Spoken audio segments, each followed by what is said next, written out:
Hey, logging in games, we lit the squadron, ballin', dodging, these moves they hit, we got them, falling, groveling, we lit in any room, server or camp, know when they see us we stand, we never lead till we end, lead till we champs, once we logging in games, we lit the squadron, ballin', dodging, these moves they hit, we got them, falling, groveling, so we lit in any room, server or camp, know when they see us we stand, we never lead till we end, lead till we champs, beat them advance. We think for them when we in it, we kill it and leaving no chance to hell reclaim. That's not how we move in the wheel of games. Ultimate gamers and still the change, shaking the industry. Plenty G's winning our team, we some killing bees, killing these news while they still we replenish. We load the artillery, hold the hostility, boosting these trophies we win. We in it online on the grind, opposition and misery. Leaking they dwell, call us the winners cause we never fail. This is the team that's making a wave on the streams, growing and hanging below. Ultimate endgamers league a million degrees, and this is where gamers go pro.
and Gamers League. It is season number 9. The race for $1 million continues today. So I've got one question and one question only. Are you ready to get down like a cloud like Charlie Brown and turn your frown upside down? Because it is time to break forth the rhythm and the rhyme. It is time to put the kids to bed and wake up the neighbors. And it is time for the UEL to shine. So let's get down to that UEL beatdown.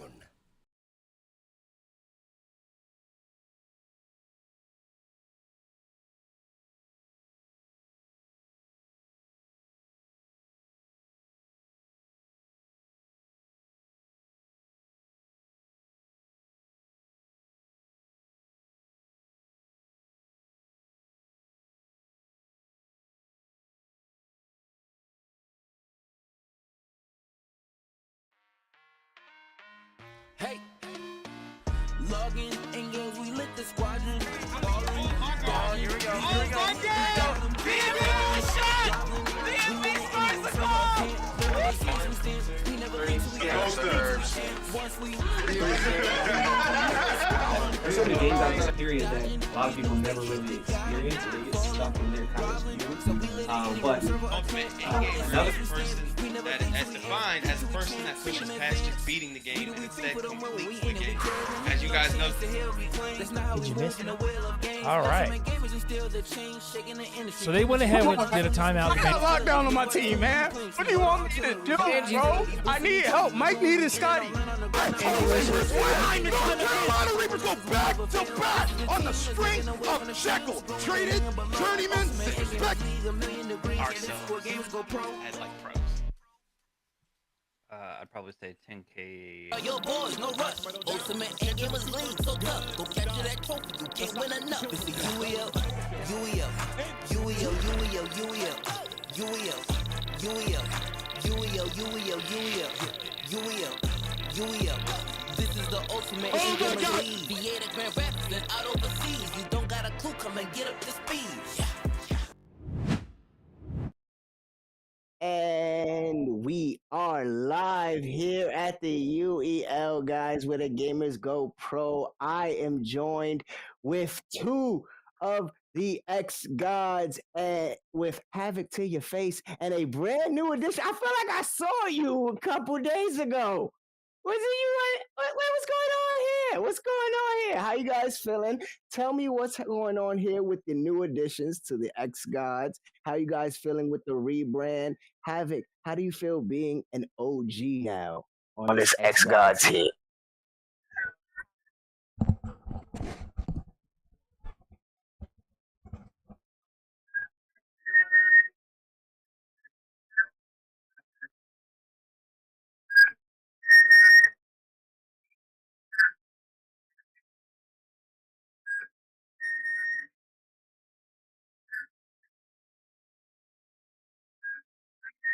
Yeah, you know. Yeah. But now that we are, getting into some technical difficulties, but we're hearing from the great people here, guys. They can hear me. You guys can hear their great response. I love what you're saying, Havoc. I love how you're feeling. Ambush, how are you feeling being on the xGODS? And what happened on Thursday leading up to right now today? I'm happy to be with Bosif again. Him and I have had a good friendship throughout the season, as well, working well together.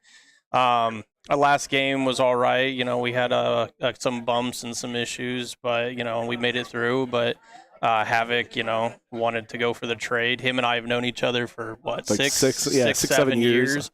And, we've gamed for a long time. And so, he was looking for additions and thought I was good enough to be on his team. Yeah, he complements a lot of what I'm trying to build into the team to kind of finish out and round out the team going into the playoffs, hopefully. If we win today's game, we pretty much guarantee, unless the other two teams pull off some crazy wins and upsets. So They're looking for miracles on 34th Street, but you guys aren't because you lock things in usually this whole season coming in. I love how the friendship brings things together. You're putting in pieces that you believe will bring things together. You got Bosif, you got Ambush, who already have synergy playing together. You got yourselves, with you two having friendships and having played together for 6 to 7 years, which brings in that synergy. How do you guys feel moving forward as a team that is being considered on a rebranding in the sense, but also still has that caliber of like we're still a dominant team? Well, we just have to change kind of what our specialties are in. Like I played with Bosif all last season, so he and I still have that chemistry as well. And then Ambush played with him this season. I played with Ambush for 6 years, even before the UEL. We have a lot of time played together, so we kind of know what each other wants. And then just kind of filling in the pieces. Like Rajan's really stepped up, helping me out as well in the coaching role. And then we're just trying to fill in the kind of the fifth piece. Today, duck season, I wanted to give him a shot, see how he fits in with the team. And then we hope to kind of pull out the win for today and then kind of guarantee our playoff slot. That's what I'm saying. We can't be hoping. We're guaranteeing. That's what we're doing. Now, before we get off, before we let you guys go, get ready for this game, how bad you whooping them? How bad you whooping them? There's only 1 or 2 games that I might consider forfeiting. Everything else, I think we can contest every other game on the wheel. So other than probably DBZ is probably the main one that I would consider forfeiting. Everything else, I don't think we stand a pretty good chance, if not guarantee a lot of the other wheel. Hey, the biggest thing I'm excited for, I want us to StarCraft. StarCraft versus Billy. Billy, you're not winning. You're not winning. You're not winning. Look at that. They already dominating this match and calling out the GOAT. You guys look ready. You guys are prepared. Fear the beard and havoc to your face. Let's go. All right. Yes, sir. Man. See you guys. If he loses this now, I don't even know.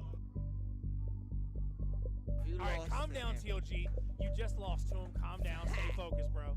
Stay focused. Going great on his trail. Right now, hunting down from the bandits. Oh, and there again, and that one goes in. They're taking this one away. It's 5-2. The first half is really starting to go their way. Yes, it is. Definitely. Yes, this could be.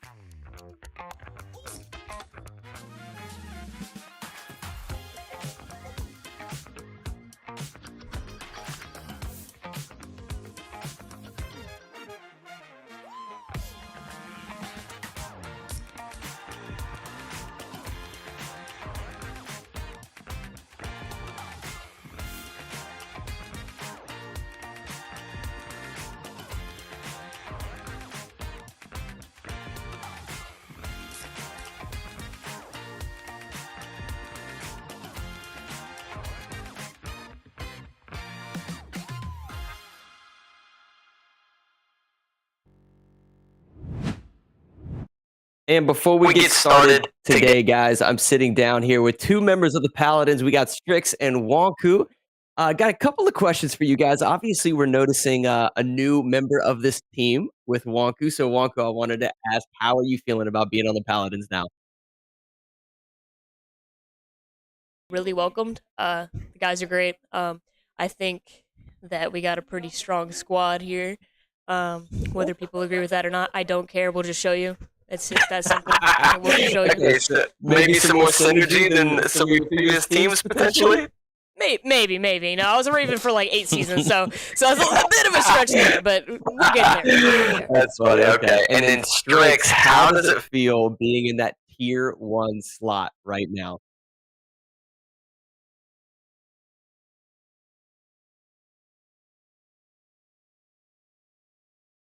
Everybody that they were right, that they put their energy in the right place.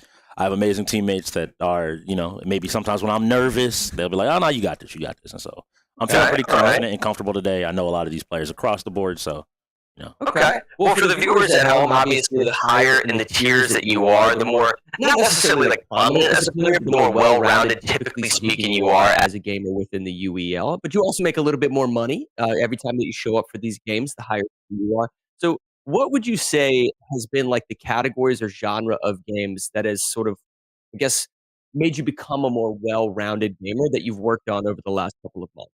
I think specifically for me, it was probably those racing and those shooter games. It's not that I was completely foreign to them, just hadn't put a lot of the time into. But having great players like Wonku, like Magna on my team, I was able to get a lot of tips and tricks and ways to maybe accelerate my progress and just to be better quicker. And that's the most important thing. Right. You have teammates that are stronger in categories that you're weak in, and really being willing to lean on them can help accelerate your growth a lot more than people think. Okay. Yeah, I like that. Understand. Well, listen, the xGODS, right before we got out of their interview, Tony asked them like what games they were feeling comfortable with on the wheel. They said, and I kid you not, they said that they wanted to challenge you in StarCraft, which is interesting. But on top of that, they said they were pretty much comfortable and going to be able to contest every single game on the wheel, with the exception potentially of Dragon Ball Fighters. How do you feel about that? I mean, do you want to take this one? I'm gonna tell you right now, they're not nice as CTR. Most of you, you're so lucky that what happened the other day, but you're not nice, bro. So you go ahead and mark that one off. And I think it's really funny that they are saying across the board they just sweep us and everything. They have good StarCraft players on their team. Absolutely. I'm respectful enough to say that. But if you think the rest of the wheel is in your favor, y'all might want to get some glasses, get your eyes checked. Rewatch those VODs, go back and review a little bit. A little bit of information that maybe you don't have. Mm-hmm. Okay, all right, I like that. I like a little bit of the drama. I like it. Well, guys, thank you for sitting down with me. I'm super excited to just be casting over your game today. Best of luck to you. Let's get it. Thank you.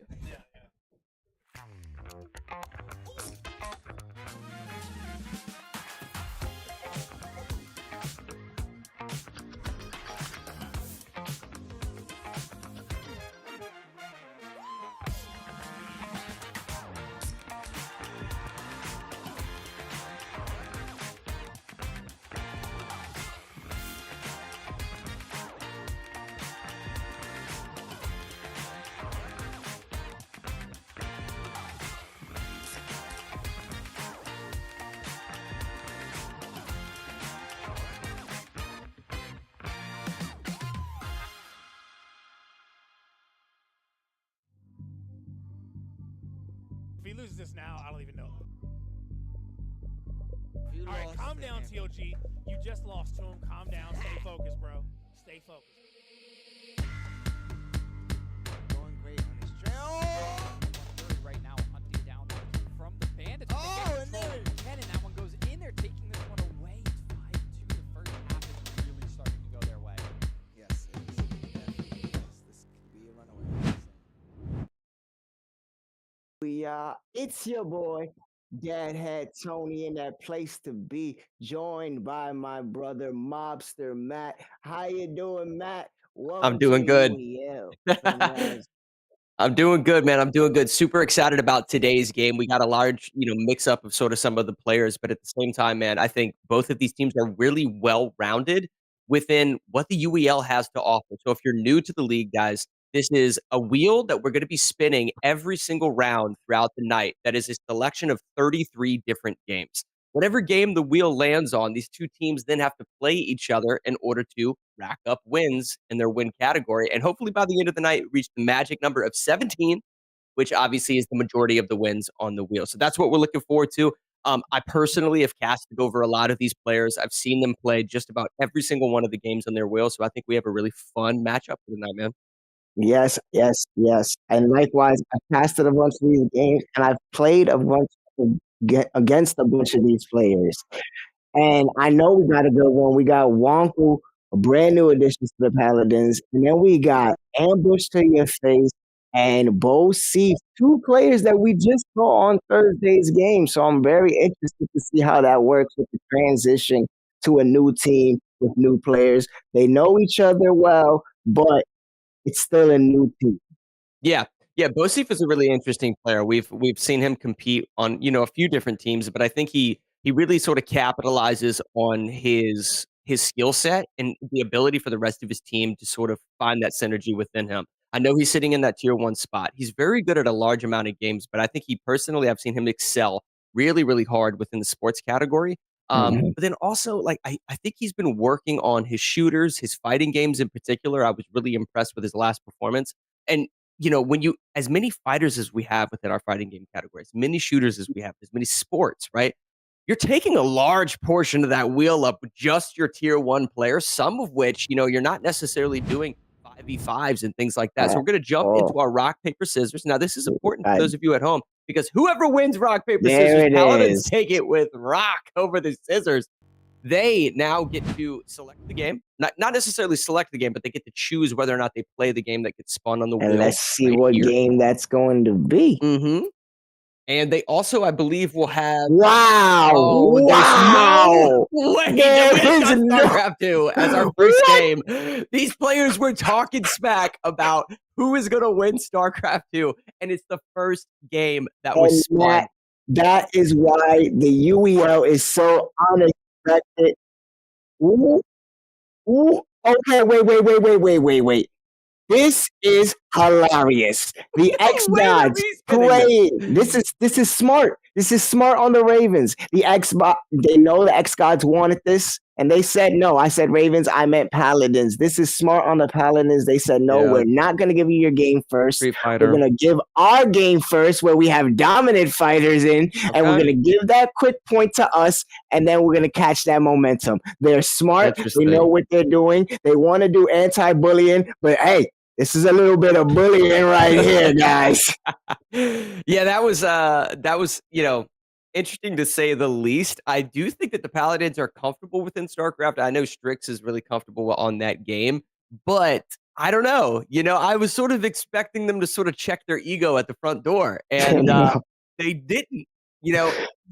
I guess the best way to do that, though, is to rack up a win in Street Fighter, which is very, very possible because they got some solid Street Fighter players over there. So as long as they're able to get this win, I think they'll definitely sort of stifle their bravado, if you will, and sort of put them in check to carry on sort of the rest of tonight. Fun nonetheless, man. That was really cool. Definitely, it was a moment. I was like, "Oh, we're gonna get it," and they're like, "Nope, we're gonna take that one away." And just because they respinned it does not mean the game does not come back. It just means that we will play it at a later time. So the xGODS will get to play it again, possibly, but hopefully they didn't, lose too many games before that point. Yeah. And that's just one of those, situations of like the importance of rock, paper, scissors at the start of the night, guys, because it sort of sets the tempo, if you will. It also determines the setup. So you can see right here, the xGODS now have the setup after that StarCraft 2 was sort of respun, if you will. So xGODS are going to have the setup, and that's important because take a game like Dead by Daylight, for instance. If you have setup during Dead by Daylight, you get to choose whether or not you're the actual killer or if you're the survivors, right? And then the opposing team then gets to choose the map. Sometimes that can be really important, specifically in games like shooters. If there's a specific map you're confident in, like on Rainbow Six Siege, you might have a specific strategy for a given map. So that's the map that you want to choose. So it does set the tempo, and you just saw right there Paladins making a strategic choice not to play StarCraft. I do agree with you, Tony. I think it's definitely the right choice. And now it's going to be up to the xGODS to sort of steal that confidence back a little bit from them. And you were saying Bo Seif was working on his fighters. And I do believe that Havoc to Your Face is definitely, he's a stick player. He's a stick player. So you know what that means when the sticks come out, the hands come out. So they do have a chance, but the Paladins do have strong fighters. Yes, they do. They definitely have strong fighters. I think they're really, really confident in there. I know TLG is wanting to fight. He's playing this. He was excited when that respin came. He saw. I know he was like, "Yeah, Hadouken is coming your way." Yeah, well, not only that, man. I think it's also a matter of Strix is now in a tier 1 spot, and Strix is most comfortable within the fighting genre. So, what an opportunity for him to sort of step up and sort of put on display his purpose and his reasoning behind being in that tier 1 spot. I love it. I can't wait to see it. I know I know they're gonna play this game, so I know we're not gonna get no forfeits. We're not gonna get no timeouts. They're ready for this. We might maybe get a timeout with controller issues, but I know we're getting into this game. Who do you see starting it off and anchoring it for? That's actually a really good. You know, I'd like to see some of their heavy hitters within the fighting category. I think like Strix and TLG. I'd like to sort of see them in the middle of the pack. I know Magna's been practicing a lot on fighters as well, but Mad Genius is no slouch either, man. I mean, and No. especially Wonku. They all have the capabilities to excel within the fighting genre. But I think your two heavy hitters between TLG and Strix, I think you put them back to back right in the middle of the pack.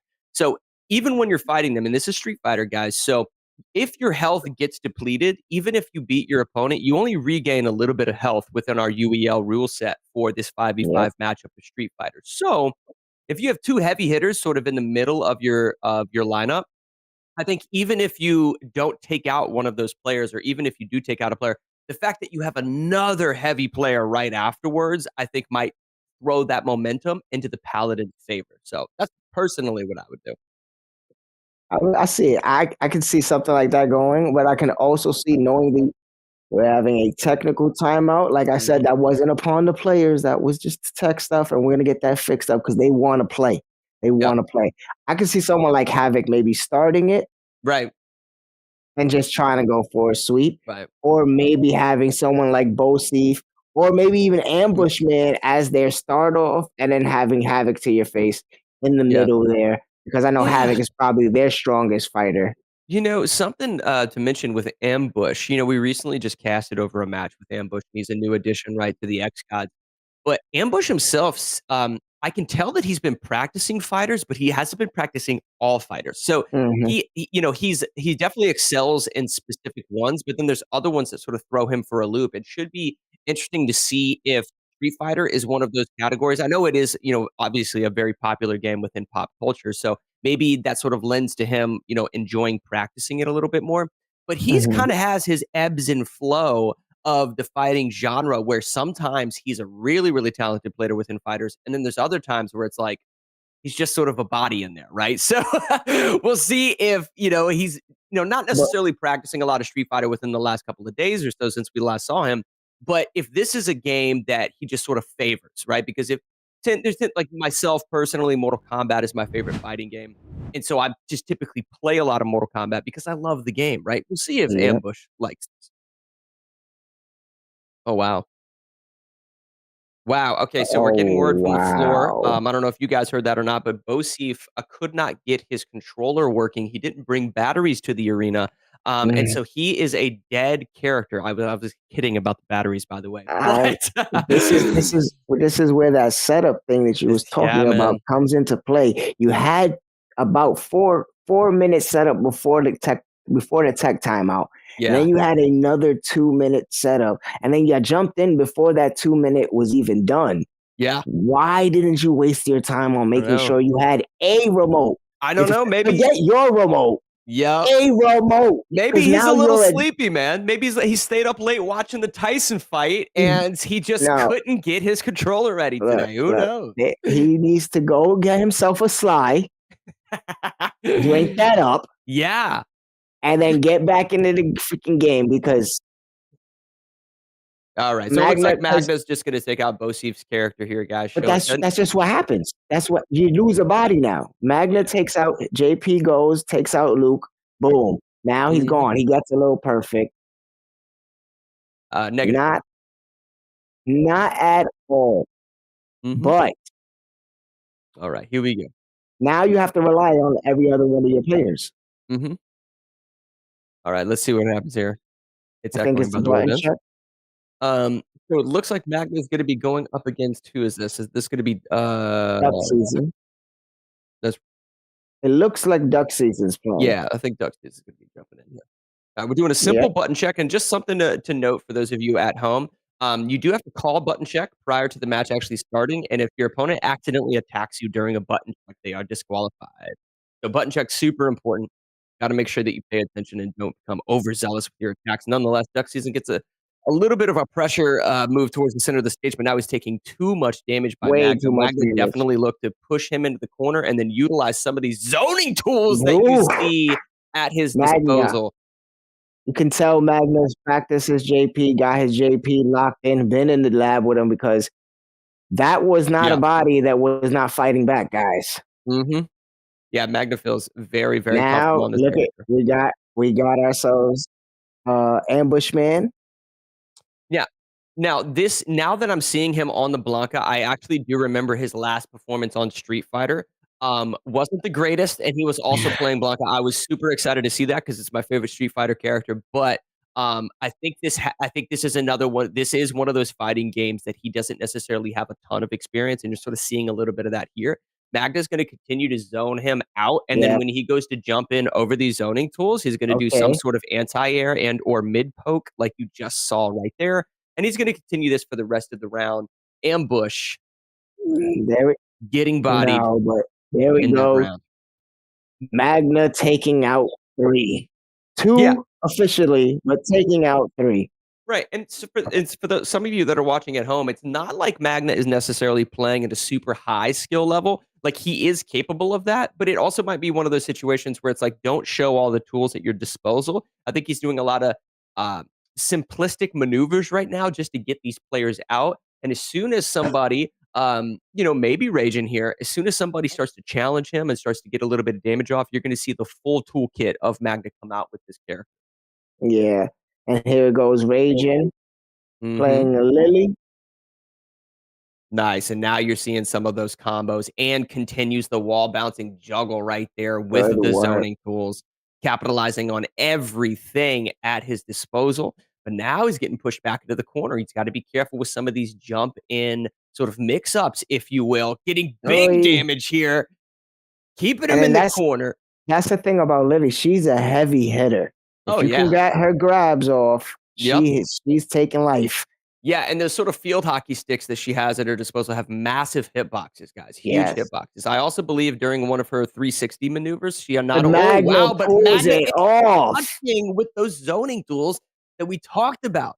One thing to note, though, if we do see Lily again at any point during our next few games or what have you in the next few matchups, guys, when she does a 360 maneuver with those field hockey sticks, she not only has a hitbox in front of her, but also behind her. So it makes it difficult to actually jump in or jump across.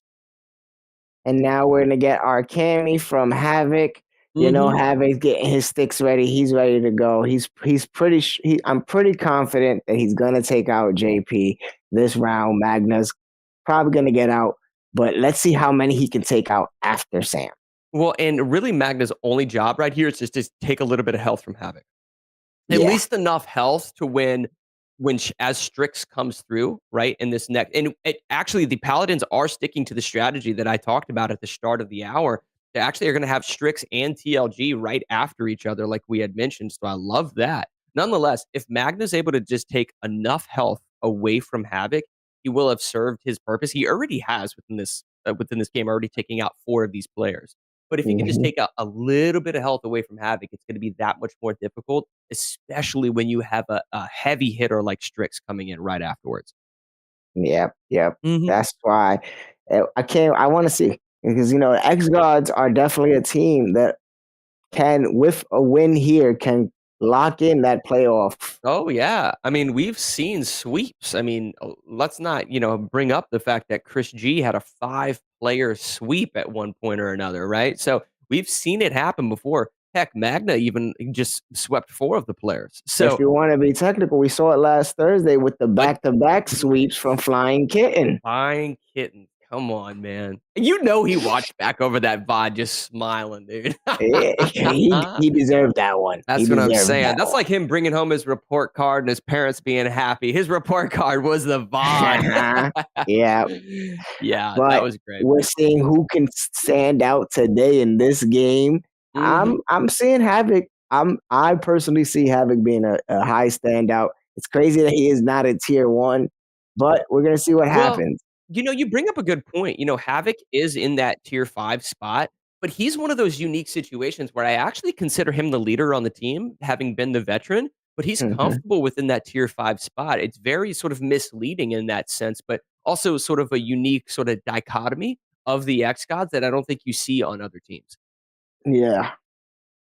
Which is great to seeing they know, like I said, he has faith. And like he said earlier, he believes certain pieces are going to help his team get to where they want to get to. And if he believes, and it's great to, like you said, I believe he's a leader because of that point, because of him being like, hey, these pieces are going to help me win.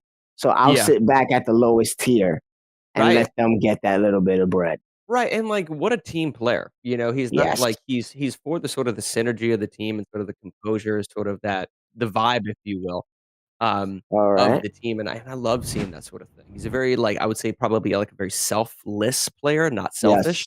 Yes. He's a very selfless player Check who timeout.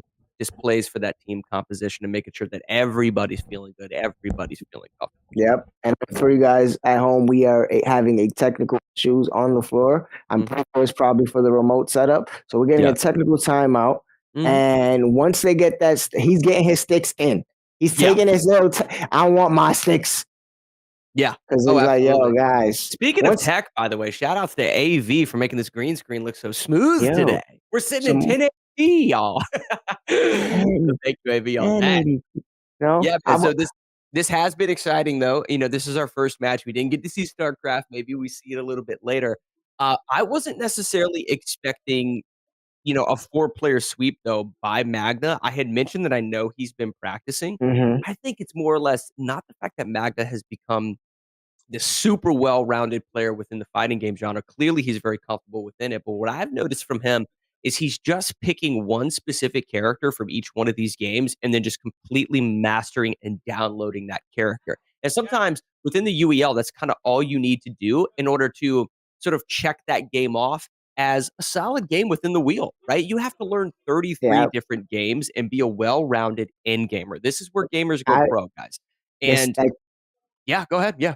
like you said, I believe it. Yep, this is where gamers go pro, and Magna's doing the necessary things needed to make this team look like a pro team. Right. On top of that, just like our sponsors, he's staying strong. U.S. Army strong, and the other team, I feel like just need to go get themselves a slide and wake up Hey, yo, let's because get a slide ad.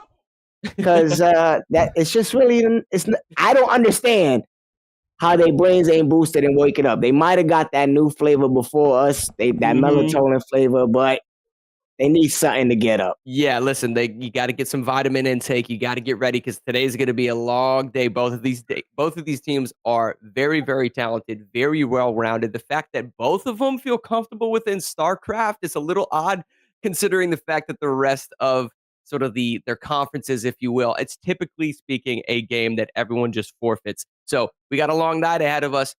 Let's take a look at that Sly energy drink that Tony just mentioned to give us a little bit of energy to sustain our momentum throughout the night. Hey, Gucci. It's Gucci. Yeah. Maybe not. So maybe not. Regardless, we do need to get Regardless, some that energy. was this was our commercial. This flavor is delicious. This It was the boosts commercial. the brains. It boosts right. the brain. Now, okay, so Magna knocked out basically 4 of them, right? All they have left is Havoc. He is very, very talented at fighting games in general. I do expect him to put in some work here, but he's got a tough road ahead of him with Strix being right after Magna. I think I don't want to say this. I don't want to be overzealous in saying this. I think he's going to make quick work of Magna just because of Magna's remaining health pool. All it takes is pretty much one hit confirm. As soon as he gets that hit confirm, he's going to drain the rest of that health pool. So he's already sort of looking towards Strix. Strix and TLG. Do you think that Havoc is that talented? Because listen, we've seen it before within the FGC in general. You can look at players like Sonic Fox, for instance, who excels so much within the fighting game genre that you can put players that have been professional players in fighting games for 10 years and he just drains their health pool, makes them look like they've never even played before. Is that something you could see out of Havoc right here, you think? It's a yes and no for me. Okay. I feel like it depends on the moment. It depends on the time. I feel like we have seen Havoc take out 1, 2, 3 players easily, and but at the same time, like you said, you're going against TLG, you're going against Strict. He has the capability of finding ways to lock himself in when players are getting too much in their own head. Right. So that's where I want to know, can he do that without them already being in their head, with them being in their zone? Can he carry a whole team? Everything is on him now. Right. Before the rebrand that I was speaking of, the xGODS had players that were probably some of the high tier players. Right. So not everything was relied upon him. I feel like now knowing that he has to contribute to every category, I don't think we're going to see maybe 100% sweeps from him. Okay. All right. Let's see what happens here. I'm assuming they are going to get the... Yeah. Mm-hmm.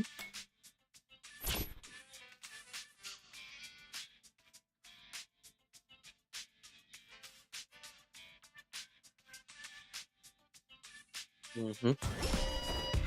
All right. Right? Yeah. Yep. It is a little loud on my end. I don't believe this is live. There we go. And and I think what they're doing is they're basically just setting up the game right here, guys, to basically make Havoc the last remaining player. So they're just going to drain the health pool of these three remaining, and then make sure that Havoc is the last one remaining. That's what they're doing. Yep. So what you're saying here is just a quick run through. Mm-hmm.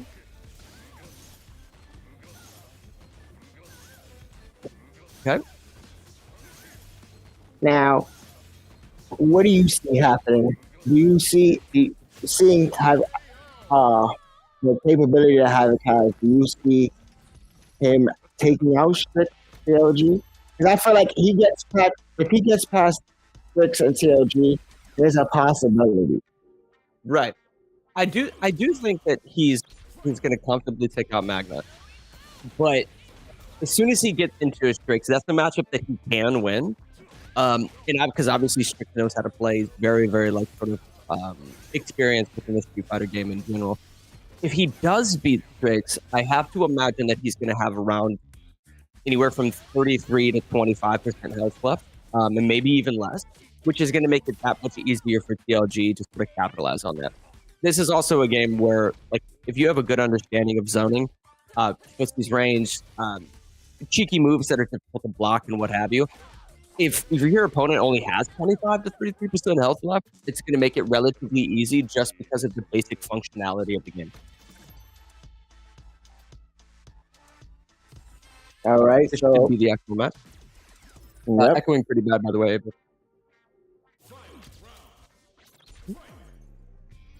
All right. I think we're getting a button check. Mm-hmm. No need for it. And I love the team support that you're seeing in the top right-hand corner of your screen, guys. All of the Paladins are behind Magda right now, just as hyped as possible to support their teammate. That's the type of synergy that we like to see. And they're getting themselves ready as a team for this victory, for this celebration, and for that event coming on December 3rd. Yeah, that was great. That was really, really solid by Havoc. Now, he did lose a little bit of health, but he is going to regain. He pretty much did exactly what I expected him to. You knew his understanding of the game because of the specific abilities that he was throwing out, the combo strings that he was throwing out. Right there, we're actually leaving his opponent at a frame disadvantage so that if they start mashing their buttons, they'll actually get caught with a hit confirm. And he knows that because of how well his sort of game sense within Street Fighter is. Oh, snap. We're not getting TLG or Strict. We're getting Wonku. Oh, interesting. All right. I like that. So maybe their strategy with Wonku coming in right now is for her to basically just take away as much health as she can from Havoc, but she definitely needs to take away some so that he doesn't heal up over the next round.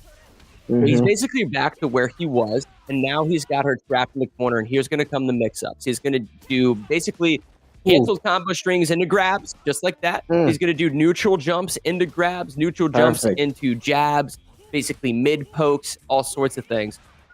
Oh, nice. That was great. That was basically sort of a lunging mid strike that he used as a poke. And here's a situation where because Wonku wasn't able to take away more of his health, he just healed up to about 95 or so percent. So he's almost a brand new player coming into this next matchup against Mad Genius. Yeah. Oh yeah, I mean, yeah, Mad Genius. Correct. So we'll see what happens. That means they're saving Strix and TLG for their last two. They're anchoring it all, which it seems to be the strategy because Havoc was the last for the xGODS. Right. He might he might do the whole thing. Yeah, but this Honda character, if I'm pronouncing that correctly, has a lot of very fast acting sort of mid pokes. He's a lot more fast paced than he may seem, guys. And I think that sort of complements what he needs to do in order to take Havoc out. You're going to see him sort of initiate with some of those palm strikes as well as those dive ins in order to try to catch Havoc off guard. Ooh. He's gotten a little bit of health away, but he also does quite a bit of damage. Yes, wow, and that was great. Genius playing a really good E Honda. Yeah. And he's just sort of getting caught with sort of that pressure that we talked about, those canceled combo strings, those grabs and what have you. And now he's initiating and he's doing his job. Awesome combo string right there coming out of him. But he does get taken out. Caught. And, nonetheless, though, Mad Genius did exactly what he needed to do. And here they are sort of anchoring, if you will, with their two probably best fighting game players within Strix and TLG. TLG obviously sitting down to start throwing hands right here at Ryu. So let's see what happens. Havoc with his back against the wall, trying to get a 5-player sweep. Now has to go through TLG and then Strix next. Nonetheless, the sort of challenge in front of him, this hurdle in front of him is going to be pretty tall to jump over. Let's see if he can do it. Let's see if he can do it. I told you that TLG is coming to bring out that Hadouken. Yep. Oh, wow. Nice little anti there from Havoc, knowing that the jump in is coming. And TLG is playing it slow, playing it safe, because he knows he doesn't have that much to take off. Right.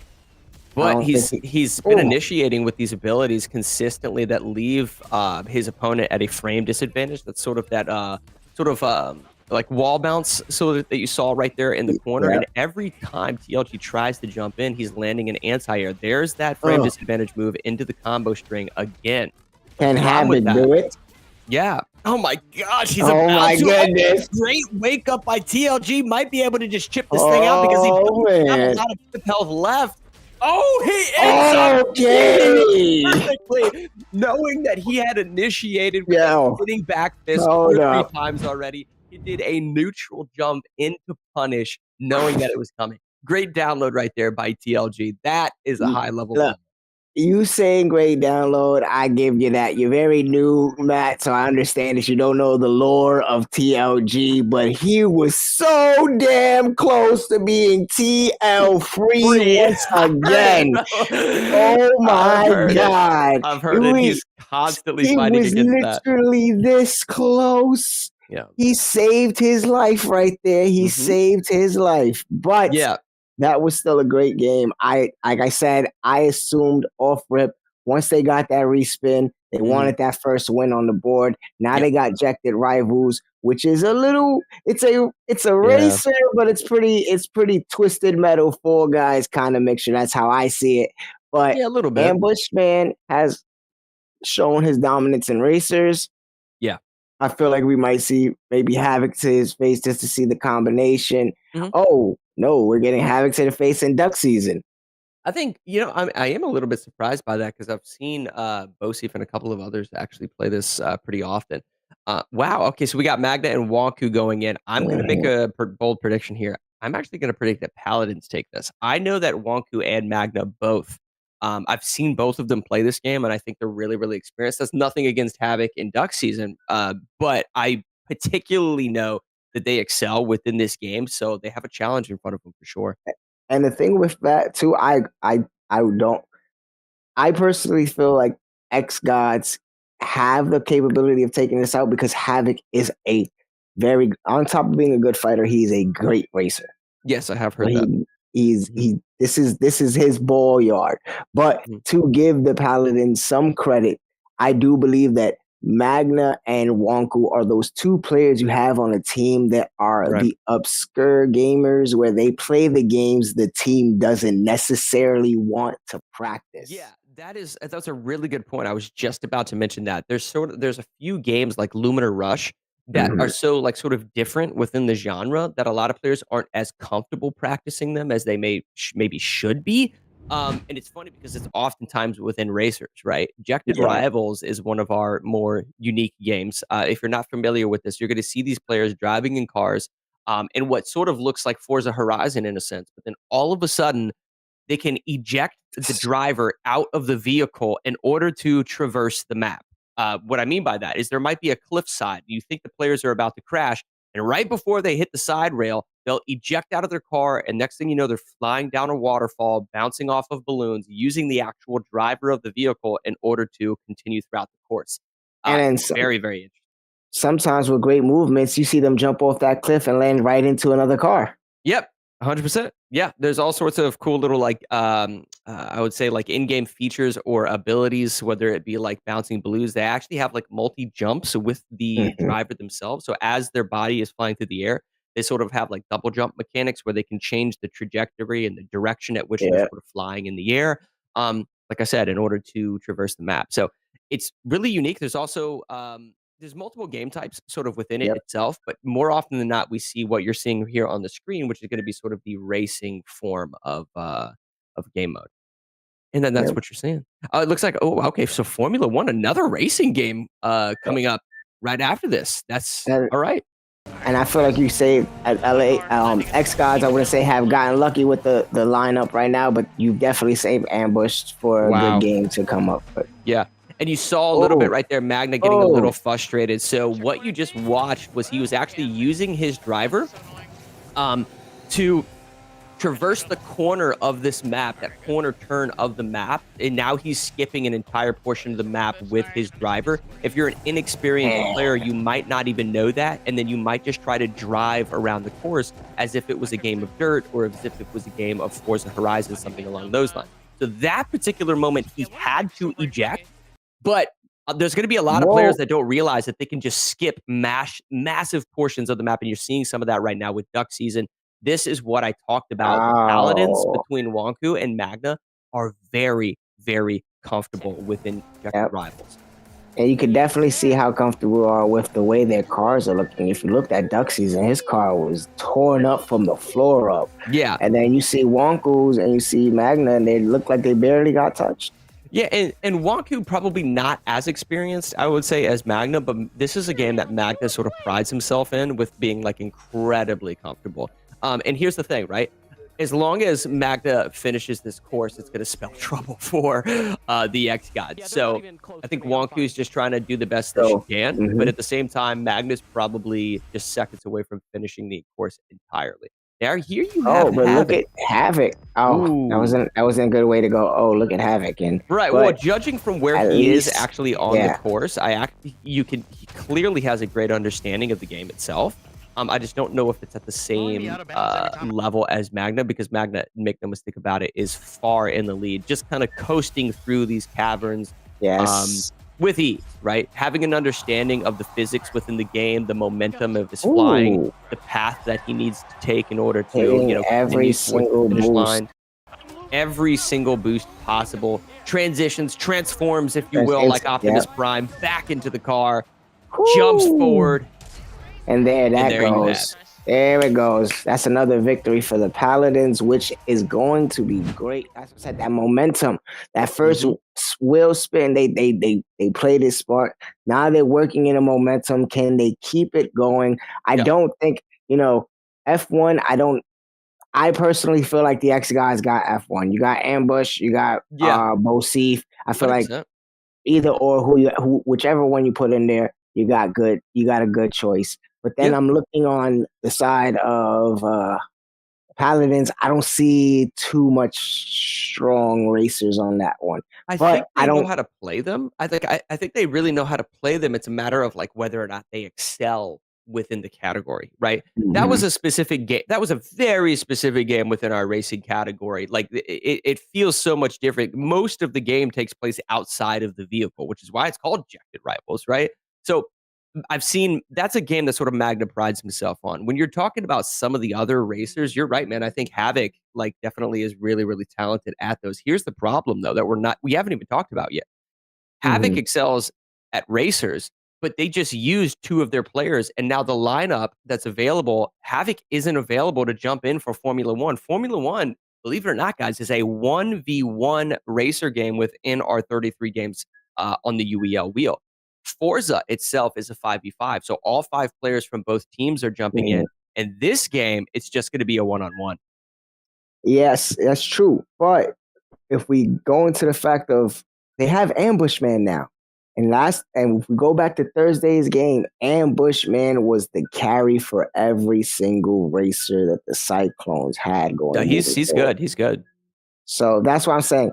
If we got Ambush Man versus TLG in a 1v1 for F1, I got my money on Ambush Man. TLG better fear the beard, fear the beard, because I believe the TL Free just might poke his little head out. One of these days, man. I know TLG feels it. I've been in the arena when TLG was struggling, and then like I've seen him, you know, for lack of a better word, sort of like not necessarily like choke a win, but then like obviously get defeated when when people are sort of poking fun at that.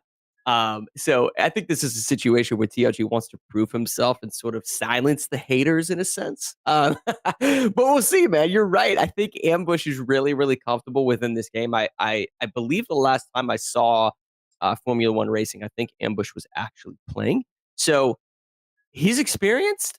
Clearly, they had a 3-person lineup. The fact that they're choosing him over Bosif and Raging Cajun is an indication that he clearly is very talented, because I know both of them understand the functionality, the mechanics of games like Forza and like Formula One. So the fact that they're choosing him over those two might spell trouble for TLG. That's what I'm saying. And just for history forms, I feel we haven't seen TLG as strong in racers. This is not. He's a fighter. This is a fighter guy, and going against someone who I feel like his strong suit is racing. So I feel like TLG is probably just. I don't know. He's I in really cruise don't control know. potentially. Yeah, because I don't see where the strategy was with putting him in there. Right. And, you know, one thing we haven't talked about for the viewers yet tonight, guys, is those tier lineups you see at the bottom of your screen. So starting from the left, moving to the right for both teams is your tier 1 player, tier 2, tier 3, tier 4, and tier 5. Basically, how that works is the more well-rounded of a gamer that you are, the more well-rounded of an in-gamer that you are here at the UEL, the higher your tier listing is going to be. And then, therefore, the more you're going to be getting paid for every single match that you show up. So these players aren't just trying to be good team players, right? And play for the team, create that synergy, compete, make it to the playoffs, and so forth. They're also trying to build the brand within themselves, right? They're trying to excel individually as players, because at the end of the season, don't forget, and during the season, guys, there could be trades to other teams. Then also, every season, these players become free agents, potentially getting drafted by new teams, and they want to be able to showcase their talents in every single game, right? The fact that TLG was chosen, he was chosen over Strix, and I personally know Strix isn't as comfortable on some of the racing games, so that doesn't surprise me. But then the other two players had already played objective rivals with Wonku and Magna, so they weren't going to choose those. And then you have Mad Genius in the tier 5 spot. TLG was sort of a forced pick, if you will, and it does look like Paladins TLG didn't make the turn necessary. No, TLG won. He was the bottom. It looked like Ambush made that turn and hit that wall, took his whole wheel out. Because Ambush was the top, and TLG was the bottom. So TLG, I'm sorry for the trash talk. You got it. TLG, you heard it. Just as much as you were TL free, bro. My fault. Somebody clip it, put it on TikTok. Oh, no. I can't believe that happened. I was hyping you up, Ambush, man. I was saying fear the beard, and we shamed it. Did. What happened? Fear the beard, more like fear the steer, and he steered the wrong way. Got caught by the edge of the map. Oh no. We're getting into another fighter, which is, I feel, in favor of the Paladins, because we get a 5v5. So you get your TLG, you get your Strix, and this is Tekken, one of TLG's favorite games. Yeah. Again, on the xGODS, I don't see anyone besides Havoc that can possibly hold his own against them. I know Bosif has been practicing a little bit of Tekken. I think Raging Cajun might have been practicing with a specific character in order to sort of hold his own, if you will. I actually think that this is one of the fighters that I saw Ambush actually like practicing a little bit. Street Fighter on the Blanca was definitely the one that I saw him struggling in. I think Tekken is a little bit more adept too.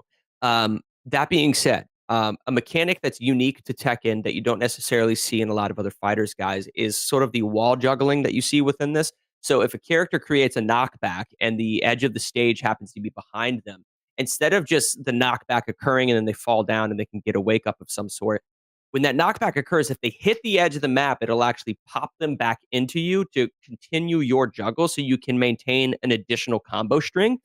The reason I bring that up is because Havoc during Street Fighter was using a specific ability that created a knockback and then he was capitalizing off of it. So maybe that same style of gameplay lends itself to Tekken a little bit more than it does Street Fighter. So maybe Havoc creates this weird scenario where maybe he creates that 3 or 4 player sweep.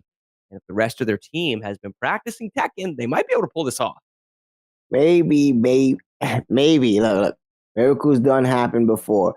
But like I said, I see Wonku, who was a former Raven who played with a lot of great Tekken players. So I know she's had the experience there with at least touching the game. And you have TLG, Strix, who are both probably the best Tekken players on that team. Magna he's really good with Alyssa. Yeah, he's been practicing, man. The first day I actually met Magno wasn't even as a player. He was actually casting a game with me, and we just chatted before the broadcast started. And I was asking him what games that he's been, playing a lot of, and he was telling me how much he's been like really enjoying and really getting into fighting games. And it was only recently that he sort of got into them, but he's been loving them. Tekken being one of them. So you're right. I mean, there's some other hitters, on that Paladins team, but Magna's no slouch. He's a formidable opponent, no doubt. Yep, and it looks like we're getting Havoc first in, and we're getting Wonku first in. So it's going to be Havoc versus Wonku. Okay, so they're doing the opposite strategy. They want to maintain any type of momentum that they can and knock as many players out as fast as possible. To sort of create the tempo, if you will, of the match. That's why Havoc is in. Oh, boy. And he's on Eddie. Eddie is a really, really sort of, I don't want to say, not a wonky fighter, maybe a wonky fighter. Look, Havoc came out saying, look, I want some cheeseburger. Yeah. And I'm going to give it to ya. But like I said, Wonku, and the way that Wonku's sitting there, it looks like Magna might be coaching her through. He is a very good Alyssa player in the UEL, so that might be an advantage depending, but this might be a quick one for Havoc. Well, the problem with this particular matchup is you're seeing a lot of high strikes here coming out of Alyssa. Eddie has a lot of very, very fast lunging mids, but then also low strikes. So if Wonku does a forward directional at any given time and/or doesn't do a back diagonal directional in order to block his strikes, she's going to get caught lacking very quickly. But she is doing a decent job. I'm actually very surprised with how much damage she's outputting here. That's what I was telling you. She's there. She got one Magna right in her ear. He's probably giving her you saw how at the beginning she looked like she didn't know what she was doing, and then towards the middle she started to pick it up because it was like probably trying to hear what the coaches were saying and then trying to put it into effect. Oh, so that was actually too slow. Oh, so that was actually that was Wonku on player 1. That was Wonku playing as Eddie. Oh, wow! So So Havoc was the one that got taken out at the start. That is incredibly impressive out of Wonku. Interesting, very, very interesting. Yeah, clearly there's a button check going on. Let me go back to my point in the beginning. She was a Raven, and the Ravens are known for Tekken. Right. Yeah, but you could clearly see she had a great understanding of the actual game because of those sort of mid-range pokes that she was doing, but then also sort of a mix-up blender, if you will, with a lot of low strikes and those, like I said, those staggered sort of input combos. I'm really, really surprised that we didn't see more out of Havoc to sort of counteract a lot of those low pokes that come from Eddie's sort of play style, if you will. I mean, look at it. You just saw him connect with one right there. Now, wow. That's the thing. Are we scared moving forward for the xGODS when we expected like maybe Havoc to bring the momentum and the momentum was taken quickly away? Yes, I mean, they put him clearly in that tier 1 spot to perform in a specific manner, and he didn't do that. And I mean, there goes Duck season. Yeah. And so this might be a situation where Wonku actually gets a 5-player sweep. This might be a situation where Wonku gets a 5-player sweep. Let's find out. I mean, like listen, you said, they're not only trying to get wins, but build their brand. Wonku is a tier 3 player. She was a former Raven. They're going to be free agents at the end. Maybe she's looking for a better spot somewhere else. Yeah, no, this is a decent matchup right here. Bosif playing Victor. Now, there's some zoning tools on the end of Victor that he could use at his disposal to sort of push back Eddie in a way. That's not to say that Eddie doesn't have any zoning, but we haven't necessarily seen that from Wonku. Maybe not something she's particularly comfortable with. Bosif has a pretty big hurdle right here. Oh, wow. So we got some she's guns picking up where versus... she left off. I was going to say, we got guns versus feet, but it looked like the guns ain't working. He ain't bring the guns out today. Okay, maybe. There we go. Nice. Little staggered input combo. Okay, so Bosif definitely has been practicing. Okay. Oh. There we go, Wonku. There we go, Wonku. She said, taste defeat. Oh, bad timing there, though, by Bosif. Let's see if we can get this. Oh, wow. Okay. Good one. Yep. But still at that health disadvantage. Oh, wait. Okay. And he gets her? Mm-hmm. That Let's was solid. see So he's going to be left with still about like 25 or so percent health is going to be Wonku. There it is right there. So let's see what happens. Both of them very similar. Oh, but she's going for hers, and she gets it. Oh my gosh! I don't know if this is gonna kill though. I don't know if this is gonna kill. But with the way Eddie and his Capoeira moves work, and it does kill either or. With the way Eddie and his Capoeira moves work, even with a down opponent, you can be doing damage. Yes. With your down kicks and your low kicks, you can still be doing damage as the opponent is going down. So even if it didn't kill, we needed a little bit, I would have chipped damage. Yeah. Oh yeah, 100%. Oh, we're getting a king. Yeah, we got Raging coming in. This is the first king we've seen tonight. I love this. So this is going to be sort of the grapple character, if you will, guys. Which is really difficult because Tekken in general doesn't have very large hitboxes. It's not necessarily like a weapon-oriented game as much as it is sort of throwing kicks and basically just throwing hands, which means that there's a shorter distance than your typical fighting game that you have to sort of get people within that range when you're playing footsies, when you're walking back and forth and what have you. So if he's able to close the distance and get within range for some of those grabs and initiate some canceled combos, it doesn't look though he's just so uncomfortable in there. Wonku potentially getting a perfect flawless round. He does have heat though, so here we go. Looks like he might land this, and he does. Okay. It's going to be about 25% damage, but now he's got to be able to initiate some of his mix. Powerbomb. He needs to keep the pressure on. He instantly needs to dash in right now. Dash in and start creating. Oh, man. No. Oh, and he. Dang. There we go. There we go. Powerbomb. There we go.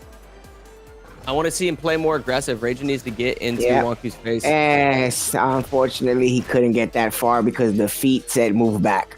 Yeah. I think that might be sort of the counterplay, though, that we're picking up on to Wonku's playstyle. I don't think she sort of plays well off of her back feet, potentially. So if you're applying a lot of pressure and she's not able to think about all of those inputs, think about that pressure that she's trying to maintain. If you could sort of make her play off her back foot, then that might sort of be a little bit more advantageous than what we're seeing some of the passive gameplay of the xGODS. Now we're getting an Eddie and a Paul. This is the last last hope for the xGODS. The Paladins came out to play. They came to show out. Now, and Wonku. Wonku with a 5-player sweep. Are we looking at? So yeah, this might be one of those Chris G moments where this is a perfect moment for Wonku, and it looks like she's continuing where she left off. Already 50% health drain on the side of Ambush. I was actually complimenting Ambush a little bit on his ability to play Tekken, but it looks like with a perfect, holy smokes. Yep. Holy smokes. I had to get my Wonku glasses on. You see her down there in her little profile pictures. I had to get my Wonku glasses on because if I'm going to look like a champion, I'm going to feel like a champion too. Because Wonku just brought out the broom and said, xGODS playoffs where?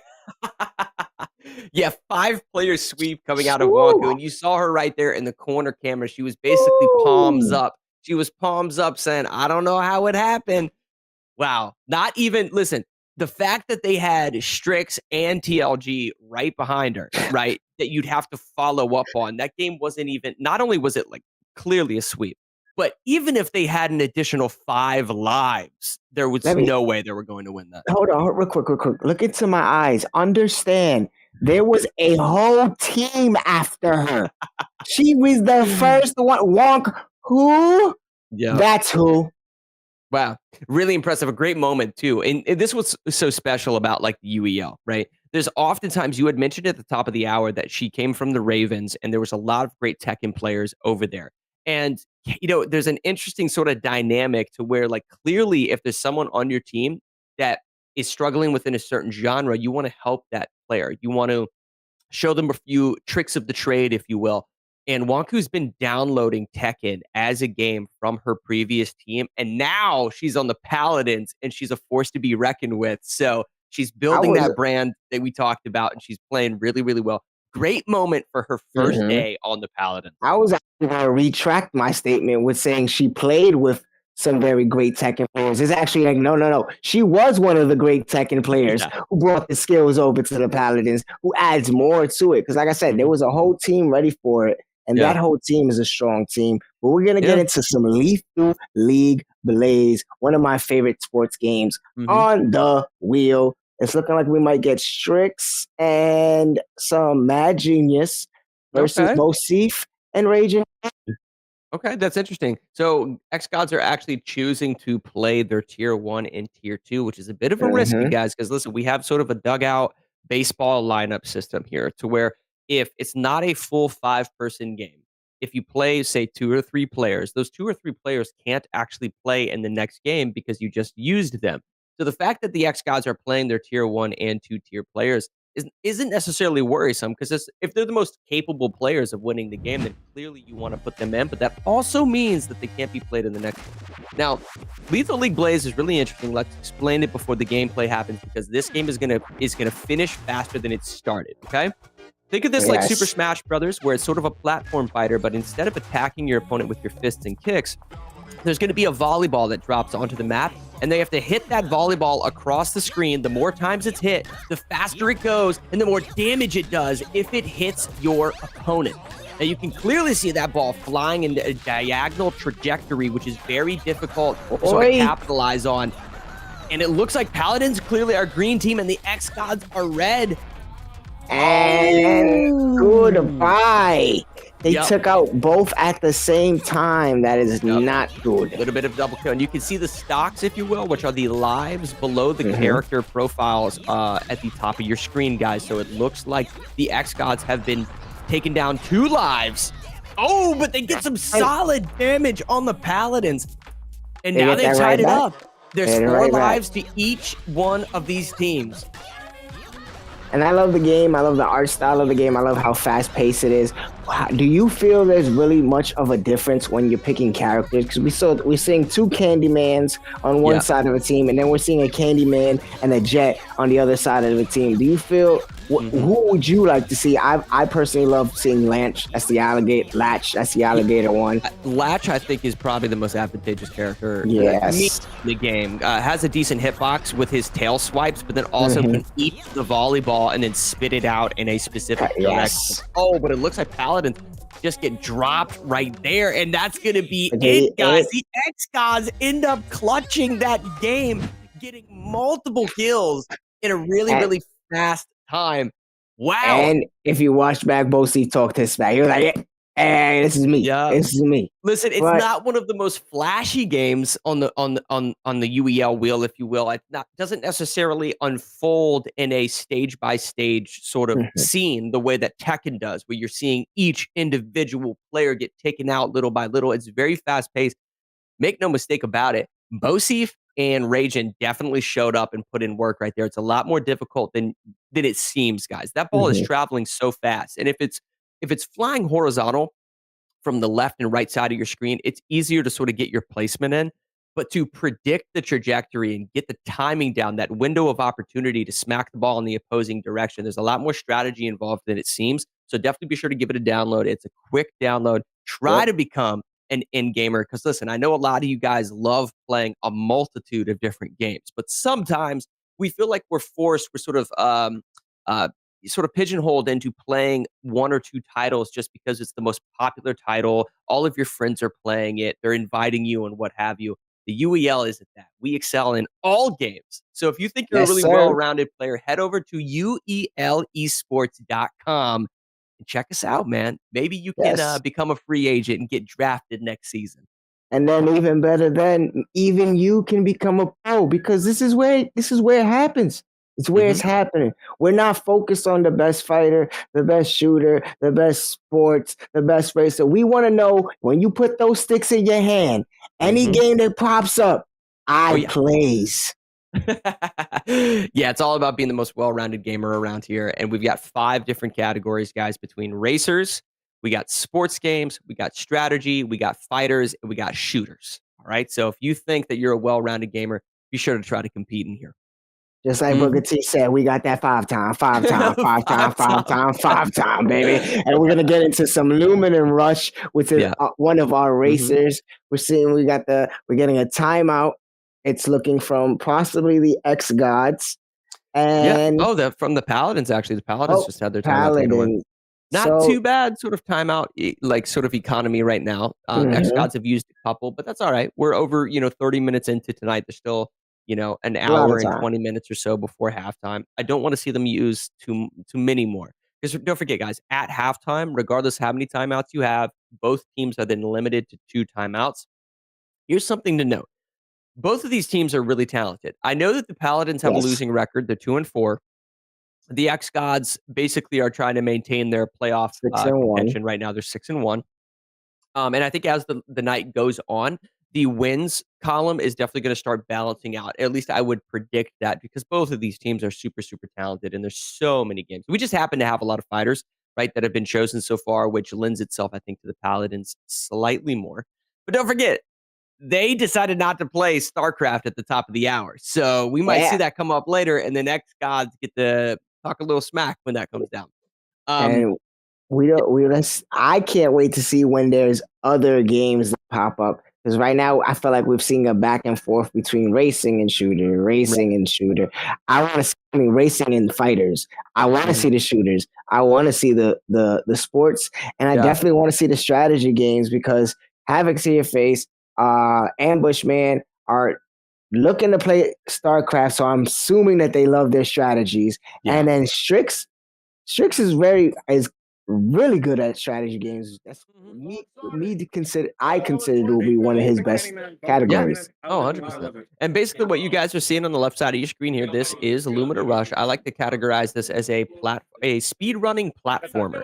So it's platformer in the sense if you're trying to basically get across a specific course in a timely fashion, right? The same way you would on, say, Super Mario Brothers, in terms of or Mega Man, Metroid, things like that. But you're also competing against the clock, because the developer set up this particular game mode that you're seeing here. This is one of our sponsored games. The developer put this together for us. They're competing with these 3-on-3 action, where they're all trying to finish the same course at the exact same time, and whoever does it faster ends up winning. And I just forgot quickly, I just got to put this out there, because we're talking about this being one of our sponsors games.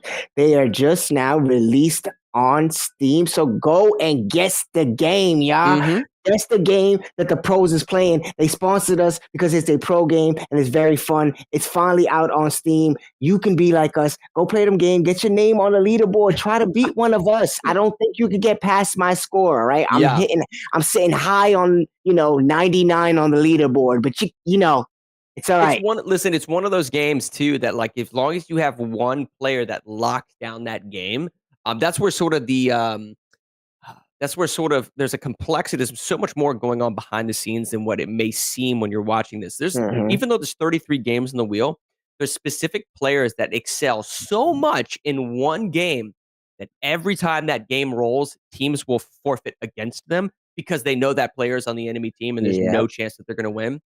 Lumina Rush is one of those games. If you have a player that's really, really talented, it doesn't matter what the course is, he's going to get the fastest time.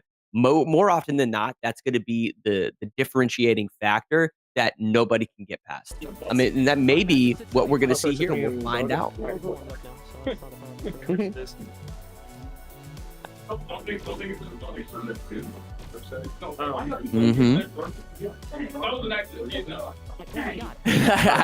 100%. We got Ambush here on the left side of your screen. You got Mad Genius on the right. Ambush finishes the course in 12 seconds. A little bit more simplistic course, this one. And this brings in an interesting concept within Lumina Rush, right? When you get to choose the specific course that is played, do you choose one that's difficult and risk some of your teammates not finishing that particular stage? Or do you choose one that is a little bit more simplistic so that all of you can finish? It's just a matter of who's doing it the fastest, right? So I think that's sort of the strategy that we were seeing there, because the courses within Lumina Rush get really, really difficult. All right, we're getting ourselves the technical timeout, guys. So, to answer your question, on my opinion, I personally think that you should do something that your whole team is capable of finishing at a very quick pace compared to just trying to be the superstar. Yeah. Yeah, 100%. But listen, whether it's Illumina Rush, whether it's StarCraft, like we talked about earlier, and so much more, there is one particular brand that allows us to do what we do here at the UEL. You'll see these computers all over the arena stage. Players on both teams are staying on these PCs constantly. Check it out. This is SurfThing Computers, one of the best sponsors here at the UEL. Yes, sir. If he loses this now, I don't even know. All right, calm down, TOG. You just lost to him. Calm down. Stay focused, bro. Stay focused. Going great on his trail. Right now, hunting down from the bandits. Oh, and there. Ken, and that one goes in there, taking this one away. It's 5-2. The first half is really starting to go their way. Yes, it is. Definitely. Yes, this could be a runaway.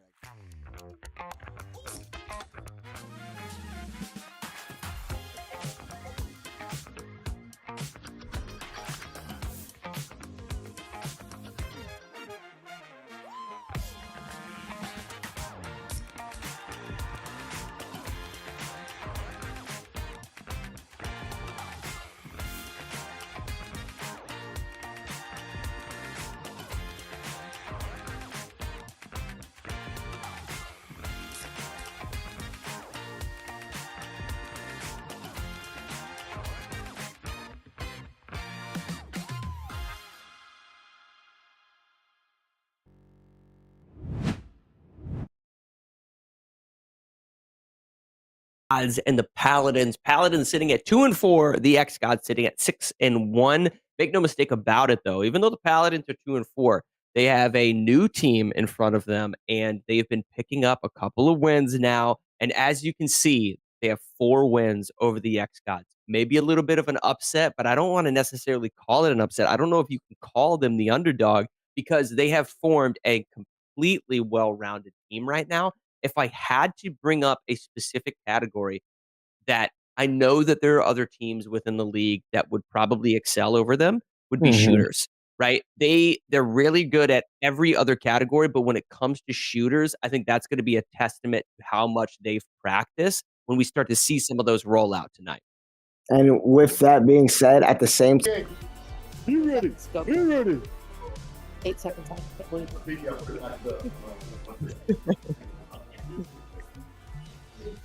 Oh, shoot. Make it a note about the whole. Yeah, please do. Get out here.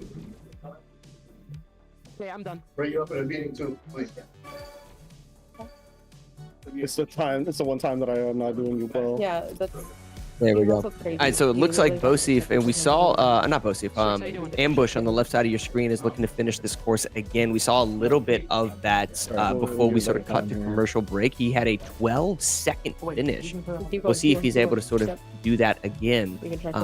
Not likely, but we'll see. He just sort of has to find his rhythm. Something interesting about all platformers, but specific Illumina Rush, is you're seeing some jump pads here. There is a double jump mechanic within this game made popular by games like Mario, Banjo-Kazooie, Mega Man, and so forth. But that double jump mechanic is important to utilize because there is sort of a physics-based movement within the game, right? So being able to control your character mid-air, carry the momentum in order to get your character model around turns and corners and into specific hallways and what have you. It's going to be very difficult, but super manageable as long as you can practice. And they updated the game. Looks like Magna had the fastest time right there with a 9-second finish. And so you wow. have to change the rules so you can keep doing it. Okay, so we're good. Yeah, that's going to be mad genius. Yeah, with also under 10-second finish. We got two Usain Bolts essentially on the side of the Paladins. The xGODS all finished, but it was just with a few extra seconds on the clock. So a really, really close round right there. Okay. Okay, we're fine then. Mm-hmm. Yeah, I'm returning to lobby. Can you get... Yeah, Brixton 13. I don't know. I think Grace, can you get a photo of this so we can get it going? Okay. 318, I heard. Wow. I wonder why that. Right. Yeah, and we'll see what the next stage is that they jump into. It's interesting, you know, that seemed like a very simplistic level. More of like an introductory level sort of stage that we just saw there. Are we going to see some more complicated ones? Potentially. There's a ton of different stages within this game.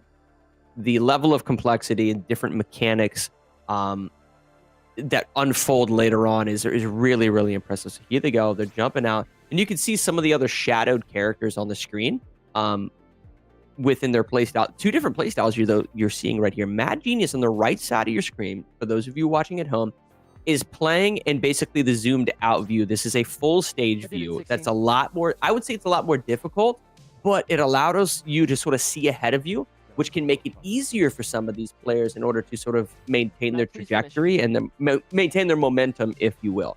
Whereas Ambush on the left side is sort of zoomed in, playing on top of the character model.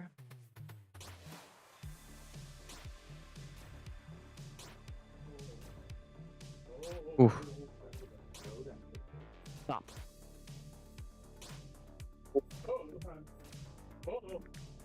Yeah, Ambush finished, but almost got eliminated there. Now, the thing to note is these purple sort of blocks that you're seeing on your screen, guys, are actually gravity wells, and the direction of the movement within those gravity wells is where the gravity is going, and that's why it's so difficult for them to get through them. Looks like Havoc finished with the best time right there of 12 seconds. Magna with 14. Okay, so the xGODS, you know, Havoc had a pretty good placing right there. Magna struggling a little bit to pick up that 2-second differential between him and Havoc.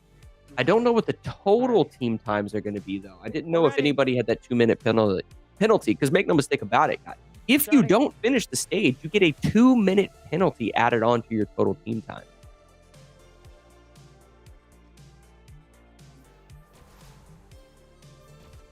Oh my god.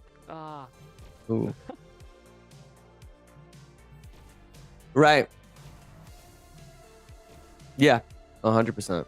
Okay, you know, another thing to note is even if these players finish and every time that they die, say to a firewall when they hit sort of that red walling, if you will, the timers actually are reset. So if you finish the map and you sort of restart at the top of the line, the clock is also reset. So even if you finish, you can continue to try to compete to better your time. So there's just something to note as we move forward. Because sometimes like a player will get a really good time and then they just continue to run the course and then they improve their time by just a fraction of a second, which can make the difference in whether or not they get the win. Good. Oh, I'm feeling it. Mad, thank you for placing. Duck season. Yeah, Havoc clearly has been practicing this game. I would. Oh, and he even beat Magna. So Magna again behind him. All of the players did finish though. They all did finish. So that clutch 6-second finish by Havoc might be that, like I said, that differentiating factor that determines whether or not the xGODS can clutch and then kind of bring up their wins a little bit. Maybe be a 2-4 type of situation. I do think as the night goes on, the win column is going to balance itself out a little.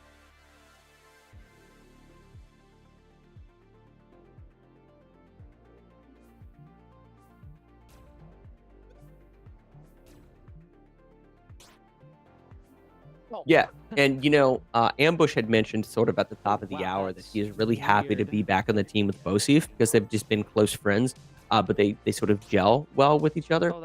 Interestingly enough, though, we haven't actually seen them play on a team much other than those 5v5 fighters. Oh, So, damn it. That's crazy. mm-hmm. Yeah. Okay. Oh my god.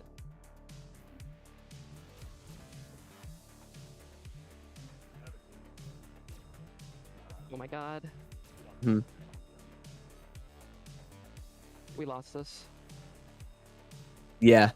Well, and Yeah, no, this particular stage is really dangerous because, like you can see on your screen, there was 4 players that actually didn't finish that stage. And here's what's huge about that. I actually think the xGODS are going to take this because the Paladins had quite a few players that didn't finish, which is a 2-minute penalty. Now, the xGODS had a couple of players that didn't finish, but if they had less players that didn't finish, there's a whole 2-minute window of time that is just.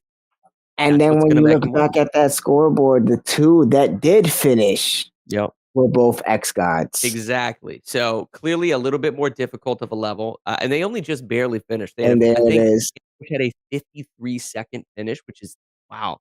And There yeah, it is. so they ended up clutching it, guys. xGODS go up. It's now 2-4, and our next game is going to be college football. So this is a sports game. And then it looks like we're gonna have to see TLG and Wonky versus Boasty and Raging. And I feel like it might favor Boasty and Raging because Wonko isn't a huge sports player. Yeah, we had sort of mentioned a little bit that Paladins, have been playing a lot of fighters, and they've been playing a lot of fighters really well. It's not necessarily that they don't excel within the sports category, but I particularly know that Bosif is really comfortable within the sports category. I am going to go out on a limb and assume that they're going to. I guess they have to, right? Because they just ran 3 players within Lumina Rush, so this is going to be Cajun and Bosif, I believe, are going in. If I had to guess, I think Bosif is going to be playing quarterback. Huge Yep. acrobat. Which is something that I feel like favors them because his comfortability in sport. Yeah. So him running quarterback can be easy to control the whole game overall. While you have your one player who might not know too much, have them on that running back. Yeah. Well, I know I've seen Bosif play football before, and I know that he's really, really comfortable within it. Playing quarterback, I think what we're going here is a lot of like halfback split shotgun formation, probably a 3 wide receiver. Typically speaking, he's doing a lot of cross across the field in order to read his opponent. Are they in cover 2? Are they in cover 3? And as long as that split halfback is doing just enough in terms of blocking, right? Sometimes even going out on delayed pass routes, but if that halfback can be that additional blocker, let those wide receivers get across the field, you'll be able to read that open window of opportunity, sink in the pass, and they're going to advance up the field. Yes, yes. And the way that this game might play out. Oh, Paladins Wow. forfeit. So now we're looking at a completely different game. We're looking at 3-4. Still got an hour and 9 minutes left in the half. The X guys just showed the show and Apex we're gonna finally get a shooter. Oh my goodness. Whew. I'm saying we see 4-4 right now. Yeah. Shout out to AV and the production studio for helping us out here on the stream. Reading chat and so forth. But nonetheless, we're going into this next game. Yeah, That's you're cool. fine. I sort of expected that though. You know, when I say that I had been seeing Bosif play college football, it was he performed so well in it. I was genuinely going to be really surprised if the Paladins ended up actually playing them. Because I've casted with Trix being the tier 1 player on that team. I don't. It's not that he's necessarily uncomfortable within the sports games. I think that he knows it's something that he needs to practice. And when you're going up against someone like Bosi, who clearly is comfortable, it's like, you know what? Let's not waste our time here. We'll pick up the win later on in the night. Let's just get out one of those forfeits. Yeah, that's something that I see, like, as far as the Paladins, with Strix becoming tier 1, they're gonna have a whole lot more strategic mindset moving forward when it comes to these games that they go against when they're going against certain teams. And they know that, hey, right now we might not be able to do it, but we're not too far off or too close where we can just call this game a runaway. Listen. But at least we can see that they understand the matchup lineup because now they reset. Yeah. So the Paladins are able to do whatever, however, moving in to this next game. Yeah. I think that Paladins were sort of feeling themselves, especially after Wonku had that sweep, right? Fighting games have been rolling really frequently, so that has been like super advantageous for them. The fact though that the xGODS were able to pick up 3 wins super quickly, right? Like when I mean quick, I mean we're talking about Lethal League Blaze, which is arguably like the fastest game to sort of unfold, right? And then you have Lumina Rush, which only took a few minutes. If you take out sort of the tech time that it took to sort of set that game up, the game happens very quickly on the stage. So I think Paladins were feeling themselves, oh, we're up 4 wins. And then in a blink of an eye, all of a sudden the xGODS are right up there with them. And we may see, you know, a shift here kind of as we get like towards halftime. You don't sleep on the contenders. Like this is a team that literally need just one more win to lock it in. Right.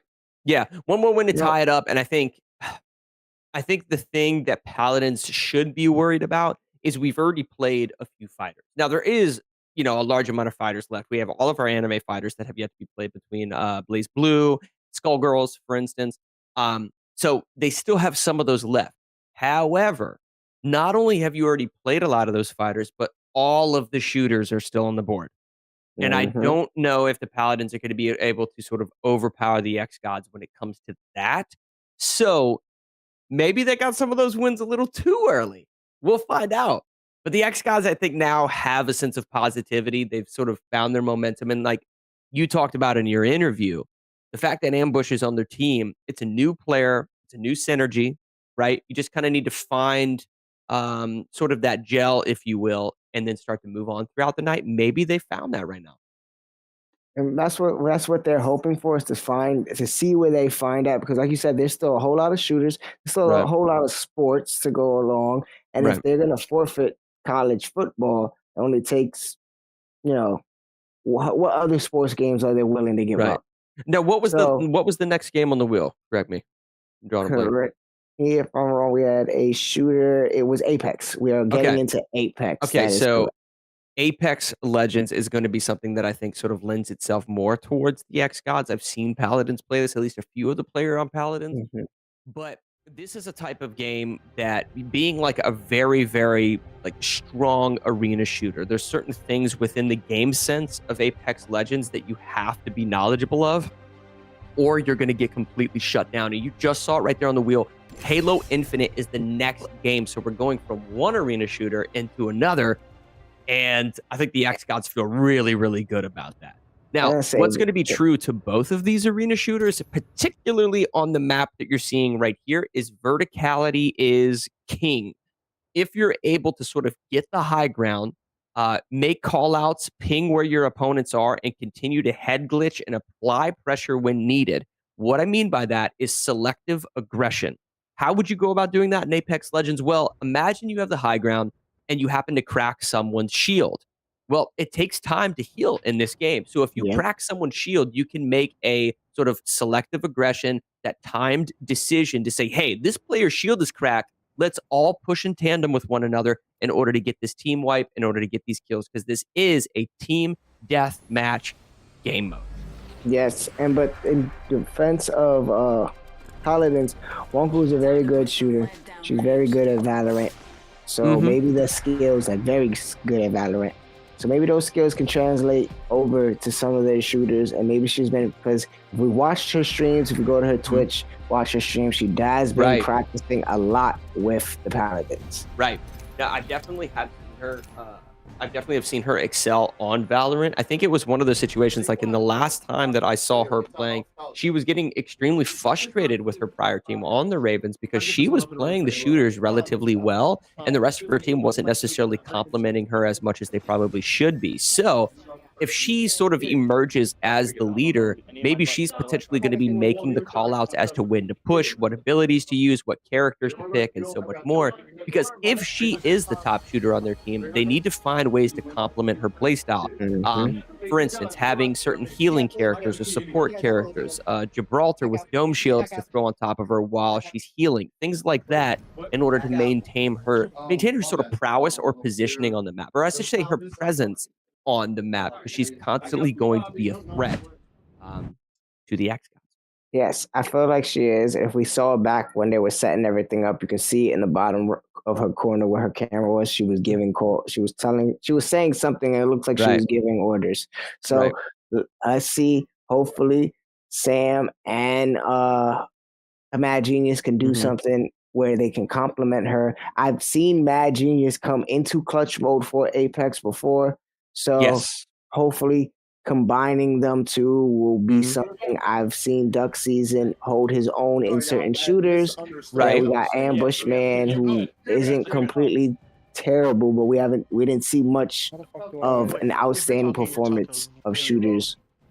Well, and I'll say this too. Like, if you're playing Rainbow Six Siege, you don't necessarily have any sense of like aim assist. It's very like free shooting, right? But there's also a very quick TTK, which is an acronym for time to kill in that game.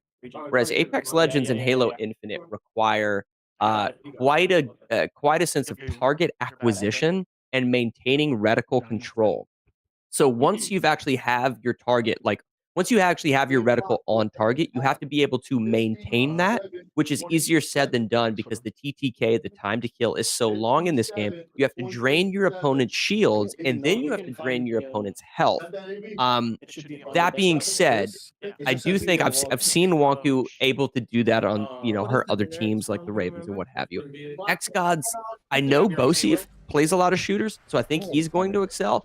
I'm not personally. I'm a little ignorant to whether or not Duck Season and Ambush are those high-level shooter players, but I'm excited to see them right now. I'm excited to watch and just learn, just like so many of you guys are at home, sort of forming your fandom for a lot of these players and a lot of these teams, not just this season, but then also in our next season of the UEL. Where are these players going to end up? Who knows? Well, you're about to see some action right here. Apex Legends, xGODS against the Paladins. And quickly, just to update you guys, you saw we had a little quick reset of everything. The Paladins had a timeout. They put the wrong map, so they had wasted a timeout. Now the Paladins and the xGODS are 3-3.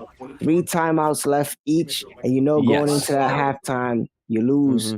You go straight down to 2. So they got to play right. They got to start playing smart, paying attention to their setup, because they just wasted a timeout without even being able to use it. And this is an interesting strategy that we're seeing out of the xGODS here. They're basically taking backbone control.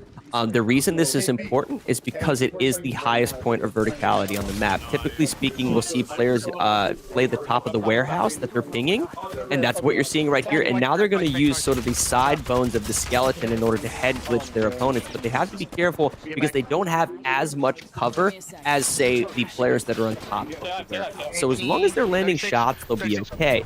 The problem that I think you're going to see a little bit here of is Bosif is using the Volt and the P2020, which isn't the best range selection of weapons, so he's going to be relying on both Duck Season and Ambush to get a lot of the damage output. Now, once they crack the shields of one of their opponents, they may sort of go into a rushdown sort of assault, but I don't think they have the players or the abilities in order to do so. I think they have an Octane that can get there relatively quickly, but the rest of their makeup, I don't think, is very beneficial to them, as opposed to what you're seeing right here with Magna on that Pathfinder. That Pathfinder's ultimate ability is going to allow him, and his grapple hook is going to allow him to close the distance very, very quickly, whereas I don't think that the xGODS have that ability at the moment. And playing smart, finding exactly where they are at the right moment, and then going right back to protect and get his shields up. Right, and clearly Magnus using the Flatline assault rifle and the R99 submachine gun. The Flatline isn't the most accurate weapon. It has a lot of recoil, but it also does a lot of damage per bullet. So as long as he's landing his shots, he's definitely going to, just get more damage output in general. They're both sort of in a stalemate right now, playing the two most popular positions, one on backbone and one on the top of warehouse here in the center of the map. It really is just going to come down to one of these players getting a knock. It'd be interesting to know this particular map in general is like typically a ranged play.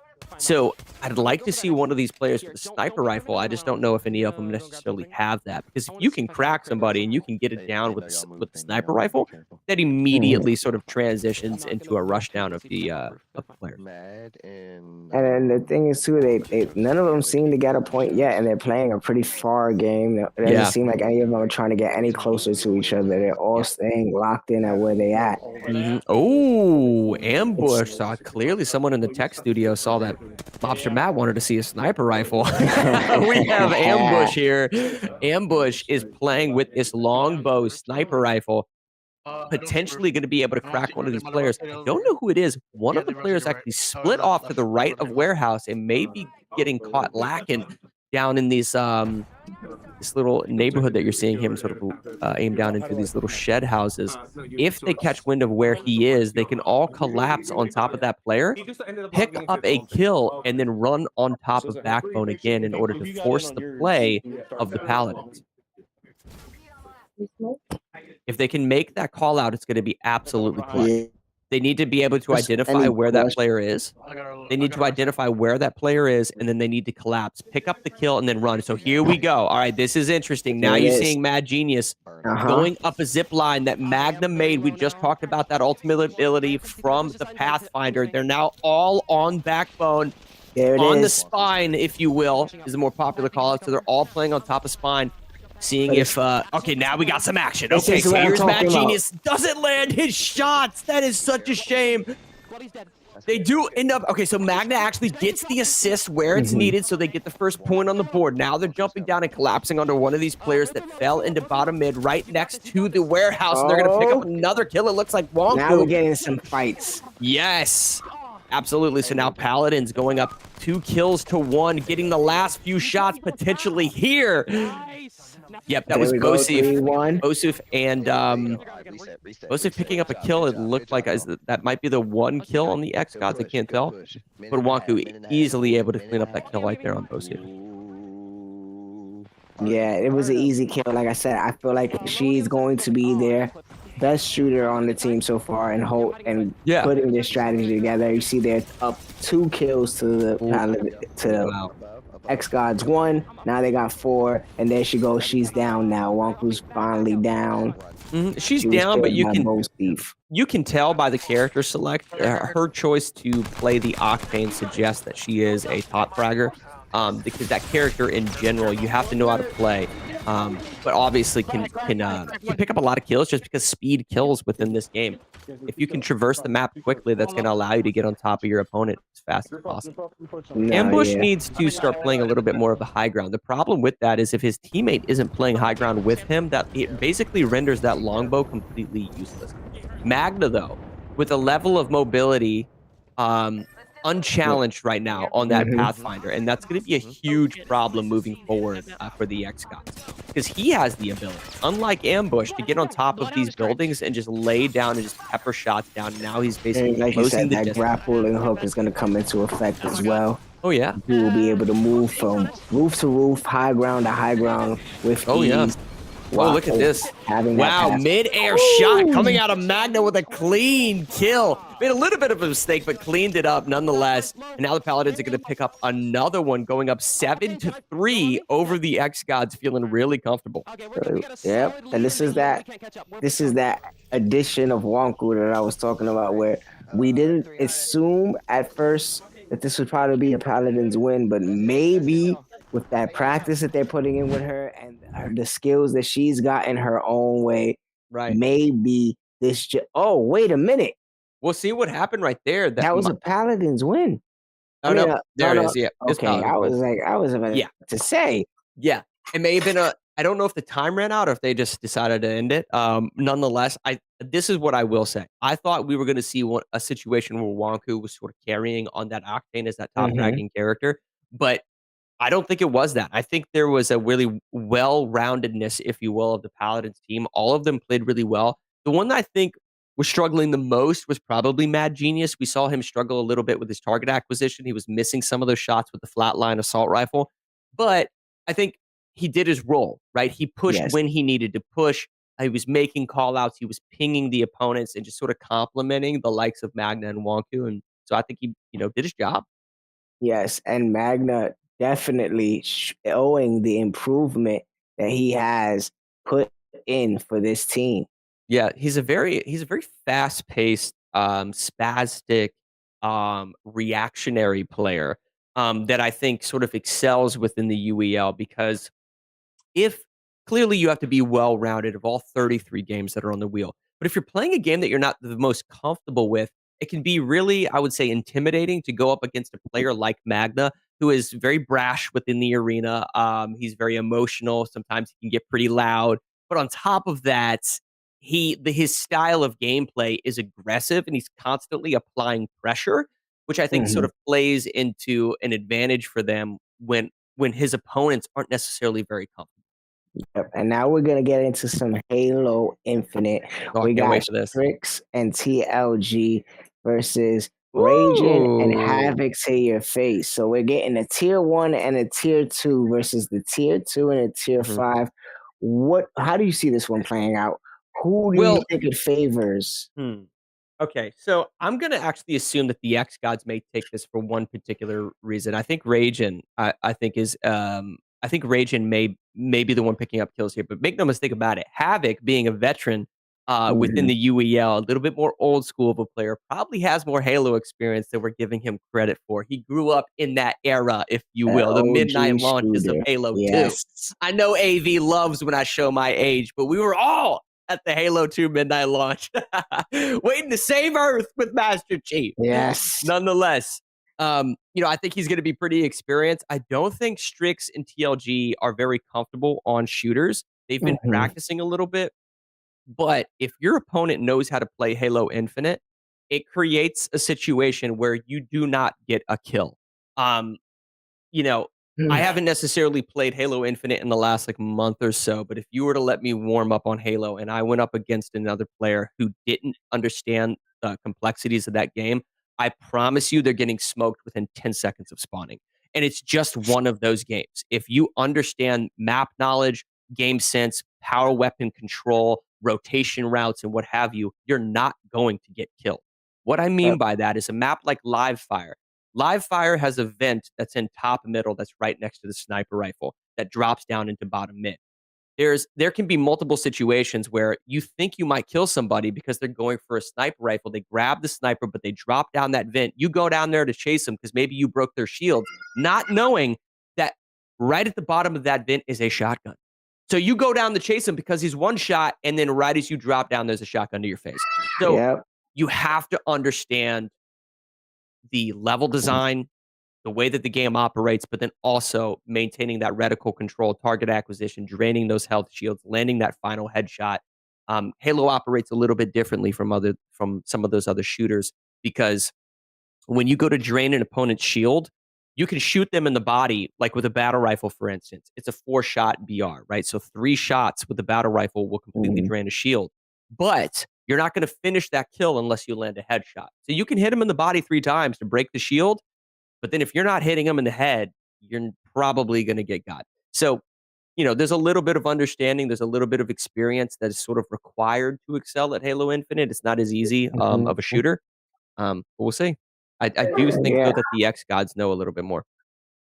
I feel like there's a possibility on the both hands because I feel like Strix and TLG maybe they're in that same bracket where they have the knowledge of these games, they have the experience of these games, and I'm pretty sure. Hey, I'm not trying to say they old. It ain't old to know when to be a OG Halo player. All right, right. And I feel like each person that's going in has at least touched from Halo 2 or Halo 3. Has definitely touched those games. Yeah. So that's why I feel like it's an even matchup. But it's more or less of seeing who wouldn't say play it more, but mastered it more, enjoyed it more. Because like I said, we have TLG, who's probably not the best shooter, might have touched Halo, might have a knowledge of what Halo does, but not necessarily be a Halo player. Right. Well, I will say this. I mean, if you've played Halo at any point, you're going to be comfortable with certain guns in the game, like the assault rifle, which you're going to be spawning with. We do assault rifle pistol starts if you're new to the stream, if you're new to the UEL.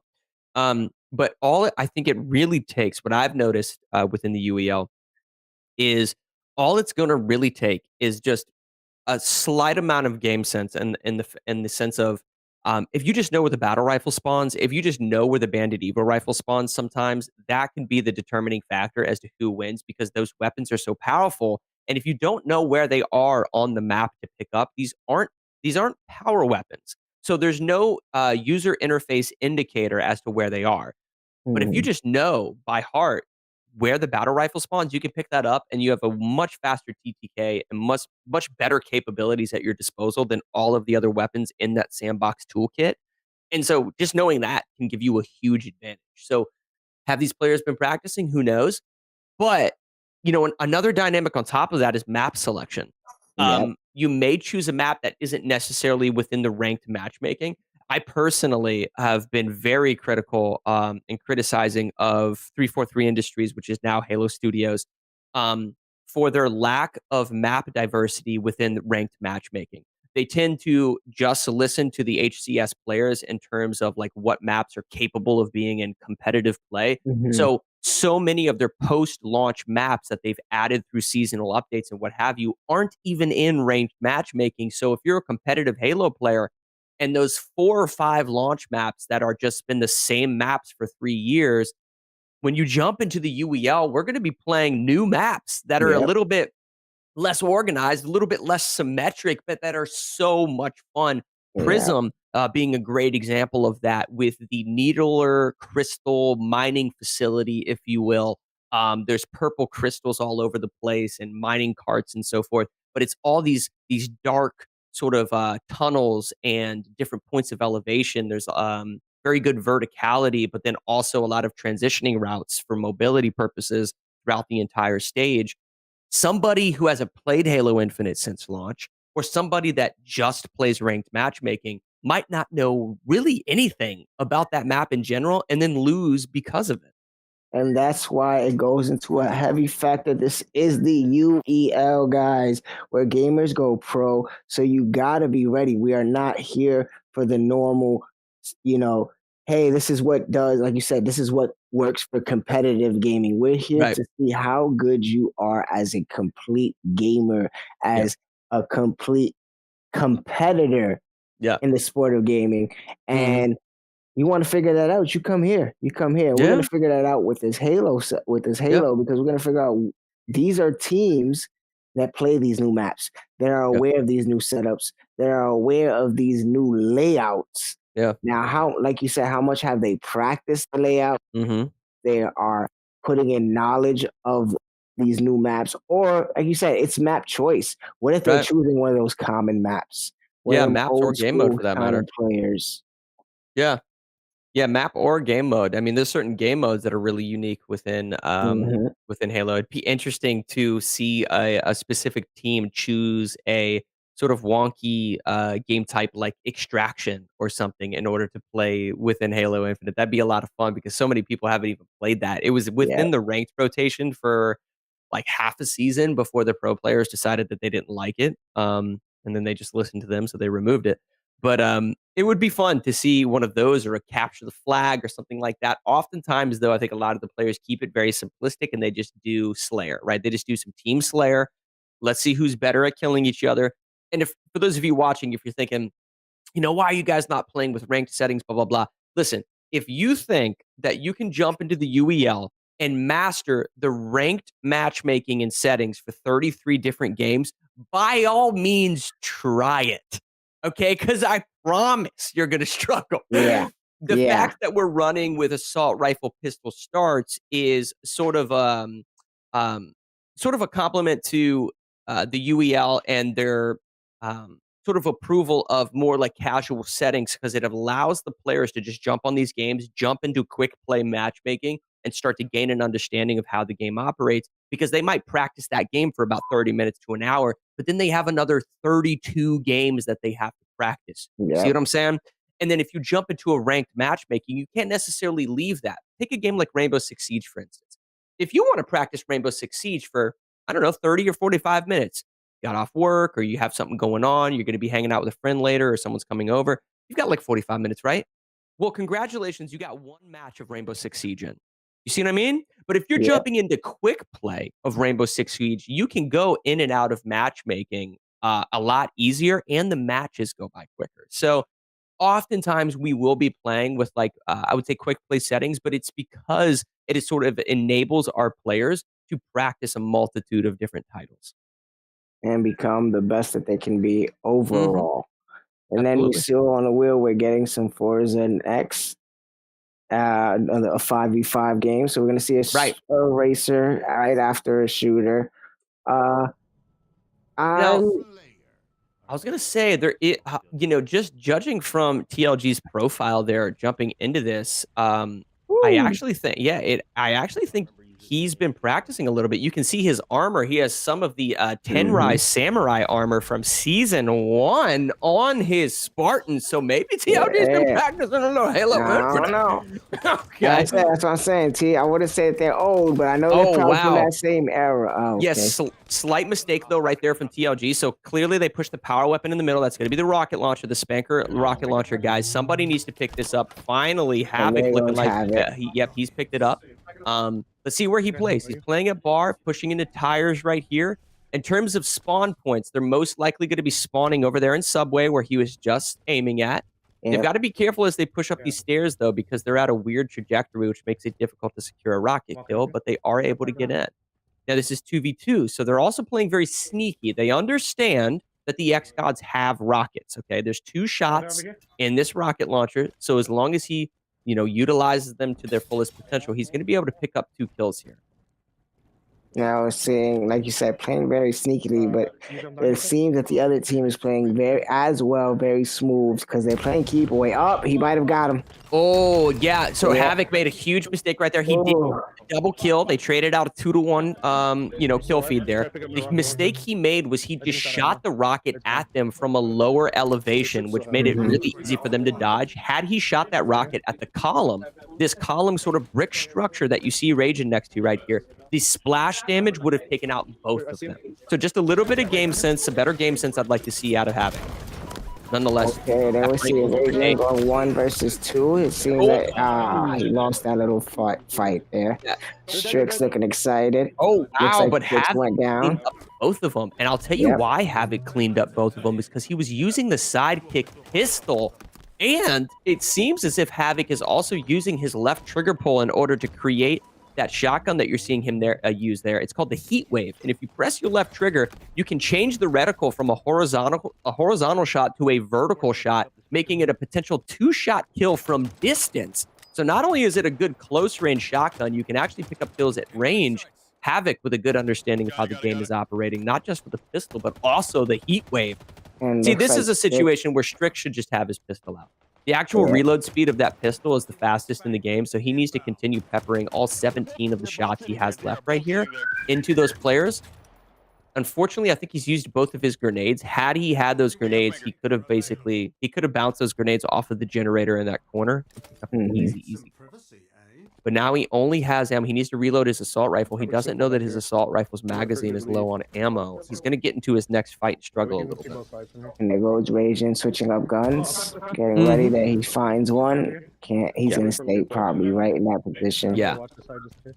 And this is a little bit awkward of the Bandit rifle. So this is the first iteration of the Bandit rifle that launched in the game, the first new weapon that was added to Halo Infinite that doesn't have an ADS sight. This is a 1.4 magnification hipfire zoom in that you're seeing here, which can be a little bit more difficult to control because the reticle isn't as controllable as the Bandit Evo rifle. The Bandit Evo rifle is the same weapon except with a scope on it, a 2x scope on it. So not as good, but still a very, very solid weapon, sort of within this map sandbox here on Streets. They're pushing clockwise. Now it's to see who's gonna see who's first. Yeah, it looks like they're pushing Cafe, and they are going to push Cafe. What they could probably do is keep Havoc sort of playing tower here, and/or send Havoc on a flank. So Havoc is going ATM on the flank. There we go, perfect. He shoots the wall next to his player, just like I talked about him needing to do on the column earlier in the game. So he's already improving. This is a level of Halo Infinite understanding I was hoping to see from such an OG player like Havoc. Exceptional. Yeah, and then Strix takes him down. He says, don't get too confident. We're still here. We're still in it, down by 4. Can they get those 4 kills in time? Right. Well, you know, they are up by 4 kills, and as long as they continue to maintain pressure, nice, just little assault rifle kill from there from Strix, and now they're both getting, wow, great double kill coming out of the Paladins. They've made this a little bit closer of a match, so 7-9. The thing that allowed them to pick up that double kill right there was team shots, right? Assists are everything. I'll take a player with 20 assists with no kills over a player that just has a few kills and no assists at the end of any game ever.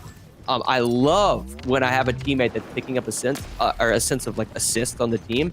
Both Strix and TLG are playing very, very well in tandem with one another. Yeah, and that's the chemistry of them. Already have been playing together for a while this season, and just improving with all the changes that are happening without in the league. Showing that there's a statement of why these two have still stood in such a high standing. Wow. TLG picks up 1 kill. He's going to come over here to assist Strix. I'd like to see Strix get his health back before he pushes here. It's not going to make much of a difference because he secures the kill. Tied it up quick. Wow. It is 9-9 with 30 seconds left on this game of Halo Infinite. This is Slayer on Streets. They actually got an unlucky spawn here in Subway. That's so unfortunate. Strix now peppering them with grenades, playing at the top of Subway.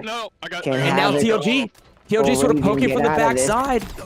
They have balcony control. Strix needs to pull back a little bit. There's 1 kill that gets secured. Havoc yelling at his teammate to finish the kill, but he's not going to. Poor communication coming out from the sides of xGODS, not being able to secure any of these kills in these trades. 5, 4, 3, 2. Oh no, they're gonna run away. They're gonna run away. They take it off by the hand. Look at that. You see the frustration and rage. It was just so close. They just by the hair on their chin. Upset of the night, Tony. Upset of the night. Havoc was clutching with the rocket launcher the whole match, and they were up by 4 to 5 kills. And then just little by little, Strix and TLG started landing their team shots with assault rifles, sidekick pistols. Hey, you know what? And props to Strix. He picked up the Sentinel beam and was dropping shields with the Sentinel beam. I mean, he's using everything within the Halo Infinite sandbox to secure some of this assisted damage. And that's what made the difference, as well as also props to Strix when they gained control of Subway and they actually spawned Red Street and pushed into Subway right there. When they did that, Strix didn't become overzealous with just trying to pressure his opponent. He kept high ground as sort of the balcony of Subway and landed those assisted team shots that we were talking about without actually like pushing the enemy team, pushing the xGODS, leaving himself vulnerable. So there's great positioning there too. Yes, and like that was just one of those games where the way this is going, the Yeah. Paladins are showing that a was whole new side of them, and what you were looking for yesterday, Right. we just might see today. Our underdogs are Yep. 2 and 4? Yeah, the 2 and 4, and they're 2 and up. 4 versus the 6 and 1 xGODS, and They have they're up. 100% more wins. I mean, think about that. What? Paladins, who are 2 and 4 against the xGODS 6 and 1s, have 100% more wins than them tonight. And 6 to look 3. at how this is going. We might see that underdog story we were hoping for on Thursday, and we might get it today with the Paladins showing off that, honestly speaking, for me and my standards at right now, this Right. trade works for both teams. Mhm.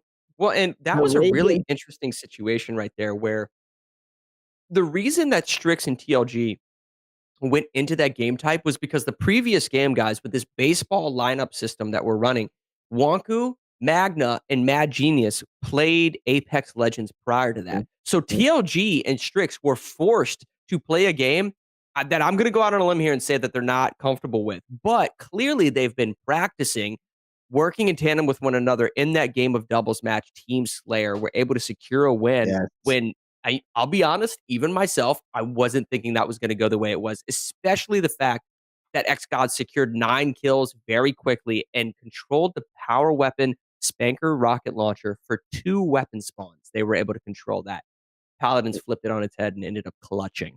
Yes, and that's just showing that anything can happen here in the UEL. Yeah. Anyone can pull out any win as long as you're putting in the work to become better. Yeah. And not stay a bot, because there's some bot moves going on over there in LA. Yeah, It's not sunny over there right now. I know it.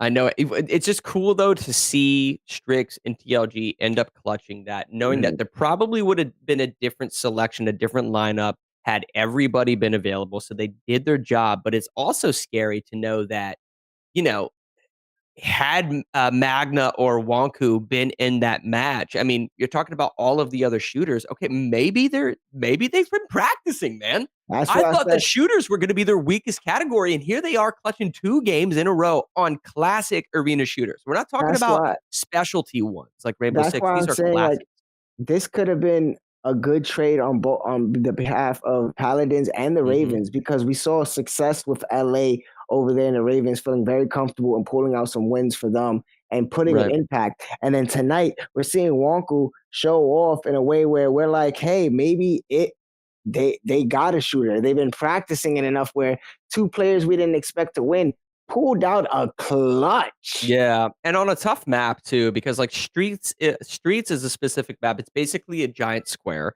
Halo Studios loves making maps that are giant squares. Shout out to them. But and that's it. The thing about that particular map that is difficult if you don't have a good understanding of it is we saw the players picking up the Bandit Evo rifles. There's also a shotgun on Purple Street that is in a vending machine over by Purple Street, or Neon Street, some people call it. So if you're maintaining shotgun presence, if you're grabbing that Bandit Evo rifle or a battle rifle or what have you, and then also picking up Spanker, like rotation routes from Spanker. In fact, there's even plasma grenades spawn in the bar of that particular map. There is a play, and this is like high level play, but this is just game sense, right? This is what I'm talking about. If you don't know Streets, you can pick up plasma grenades, and from railings in front of bar, you can throw the plasma grenade specifically up into the air, and it'll bounce behind the rockets, the Spanker rocket launchers, and the explosion will actually send the rockets to you, and you can grab the rockets without actually having to push bottom middle. So I mean, like, if you don't have an understanding of Streets, it can be a complete train wreck for you. I don't think necessarily either one of those teams were super knowledgeable of it, but there was just enough there to where it made it a really, really close match, and that's why it was so fun to watch, man. Yep, and just to update you guys quickly, we had a technical timeout that turned into a Paladins timeout. The Paladins now are at 2 timeouts before the half. They better play it carefully because we don't want those forfeits to come into play. But we have a Paladins timeout, most likely because the setup for Forza is a very difficult setup. Yes. It takes a while So they might want to be playing it and making sure that everything is set up correctly and not wasting another timeout like they did in that last game. Please make sure it's set to the correct number of laps. This game is arguably the most popular game for forced forfeits because of the incorrect lap number. I don't know why, but that's just the thing here at the UEL. So I think that's why. And I will say this, I will call out Strix, okay? Strix is a player that I personally have casted with. He's a great caster and what have you. We constantly talk about leaders emerging on specific teams, but also the importance of those leaders to help with setup. And he has sort of relayed sort of a meta, I think, within a lot of the teams of how to set up, where you have one particular player on the team doing the lineup, like choosing the lineup itself, and then another player that's just doing the setup. So you have two separate roles. So not one person is doing everything, right? I would assume that Paladins are going to start doing that. We'll see moving on later into the night if this becomes a problem, but they haven't been too bad. I mean, we're almost at halftime. We got about another 40 minutes, and they would have 2 timeouts at halftime anyway. Because if you guys don't know, oh, wow, we're getting another shooter after this. This is amazing. Wow, that's going to be a huge test to the Paladins to see, like, have they been actually practicing? If they take 3 shooters in a row, that's going to be huge for them. Yes, and like you said, with the time that's going on, that's if they go into the half with 2. Because if they waste another timeout before this 40 minutes is up, they'll be going into a halftime with only 1 timeout. Dang. Well, and now you're looking at TLG sitting right here on this Formula 1 style car here within Forza. It's important to note because the specific wheels, the texture on the wheels of Formula 1 style or selection cars makes it a little bit more difficult for them to get back on the track after they've been knocked off of it, as opposed to a standard stock model or a sports edition of a car. Nonetheless, great control there from TLG. And if you're new to Forza and you don't know how necessarily we play it, the name of the game is clean racing, okay? You want to stay on course, play your race lines as best as you can, race clean, but then also if you get off course a little bit, or if you bump into like an opponent or enemy player, just try to sort of overcorrect a little bit, get back on track, and continue racing clean. Now, what you will see sometimes is people get desperate, right? What do I mean by that? Sometimes they don't care at all about the time penalties. They just want to crash their opponents, and you'll see players ramming their opponents off the stage, particularly on these turns that you see Magna here going on, in order to sort of throw them off so much that it creates a discrepancy in the penalty time that they can't overcome. Yeah, I was just gonna say the name of the game is clean racing, but we got some dirty racers up in here. Yeah, there is a DNF goal. There are some people who love to just go in there and DNF. Yeah. Magna is struggling a little bit there on that turn, and more often than not, what you see happening to a lot of these players, if they're falling behind in terms of like wanting to just catch up to the player in front of them, they're too eager on their gas pedal, and they go into these turns going way too fast because they're trying to catch up, and it doesn't give them enough time to sort of take that wide, tight angle that they need to in order to carry the momentum into a smooth turn. They're just pushing too much on the pedal to catch up, and it plays against them very, very often. And right here, you're watching Ambush, who is currently in 2nd place, and you can see that in the top left-hand corner of your screen, behind the UEL PC number 3. But being in 2nd place, he's looking pretty good because this individual player that is in front of him is within his line of sight, which is good because that's sort of the range of sort of capitalizing on someone's mistake.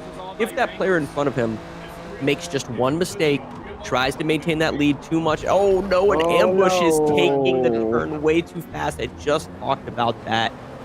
Instead of his player in first place making the mistake, he's the one that made the mistake because he was trying to catch up.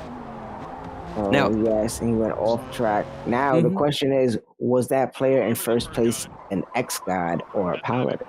I would assume, I'm going to go out on a limb here and assume that it was a Paladins because he was a little too heavy-footed on his gas right there, which suggests that he was trying to catch up and overcome that player. Magda being a little bit more patient going into these turns. Now, here's something interesting to note. If you have a coach on stage with you while these players are competing here in Forza, something really, really good that the coaches can actually do is keep an eye on the mini map in the bottom left-hand corner and alert players of sharp turns coming up. So something that's popular you'll see is a shoulder tap. So if a shoulder tap, if the coach actually shoulder taps one of the players on the stage, it's an indication that there is a turn coming up and that they need to slow down. And there it goes. Yeah. Magna finishes for 9th place. All right, he finished nice. We'll get a word on who is in that Lotus card in first place. UEL PC number 3. Oh, pretty darn close. Interestingly enough, though, there was 2 different teams. There was team number 1 and team number 2. It looks like team number 2 had almost a clean sweep in terms of their placements. That might have been quite a snowball. It was seeming that the xGODS, because the xGODS took that point. So might have been there we the top go. 3. Bo Yeah, Steve's doing xGODS his racing team. racing. Yep, Bo Steve's doing his racing. I feel like there was Havoc putting in work for there. Yeah, we didn't even mention that, and that's we should have, right? Like Bosif and Havoc are really, really like just experienced when it comes to racers. That doesn't kind of surprise me at all. Yeah, and we apologize to you, Havoc and Bosif. We were just so caught up on this Paladin stuff that we forgot y'all had y'all license for quite a while.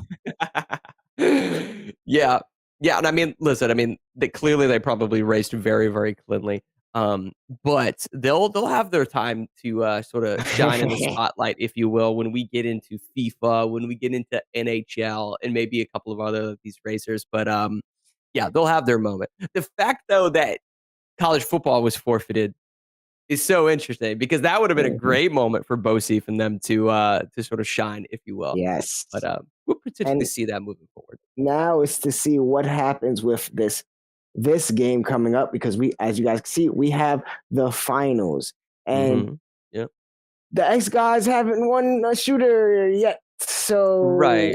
Well, and we were talking highly on how you were saying at the top of the broadcast how Bosif has been practicing a lot of these shooters. He's been doing these things, but when we've seen him in some of them, comparing even to Thursday's game, if we even bring Thursday's game into it, when they went against the Ravens, right? He has not shown his trigger figure at all. Yeah. There's a few players that I worry about a little bit on the side of the xGODS. I think the Paladins aren't necessarily the best shooter. They do have solid shooters. I would say Wonku and Magna are definitely carrying the shooter category over there, although we just saw solid Halo performances by Strix and TLG. The difference is, though, that Strix and TLG are, and I don't mean this in any sort of condescending or negative way towards any other player within the UEL. I just think that Strix and TLG are both high IQ players in the sense of their skill ceiling is high enough to where even if they're not pushing that skill ceiling, they understand their capabilities like within a specific game. They may not be able to do everything right, but they know what they should be doing.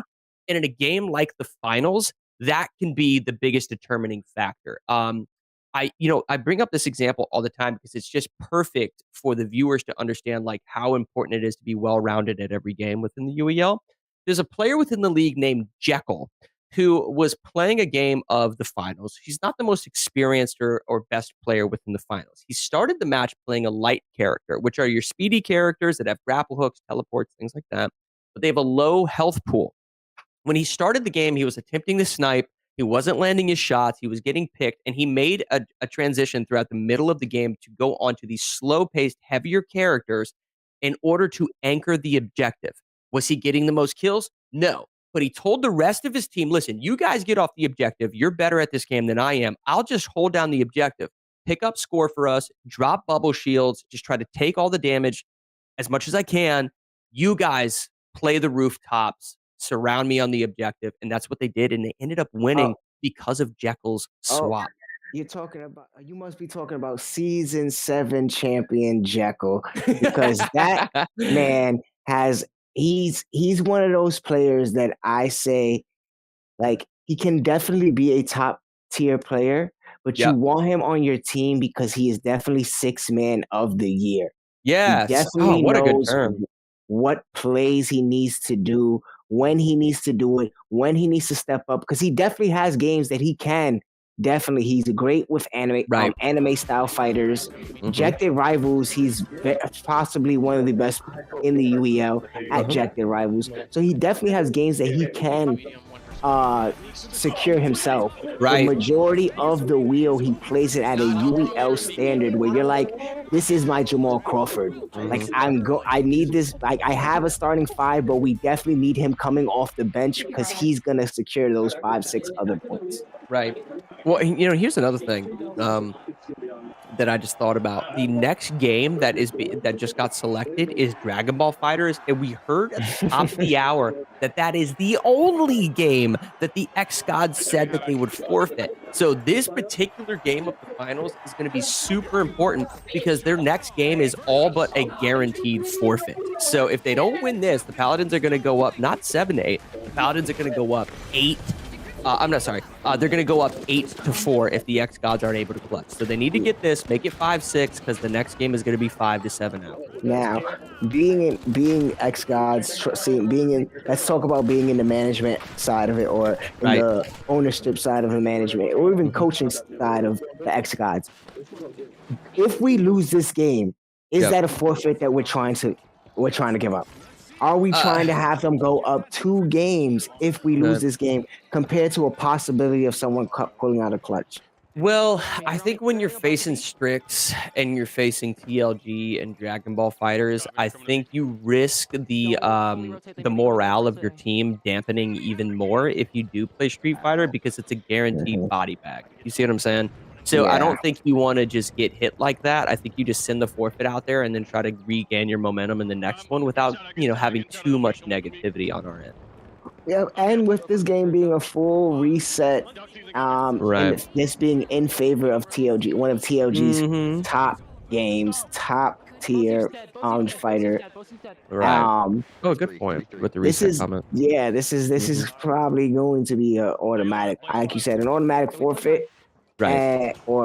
Now looking at the setup and looking at the lineup, I probably would forfeit it just to get it out the way, take it away from them, and spin off. Yeah, Magna right there with a quick double kill using a semi-auto rifle, but nonetheless, target acquisition on point, secures all but every shot that he was sending out. And this is Strix right here peppering some, I think that's an auto turret actually. Yeah.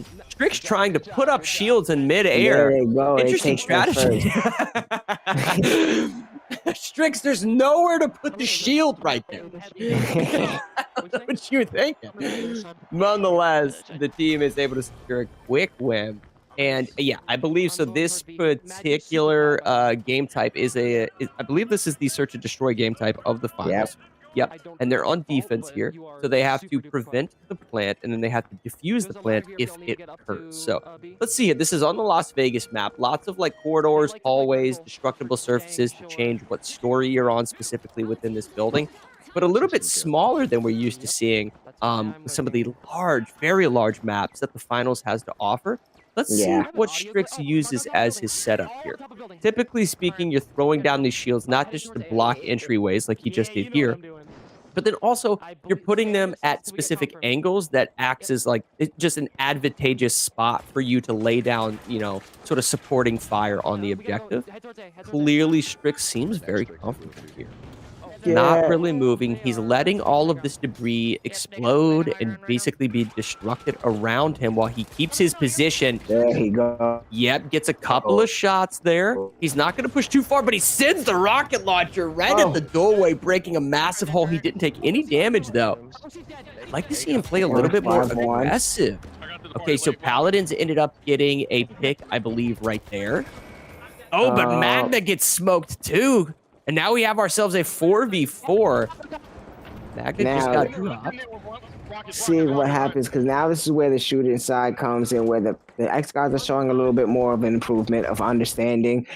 Maybe it's because this is one of those new fun shooting games that came out. Everyone's playing finals. Everyone enjoyed it. So the way they're looking at it, though, is this might be an xGODS victory. 4-1 now. They're picking them off little by little. We'll see. And Raging basically staying on the rooftop here. He elected to put his turret right there on the roof. What he actually could have done is put the turret more inside the actual room and not on the roof itself, and then use the turret to identify where your enemy is. Doesn't matter. They end up getting that round, tying it up 1-1. But yeah, that auto turret is a really popular strategy while you're anchoring the objective, or if you're just trying to peek and see where enemy players are, because it's an automated turret with a laser on it. If you put it inside a room, even if you don't know where your opponents are, you can just look at where the laser is pointing and where the auto turret is actually aiming and shooting at in order to reveal the position of your opponent. Yeah, and let's see who's gonna pull out now because it's looking fairly like it's gonna go be back and forth. Yep. If they And it might go back and forth. I mean, at the same time, both teams have to stay super level-headed. Beautiful map, may I add, here within the finals. Very, very gorgeous map. But yeah, both of these teams have to stay level-headed, and I think they are. Yeah, both of them have basically these stone-cold faces from between Strix, between Havoc, and so forth. I think they're comfortable, man. and Not it's too nervous. at the same time the knowledge of the game because it seems like they're all flowing through most of this Las Vegas map. They know certain spots, certain corners. So the practice and the time put in. Okay, see, this is Havoc losing too much life. Yeah, he did escape there though. he Effectively, no, he didn't. Did not. Maybe potentially a call out coming out from the Paladins in order for someone to flank him on his specific position that he was in there. He basically was in Blue Casino at the bottom of that objective. Someone might have called that out and then jumped down from the top level in order to secure the kill. Got Duck Season, sort of playing the bottom here. Gets a few shots, unable to finish it though. Now, he does seem to be playing medium, yeah, and he is playing medium, so he has auto turrets. And you can also see the composition, the team compositions in the bottom left-hand corner of your screen, guys. You're watching Mad Genius on the Paladins. It looks like they have 3 mediums and 2 light characters, potentially? Yep, and they lost one person. Now it's tying it up to 4-4 apiece. Okay, now we're watching. They've lost another. They've lost another, so now it's Paladins down 3 players. There it is, 3-3. This is going back and forth. Yeah. Yeah, it's going back and forth. It looks like they have a medium player, and then obviously Bosif playing this lightweight character. He has a grapple hook at his disposal, so if he's able to, yep, there he goes. He's going to fly in here, potentially get the plan off, and get some of the smoke out from next to him. Let's see what he does. They're going to be right on top of him. Yeah, but that smoke's taking too much damage. It is, but he dropped the objective. Whoa, the objective equipment goes flying. Yep, and Bosif goes down. He goes down. It looked like TLG potentially got the flank on them there, coming up those stairs. And there it goes. Wow, xGODS ended up taking out. Yep, they tried. It was 2 back and forth. At least the xGODS, I mean, the Paladins definitely did try. But it was just, I feel like that this is a shooter that the xGODS play. You can definitely see the synergy. PLG had a great flank right there. It was just a matter of a TTK within the game. There's not enough rounds in his magazine to secure both of those kills, particularly on medium characters that have like sort of that medium health pool. So by the time he was able to drain the health on one player, the other one Raging had already turned around and started peppering shots into him to finish out. Now we're watching Raging. We're gonna run through the corridors. This is, like you said, this is a very beautiful map. It is. Yeah, honestly, this is, and I haven't played the finals recently, but typically speaking, like, I would say the actual level design within this game is pretty standard. This is probably the most unique map that we've seen, so it's great to seeing it, sort of played here on the UEL stage. And that brings into another factor of like what you said. In the UEL, we get to play with all types of maps, all types of things. So we get to see every aspect of what a great game actually is. Yeah, 100%. Pretty accurate shots coming out of Raging. Good sort of game sense to dip off into this corridor here on the top of this level. Nonetheless, he gets a lot of damage output, and what that may allow him to do is have some of his teammates, potentially on lightweight characters, begin to push those players that were weak.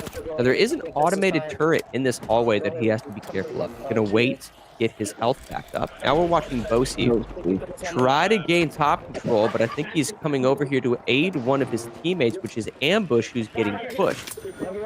And I think Ambush...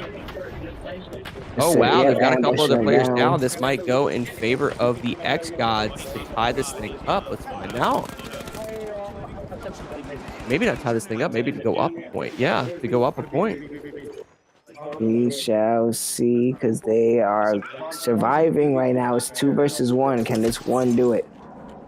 Yeah, but they also have to go grab the key. So he was in the objective, but the key is actually over at the objective B. So now he's coming over here to get it. He does have to be careful, though. He's got to be careful. Shooting this is going to reveal his position. They're going to essentially be hearing these gunshots and then coming over here. It is a 2v1, by the way. That's something to know.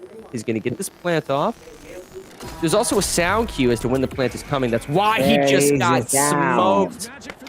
Like you said, he had to play safely. He wasn't playing too safely. He wasn't looking behind him. I think he should have ran down with his. It's 2 versus 1. I would have ran with my teammate, have my teammate guard me while I set everything else up. He did just throw a smoke grenade on top of the objective, which is going to delay the actual defusal itself. Ragin trying to capitalize off of Boseef's plan, and now we have Mad Genius potentially going on sort of a flank, if you will. Trying to find his positioning, but he's getting smoked by that auto turret, and by shooting the auto turret, it reveals his position. Cajun comes out of the doorway and finishes it up using the exact strategy that we had mentioned earlier. Wait to see where your auto turret begins shooting, and then clean up the kill. And now we're tied 2-2. Yep. This is fascinating. Gotta love it, man. Gotta love it. We figured this game would be as close as Halo Infinite. Can the Paladins clutch another shooter, though? Definitely putting up a good fight. And we'll still see we have xGODS as defenders and the Paladins as attackers. So let's see who's going to pull this one out. Yep, and we're watching Mad Genius be taking the key in general. We'll see what objective they push. Also, the strategy involved, right? Because sometimes you don't necessarily do a full frontal push onto one objective with your key holder. Sometimes you'll have 1 or 2 players actually flank and try to, do side maneuvers, take a different trajectory in general, right? Coming up from the bottom, maybe utilizing a grapple hook of some sort in order to get on top of the rooftops and then come down on top of the objective. It does look like all of them, though, are pushing moving together. That's what I was like. I like that. I like the teamwork, how they push together to protect the key. Yeah. It also looks like what they're trying to do is get above the objective, and then they're going to blow a hole in the roof of it. Probably utilizing this heavy player right here, and then they're basically just going to collapse on top of the objective, quite literally. Oh, okay. So they just decide to drop through the vent. He drops the key. Now they're peppering over by purple machines. It's almost a kill. That player is one shot, needs to disengage completely. Their problem, though, is that all of them are on top of the objective. Here's my thing. If I'm xGODS, I'm throwing smoke grenades. I'm throwing everything I can on top just to make sure that they can't plant, and then get my health back up to re-engage. Well, it's looking like they taking some of that advice, because now it's 4-4, 3-4. Yep. And TLG just gets a kill right there, an assisted kill nonetheless. They do get the plant off. This round is looking like the butter for the Paladins. Yeah, 2-4. I don't like what I'm seeing, though, from TLG. He needs to pick a corner and then set up a campfire, because he's just running in the middle of the map. There we go. This is like perfect cover, right? This is what I mean.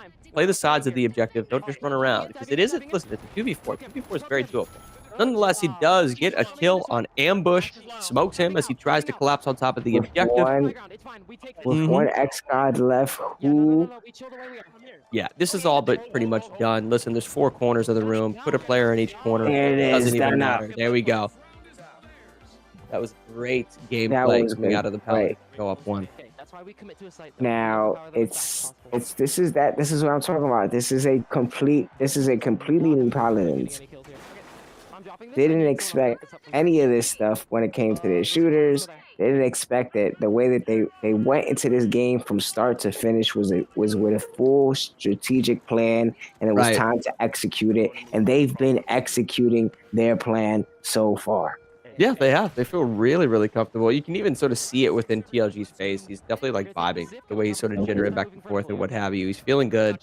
Which is interesting. He's sort of a player that sort of wears his emotions on his sleeves. If he's having a rough night, you can definitely tell. But I think they're feeling good, man. I think he sort of caught his mojo within Halo Infinite. Obviously, he didn't even necessarily get to play some of the fighters earlier because Wonku had a clean sweep and so much more. So he hasn't even had to necessarily play as much as he probably would like to. Nonetheless, they're having some fun on some shooters. Who'd have thought? Yeah. This is me seeing this. I feel like they're having fun in general overall. Looking at the score, they're not too far off. They're not running away with it, but they're keeping themselves at a very comfortable lead. Yeah. Yeah, definitely a comfortable league. I mean, it is just one round, but there's just sort of a there's sort of a mojo about them that it seems to be like you could tell they're just enjoying themselves, whereas the xGODS just seem to be pressured. They sort of feel like they're playing off their back foot. Strix gets smoked right there by a lightweight character coming around the corner. I believe that was Bosi that ended up getting that. Typically playing on that lightweight character, you can see it here. Oh, health pool not enough though. Gets killed from behind by PC8. We'll see who that is. Havoc peppering grenades up into the objective, looking to defend. You can see the actual objective machine right in front of him. He has a cheeky little spot here, but he needs to be careful. He needs to put an auto turret in that room in order to act as a sound cue to alert him as to where the enemy players are. Instead, he decides to sort of leave it. Yeah, and it's just gonna be one of those things where I want to see if they can keep control, because sometimes it seems when the Paladins get a little too excited, especially here in the finals. Yeah, that's what I mean. When they get a little too excited here in the finals, their confidence starts to show, and then that's when they start to just feel too loose and then give up easy victories where they could have just pulled this clutch out. It would have been really interesting if Wanku would have clutched that right there. She had the right play. She actually went up the zip line and sort of used the mobility of like vertical control of the zip line to try to clutch that kill. Just great target acquisition by whoever that was that actually ended up killing her, because that's easier said than done. You're basically aiming upwards at a flying opponent while also trying to control your recoil, positioning, and everything else. So good play. It just wasn't enough. Yeah, it definitely wasn't enough, but hopefully they can clutch it out here. Maybe it's enough for this one time, but definitely trying to figure out who's going to take this, because this is a ongoing long one right now, this finals. They're going back and forth. It's 3-3. We have 17 minutes into the half. Yeah. Tied up just like we saw in Halo Infinite, man. Seems like both of these teams are very similarly talented when it comes to shooters. Great verticality sort of control here by Wanku, peppering the objective with a couple of grenades. As soon as she can, she should probably drop into this first story and lay down an auto turret immediately on one of these walls.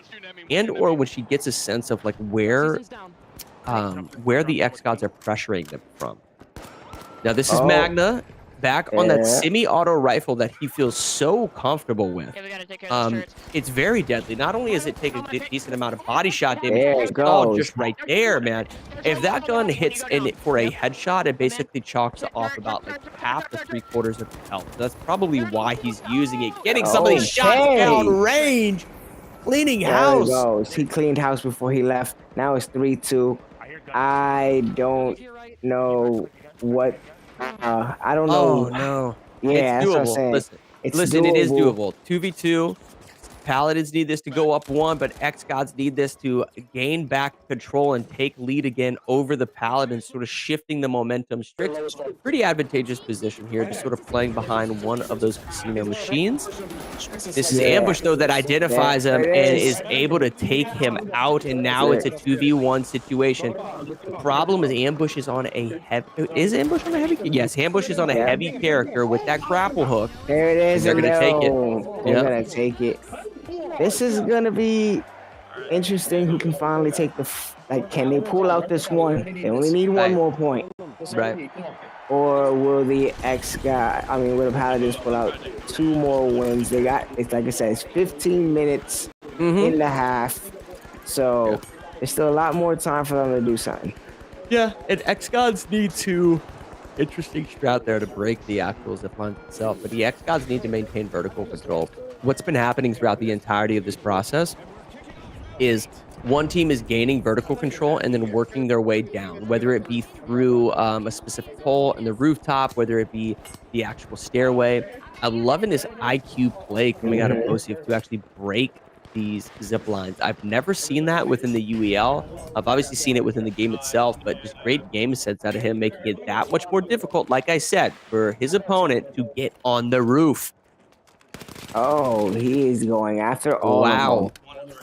Bosi is playing with big brain right now. And typically speaking, your lightweight characters are playing like that. They have a sense of sort of game awareness, which allows them to sort of take advantage of the speed, the teleport, the grapple hook, and what have you of those lightweight characters. Mm-hmm. Maybe those big boy plays worked out for them. Yeah. Maybe BoSeef is feeling Well, he has comfortable to be now. careful because that's actually one of the players on the xGODS that just went down. So now it's a Oh. 5-4. Yeah. So they have to be careful. If they're pushing the other objective, all of that setup would have been for nothing. Which it looks like they may be doing. So potentially a super clutch play Oh, here. Oh, wow. man. Yep, the Christian has been started. Now BoSeef is trying to collapse on top of the objective, but he's going in from the ground level. Turns himself invisible. This is doable, but knowing that he's on a lightweight character, he should have probably have gained high ground. Oh. That was not enough. That's the advantage of the medium characters. Wonku And then with Wonku went too down much herself. speed gets caught lacking with all but no health. TLG on the stairway heal. TLG next. Wow. What? It's like every person we're switching off to, we're seeing them go down. Yeah, and there you have it. Ambush.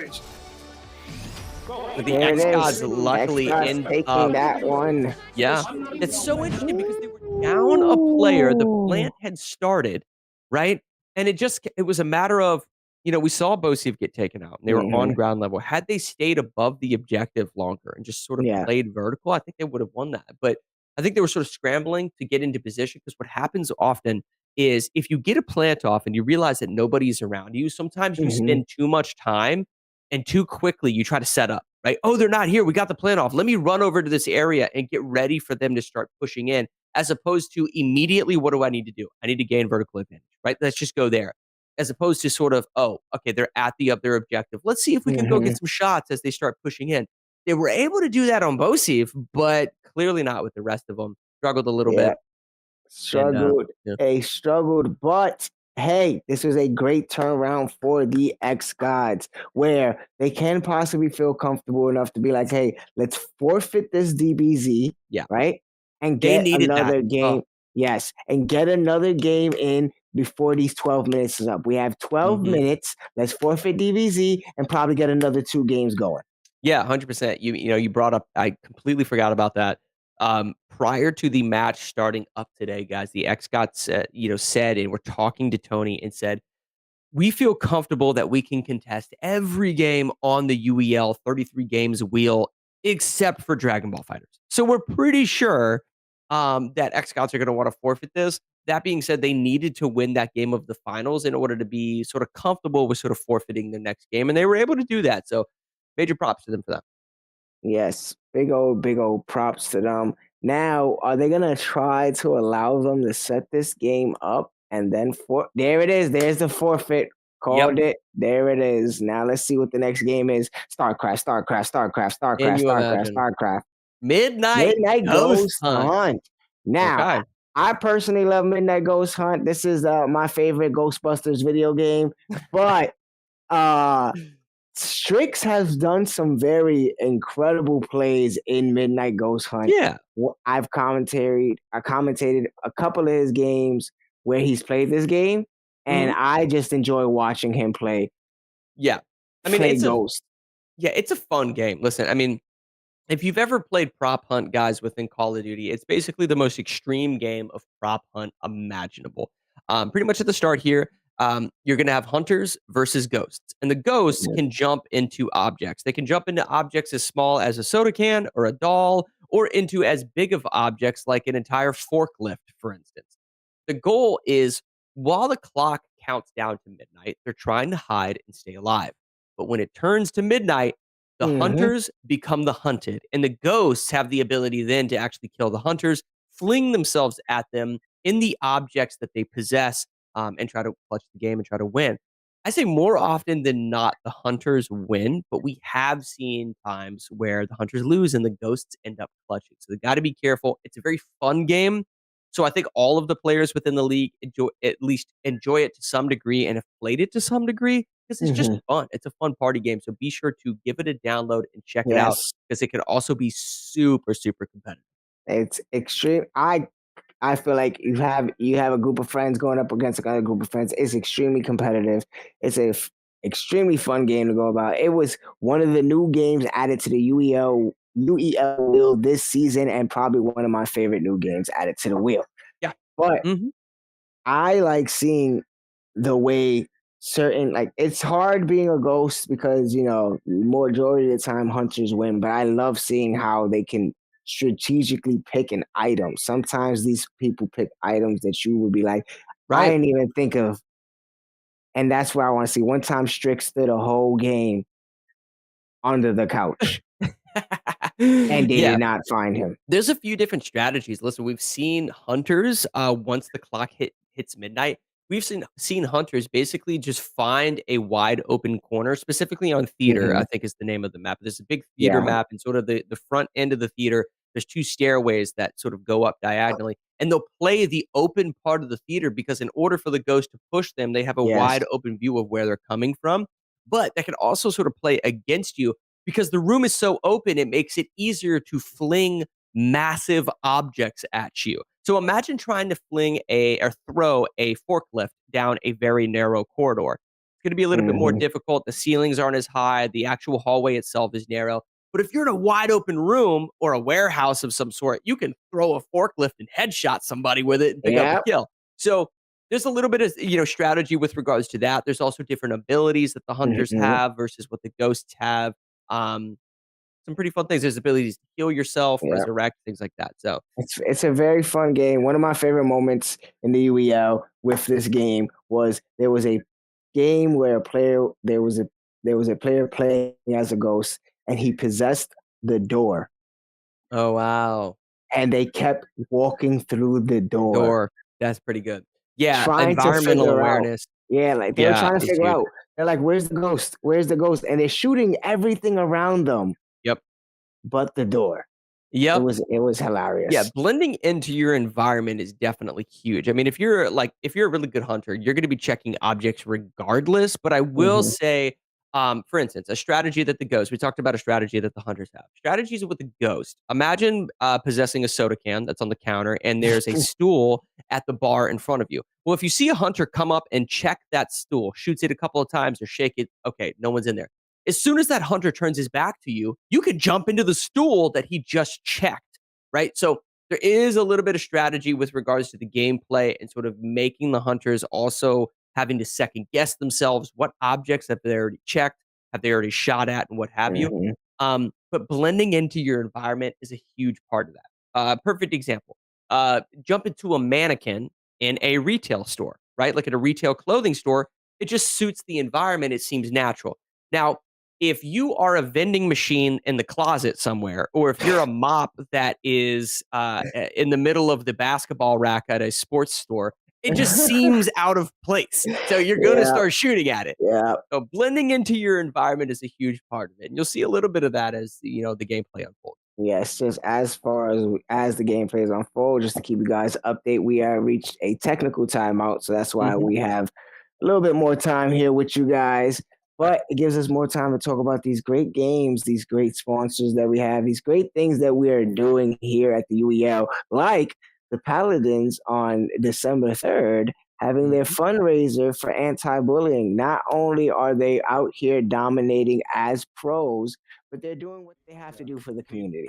Yeah, absolutely. And that's the Be a Friend project. Like you said, that's Tuesday, December 3rd. We're raising money and spreading awareness for just positivity within youth culture to prevent bullying, guys. And what better sort of conduit to that than playing video games? Because video games are for all ages, all backgrounds, all cultures. And it's just a great way to sort of spread that positivity that they're trying to do. If you can't make it for that specific fundraiser live stream, guys, please head over to mi-paladins.com. The Paladins that you've been watching tonight are putting together that fundraiser. So it's mi-paladins.com, and you can actually donate there as opposed to actually showing up on the actual event December 3rd.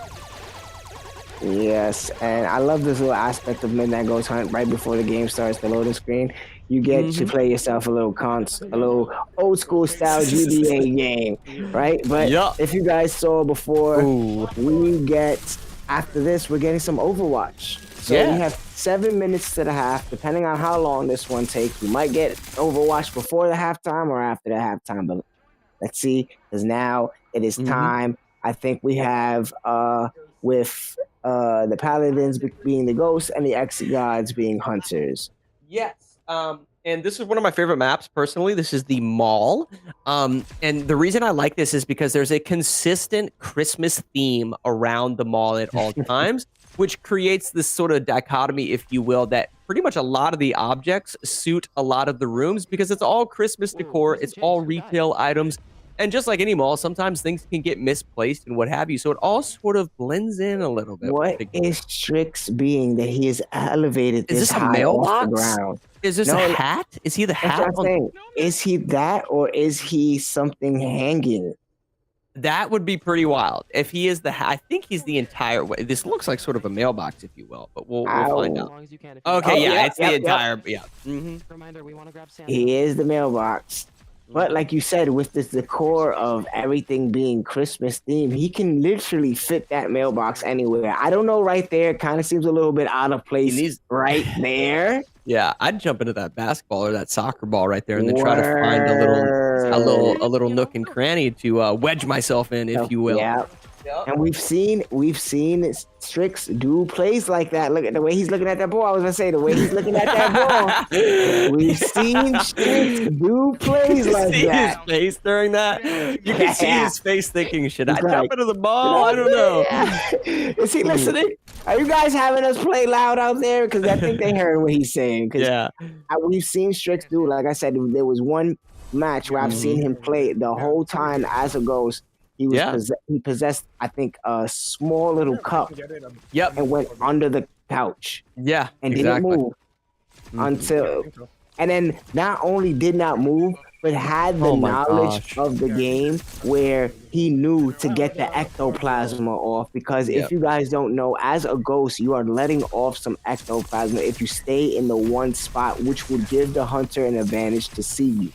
Ah, that's whether interesting. you're moving I didn't or actually not. know that. That's Yeah, really so you always have to move a little bit to make sure that you're spreading that ectoplasma or make a round. So it isn't in one location because they do have the hunter can locate the ectoplasma. All right. Well, I did see in the shout out to the developers of this game, there's an actual store in this mall called Ghosts Be Us instead of Toys R Us. And within that actual store, there was a sports ball rack, and there was probably about 15 or so sports balls on the rack from different soccer balls, basketballs, footballs, and what have you. So it'd be interesting if Strix is able to get into that basketball or soccer ball and then actually get on top of that rack. It would be so difficult for them to check all, 15 or 20 of those balls. Now that depends because you saw how he just shot down all those apples. Yeah, 100%. It might be. I wonder they could have been the hay yard. Yeah, that's true. Yeah, he's got to check all of these little toys, make sure that they're not sort of wedged into the corner there, over by that Christmas tree. They seem to be doing a great job. Yeah, that's what I'm saying. Strix. This is I was looking forward to Strix gameplay in this. What I'm saying, Strix is very high when it comes to strategy. He was he was one of the best strategy players in his rookie season and in his other seasons. And there he is with the ball. It's a Strix thing to do. Yep. You find the smallest item that he I feel he plays it right. You find the smallest item so that you can play hide and go seek properly. And then when time is up, you go and possess a bigger item. Right. And then get in there. But right now, this is your keep away style. I don't feel like playing the biggest object in a keep away mode is the best. Right. No, but he's jumping into this piano because they're in the wide open part of the mall at the bottom of the escalator, which is super advantageous. I think he's going to smoke somebody right here. Oh, boy. Oh, he just barely gets shot enough to where it doesn't do too much. He's jumped out into ghost form, and he's swinging haymakers like Tyson in his prime. Not necessarily last night, but he gets taken out. Strix, unfortunately, not able to do a ton of damage. And here comes Magna coming in from the backside. Ends up getting some solid damage right there. Now they still have a whole time. They still have 3 minutes left before midnight. So I don't understand what's the whole going for attack mode. Yeah, maybe a potential resurrection here. Revive potentially coming out from Havoc. He's got his work cut out for him, though, trying to get this ghost out. We didn't even mention the fact, guys, it has hit midnight, and the ghosts, the hunters, become the hunted. The ghosts are trying to take out the hunters right now, doing everything within their power in order to do so. Havoc, the last one on the team left, trying to get a revive here, but he's got to be careful. He's got arcade machines flying at him. And I believe, is this a 1v2? Is he the only one? I think it's a 1v1. It's a 1v1. Arcade 1v1. machine versus Havoc. He's running for his life. He's like, I ain't afraid of no ghost. Oh my goodness. Can he get the revive off? Who are you going to call? Who are you going to call? The Ghostbuster. They're calling Havoc. He's getting his whole team. There's no way he gets the whole team. Wait, there's a one. He's knocked out. It's still a 1v1. He had the revive. He got the revive off. It's 1v2. Bosi was able to get up in time. That was great play from Havoc to at least get one of his teammates back in time. And there it is. Hunters take that one with the great teamwork and getting themselves back.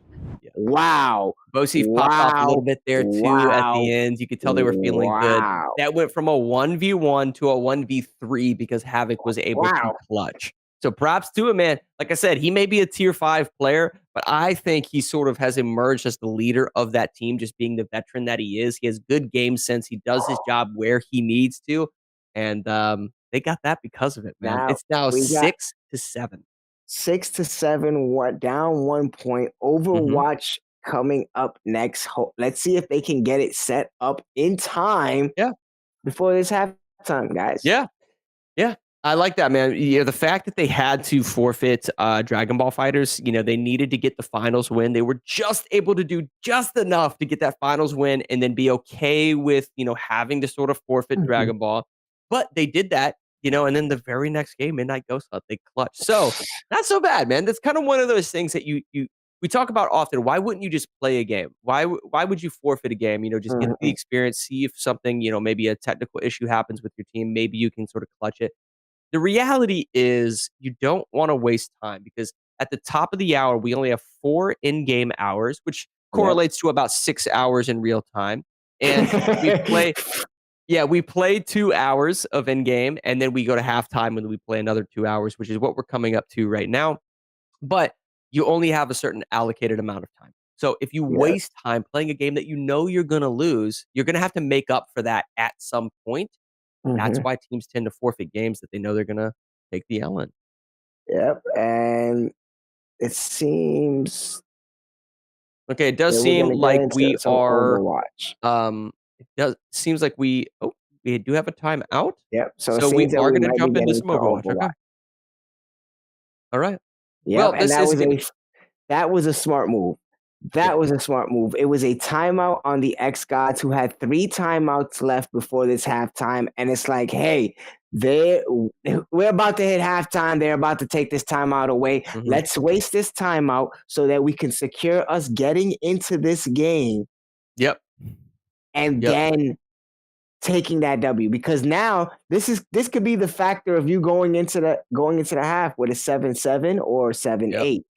That's true. They don't want to lose their momentum. They do risk sort of losing that momentum right now because they just had that clutch win on the finals, a clutch win on Midnight Ghost Hunt. You would have gone into halftime feeling really good, but you also maybe you get another win right here when the Paladins aren't feeling so good. You don't want them sort of stepping away, having a snack, maybe grabbing that Sly energy drink, sort of recuperate a little bit. So get the wins where you can. I like it. I and that's what I say. I understand where you was coming from as well, but I also see it as maybe they feel that they're hot. When you got that hot hand, you ain't trying to cool down. You don't want no breaking. It's like, I got a hot hand right now. Let's keep ourselves hot. Get this 1 point with Overwatch because they did pretty good. They did as a unit in the shooters would fight with the finals. They did pretty dang good. Yeah, and they were, listen, I think they probably should have won Halo Infinite. They let it get away from them. So they performed well in that. They clearly won the finals, even though it was, pretty close. And so they've won, they're 1-1 on the shooters, but they probably should have been 2-0. Going into Overwatch, I think they feel a lot more confident now. I think they're sort of warmed up, right? The trigger finger is feeling good. Let's go ahead and secure this win prior to going half, and then it's going to be tied up. It's basically going to be 0-0, and we're basically kicking it off from halftime. kicking it off from halftime. Where this is more of a game where it's just like this is where the UEL shines at its best. When you get to see two teams who are on the same level, who have great players who can compete and go blow for blow for blow. It was like the females fight right before the Tyson and Jake fight. Oh my gosh, it was amazing, wasn't it? Blow Yeah. for blow, and that's what Yeah. we're getting right now. It's a blow for blow match. We don't know who's gonna pull it out, and I can't wait to see this end. Yeah, result. and this is a open queue setup. So for those of you watching, there, typically speaking, it's not going to be 2 healers, 2 tanks, and a DPS, something like that. They can go 3 tanks and 2 healers. Okay, so it is open queue, which is a little bit different. It can be hard to practice at times because not the most popular setup within the game. Nonetheless, I think the team that's going to excel is the team that has a great understanding of the specific characters. And you can see right there, this is Bosi, who has 19 hours on Moira. At the same time, not the most amount of time I would like to see. Having less than a day played in the game isn't the greatest thing.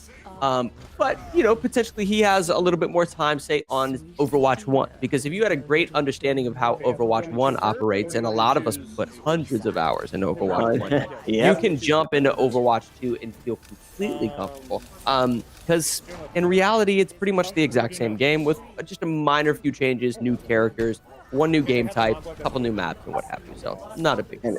Yeah, not a big deal. Not like you said. If you played 1, you played 2. It's just minor differences. You can tweak those minor differences. You got it right. But get it coming up after the half. We're gonna get some Checkmate Showdown, which is a strategy fighter. Who do you think that favors? I think strategy-wise, I think the xGODS. But then in reality, in terms of the fighting aspect of the game, I think it's Paladins. So I think the game of chess, the xGODS are going to do well, but then Paladins I think are going to not sweep them, but do really well within the actual fighting.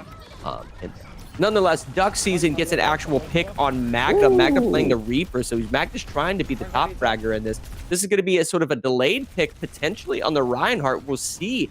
Nonetheless, Bosif getting dove in the back line. Ambush gets a kill. Havoc gets a kill. There it That's is. going to be all but a team wipe. Is that going to be a new duos that we see? Ambush and Havoc, the 2 friends of 6 years coming in to dominate the UEL? Yeah, potentially, but they ended up sort of clutching right there, man. Bosi did his job in terms of damage and heals. Now, Ambushman talked about at the top of the hour being really excited to be on Bosif's team. Not only is just close friends, but they feel like they synergize well together. And now we get to see them actually play a team shooter where, maybe they complement each other. And at Magda the same getting a time, little overzealous there on that push. the synergy that we finally probably will get to see, because at the same time, not only has Ambushman played with Bosif, so has Havoc. Havoc has played with Bosif for quite a while, and then you got Havoc as Ambush's man's closest friend. You add that 3 trio right there, that could be a dominance. Wow. That's going to be another team wipe, and they're feeling really comfortable. They're going to advance this robot up. This is basically a game of tug of war, by the way, guys. If you've never played this game mode before, this robot is trying to advance into the enemy team's base, but they can also advance it back towards your base. So it's very much tug of war. One thing I would like to note, Magna has been the first pick in both of these team fights, and he's trying to play the top fragger on that Reaper pick. If Reaper, okay, right there, he actually got 2 kills prior to getting killed, so not too bad. Unfortunately, though, 3 of the Paladins have been eliminated. This might be another team wipe. They have to be careful because the robot was actually getting back capped. Someone was sort of ninja capping the robot behind them, but they recognized it, they got back to it, and now the xGODS are still moving, feeling really comfortable within this shooter, guys. This is what I mean. Like, is it feeling comfortable in the shooter, or is it feeling comfortable with playing with each other?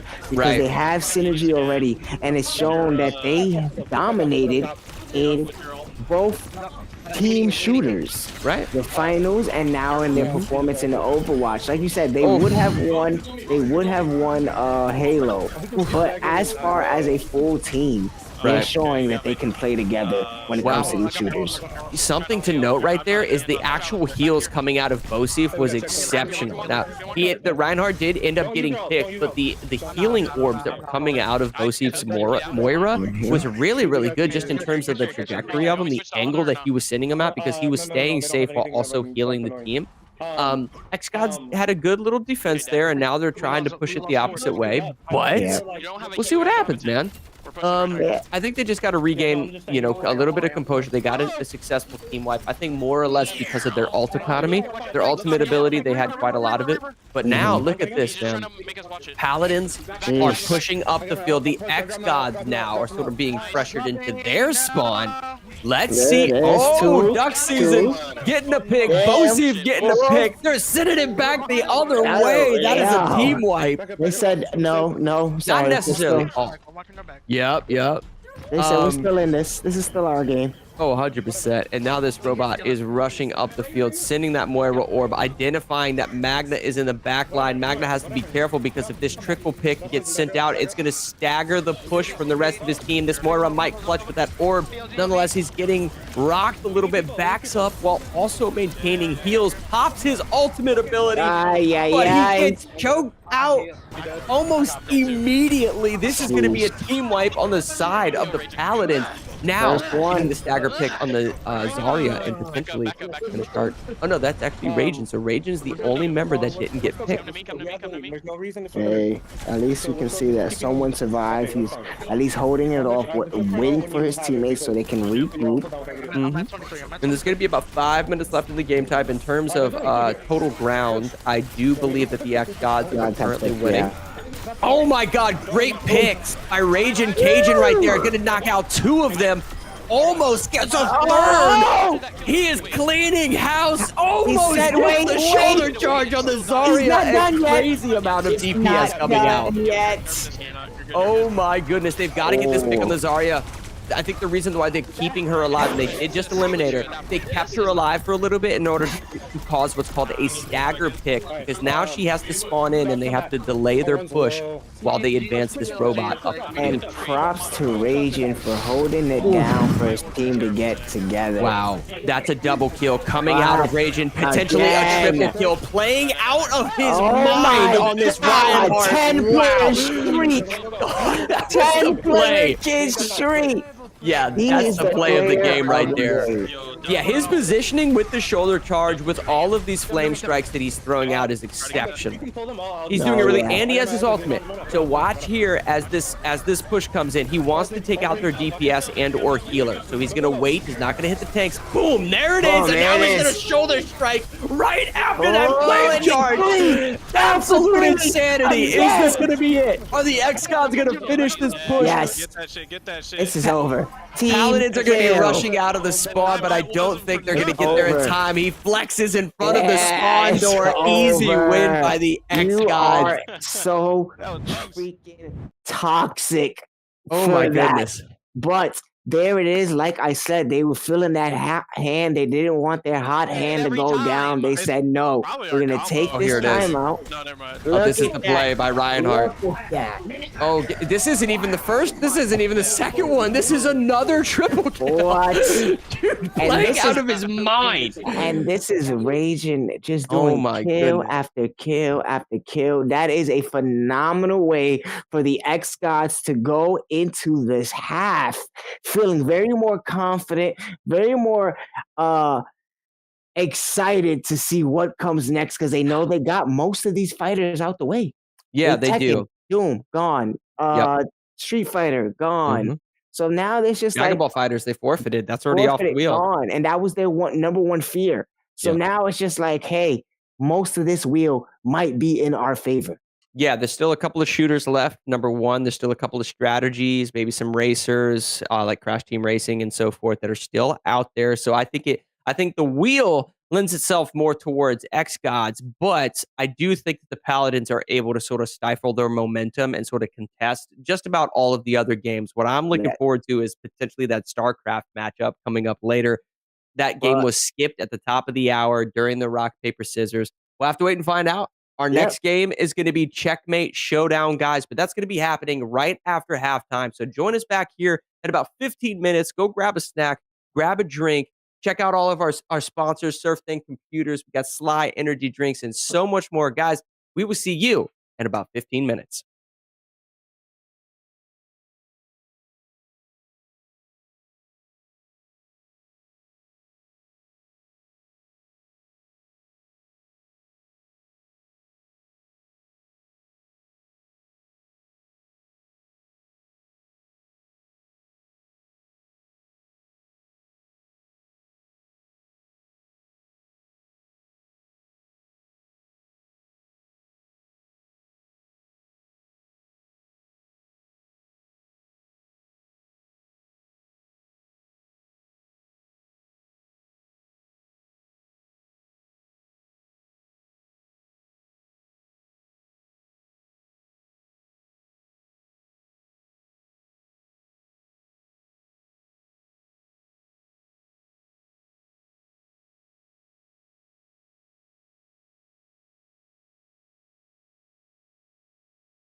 I don't agree with you guys, but he's the GM on site. But he don't need to chicken. Hey, that's Hey, get him out of here. That's messed up. That's how you know they salty, bro. They salty. Hey, go ahead. What? So wait, Reapers win! Not really. It's okay. So far, we're doing pretty good. In the beginning, it wasn't in our favor, but we bounced back and we're winning almost every single game. So it's looking good in our favor, but we definitely got to tighten up a little bit more. Everyone's nervous. I'm nervous. The other team is nervous. Our players are nervous, but me and Cutters, like as leaders on the team, it's our job to be the vocal ones, and we can't show them. We have to make them think we're the best. They have no chance at winning. They shouldn't even show up today. So when we win a game, we got to scream. When we lose a game, we got to tell them they're biased anyway. It doesn't matter. We have to talk trash the whole time and keep our confidence up the whole time. And then with our team, too, we have to try and raise their energy up and try and get them to get hyped and things like that. At the end of the day, like, we have to play through. So even though we lost timeouts, even though we lose in games we don't think we should lose, we just have to keep playing the game. If we get caught up and just give up because, oh, we lost a timeout or we lost Forza, that's how you lose. You lose when you let the game go. You cannot let things like that determine the game.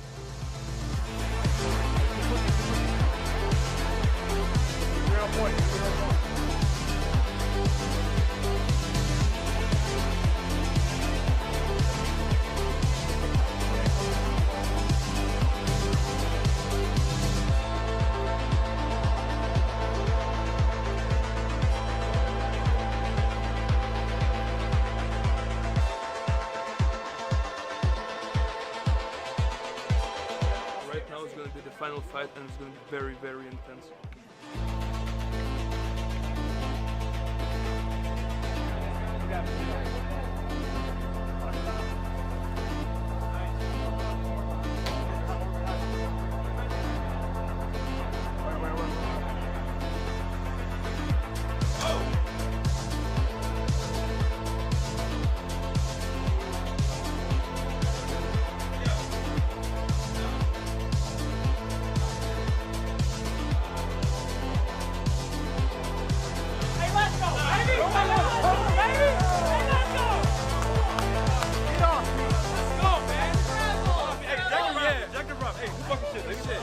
Hey, let's go, bro. Hey, yeah.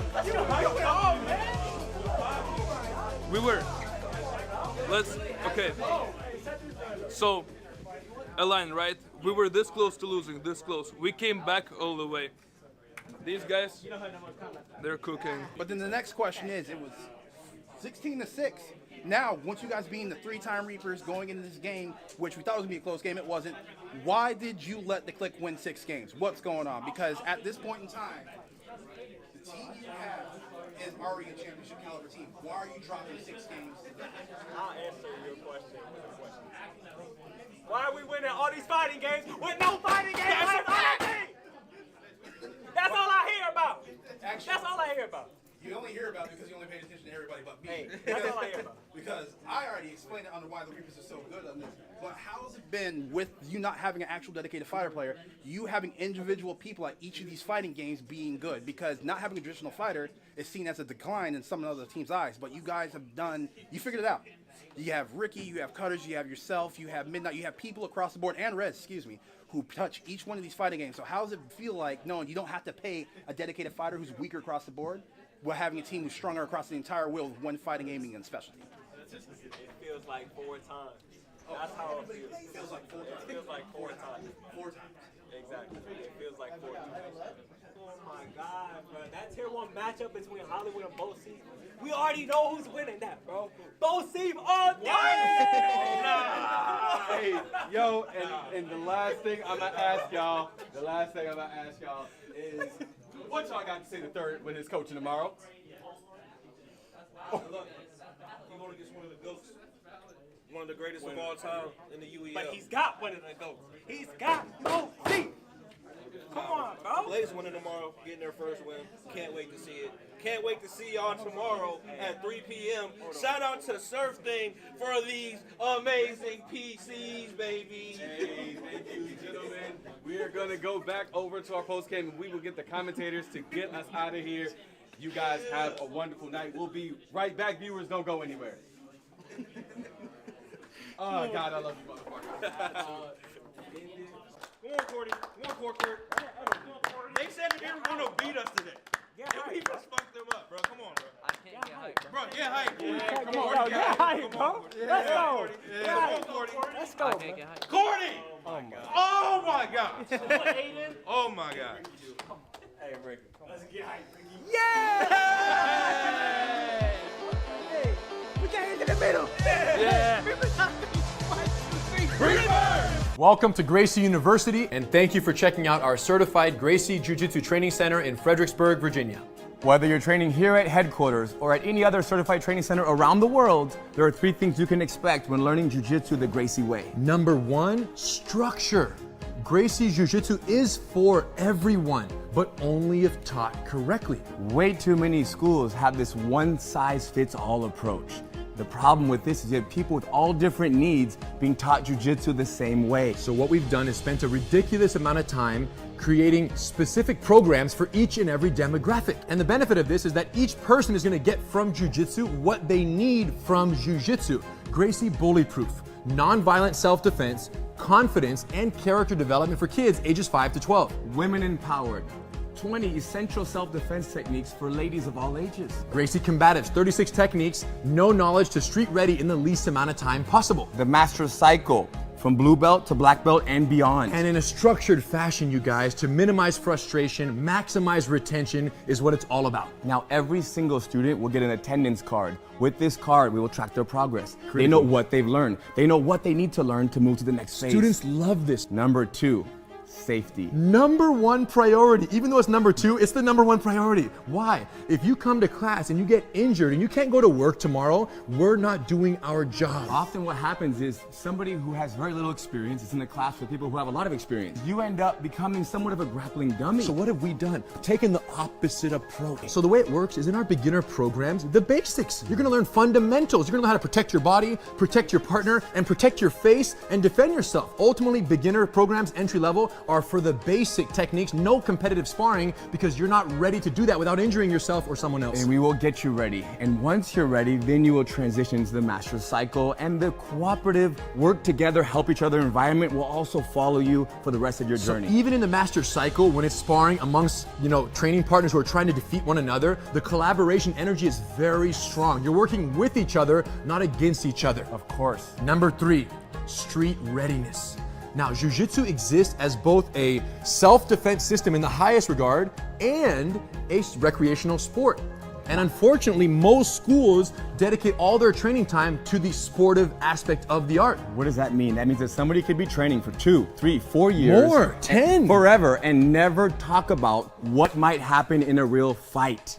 And this is very unfortunate, you guys, because Jiu-Jitsu is an amazing self-defense system. So what we've realized is the first thing you learn is the hardest to forget. So all of our entry-level programs are 100% committed to the techniques you're gonna need out in the parking lot tonight, tomorrow morning. Whatever goes down, you're gonna be ready, but that's because the emphasis is 100% self-defense. And once you own this self-defense mindset and this way of survival, then you can take that mindset with you and apply it to the master cycle. Where you might be rolling more sportively, Jiu-Jitsu versus Jiu-Jitsu. but it's still a self-defense mindset being applied in a sportive practice of Jiu-Jitsu. Or to any other area of your life.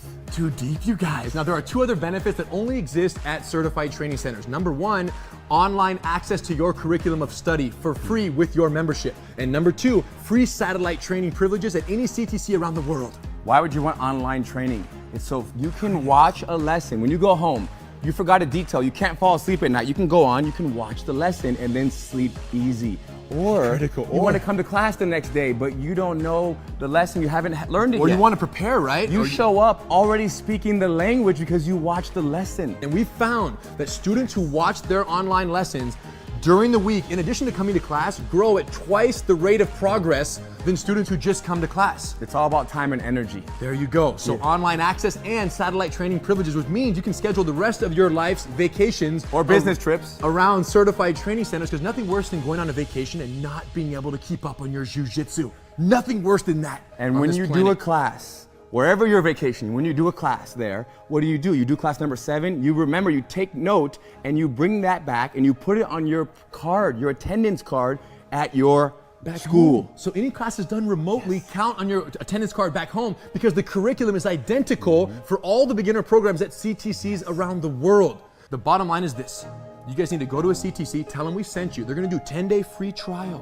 What's the benefit of that? Well, if it's not everything that you've ever wanted when it comes to jiu-jitsu, then you say, you know what, it's not for me. But if it is everything you've ever dreamt of and more, enjoy. We'll see you on the mat. Michigan Paladins play for purpose, supporting efforts to end bullying and building kindness. Get ready to join the Michigan Paladins on December 3rd for an exciting online gaming fundraiser that's all about making a difference. We are rallying together to support the Be a Friend Project, an incredible nonprofit that empowers kids to help other kids and promotes kindness to stop bullying. This Giving Tuesday, every match we play and every contribution made will directly impact children and teens facing the challenges of bullying, reminding them that they are not alone and inspiring them to stay strong. For the Paladins, character and sportsmanship are as important as gaming skills. It's not just about how we play, but how we treat each other while playing. And we choose kindness. We believe that fostering a culture of respect and positivity elevates not just our gameplay, but the entire gaming experience. By uplifting one another and leading by example, we aim to create a community where everyone feels valued and inspired to be their best, both in and out of the game. the Paladin players focus on long-term impact through respect rather than just short-term victory.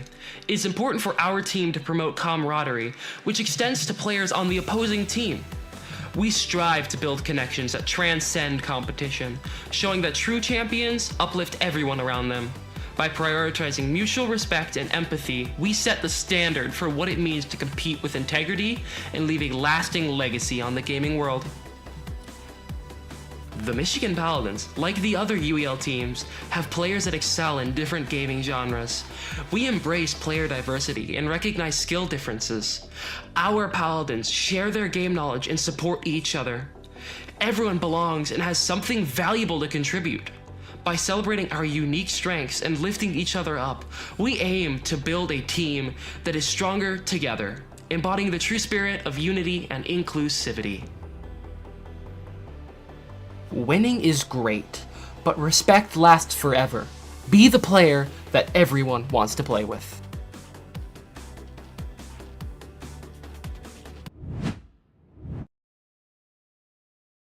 Right there is the Be a Friend Project fundraiser that's going down December 3rd, Tuesday, December 3rd, where, listen, we're just trying to spread some positivity amongst the youth in order to combat bullying, and what better avenue to do that within gaming. So please show up for that fundraiser that's being put together by the Michigan Paladins that you guys are watching today against the xGODS. Now, if you can't make it for the stream on December 3rd, you can also go to mi-paladins.com and you can actually donate there as well. Awesome thing that they're putting together, man. Oh yes, it is an awesome thing. You're gonna, if you can't make it live, just be there. You get to play with the pros. They're they're doing this for a good cause. I am 100% with it, 100% for it. Anti-bullying. WWE calls it being a star. Here at the UEL, we call it being a pro. So if you want to be a pro, support. We have a great game going on. It's tied 7-7, back and forth. The Paladins had quite a lead for a while, and then the xGODS found their momentum. Yeah. Can they keep it going in this checkmate showdown? A 5v5, which is a fighter, but holds also heavy in some strategy. If you know how to play chess, you can definitely use those moves in this. But how do you see go before halftime? You said you see this wave going towards the Paladins because of that fighting aspect of it.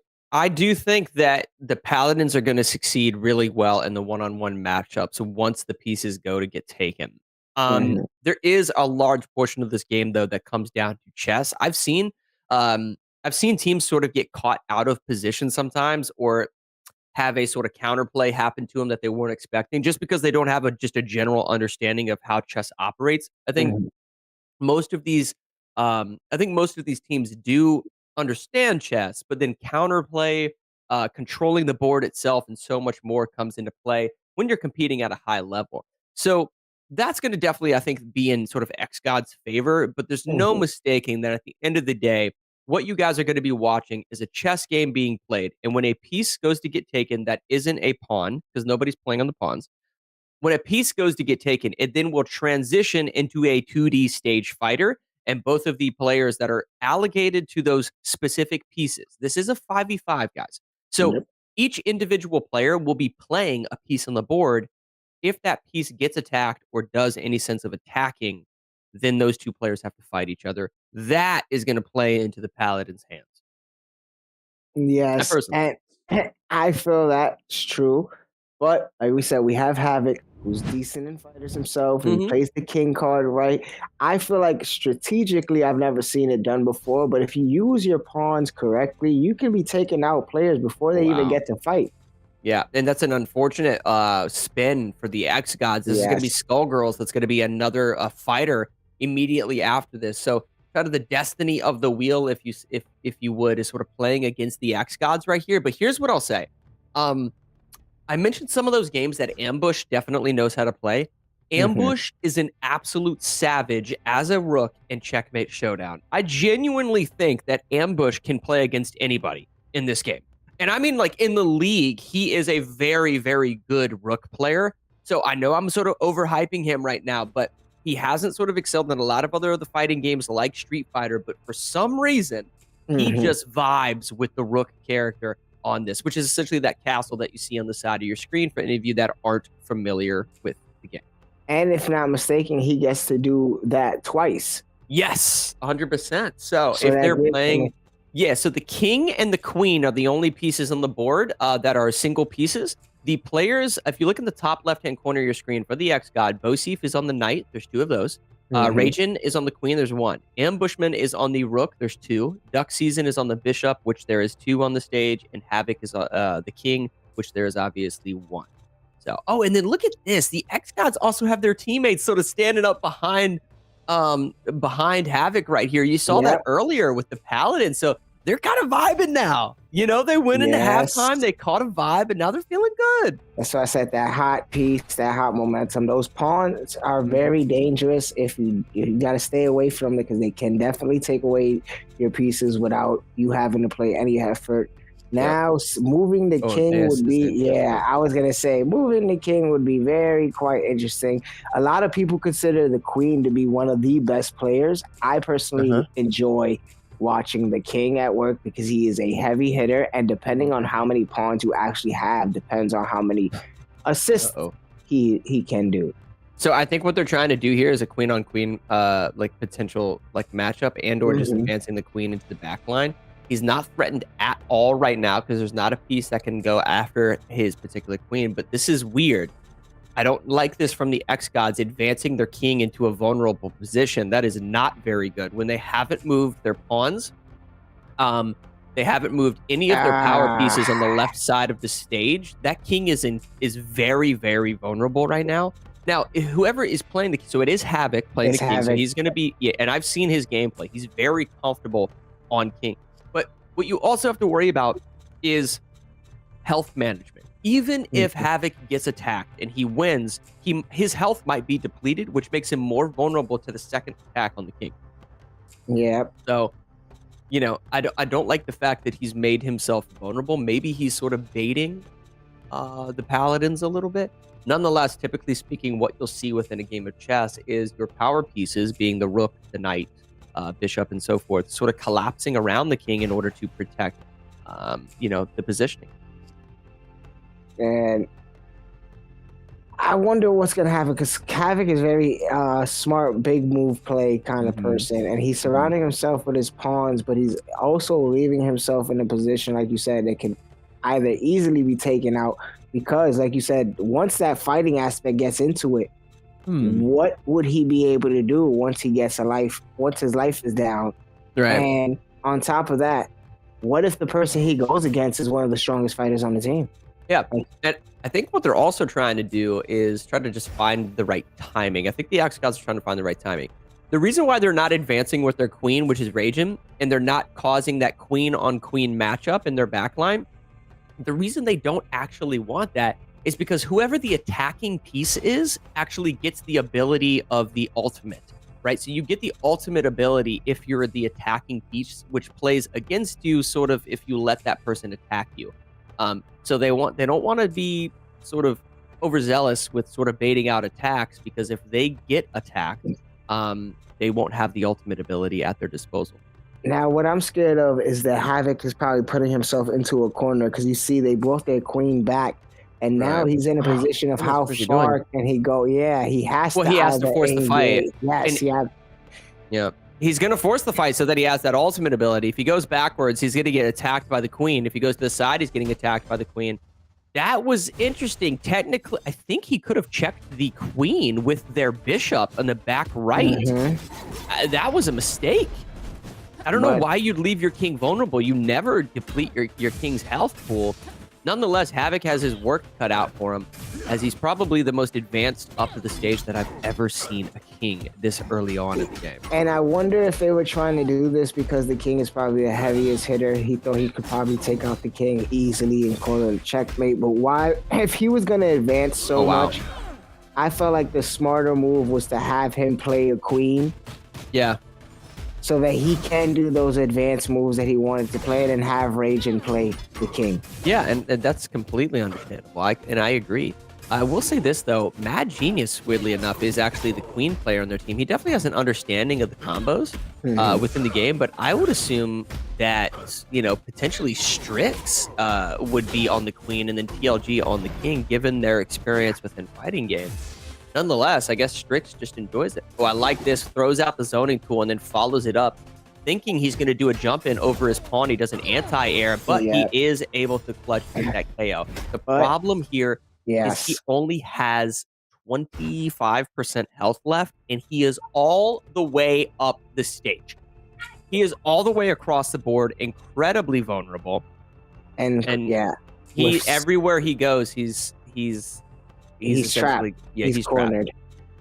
And that the scary thing is that he's cornered in a position where they need to move it. They need to move the rook. There's a rook, that purple rook in the back left-hand corner. If they move him over one spot, that creates a scenario where the king cannot move. The king can't shift into that lane because he's vulnerable by the rook. So I don't know why they're doing this. This is not the play. I don't know if they know that though, because what you need to do is if you put the rook there we go. This is interesting. Yeah. Bait out a potential play by your opponent, because in this scenario the king has to move.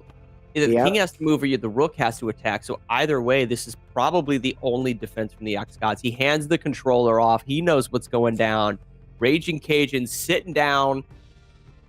And this is interesting, though. He's vulnerable to 3 different attacks by the king, the rook, and the knight. So we don't know who's actually going to fight Raging Cajun. It's going to be the knight. Okay, here we go. He's got to perform, though, man. He's got to perform because he's got some trouble.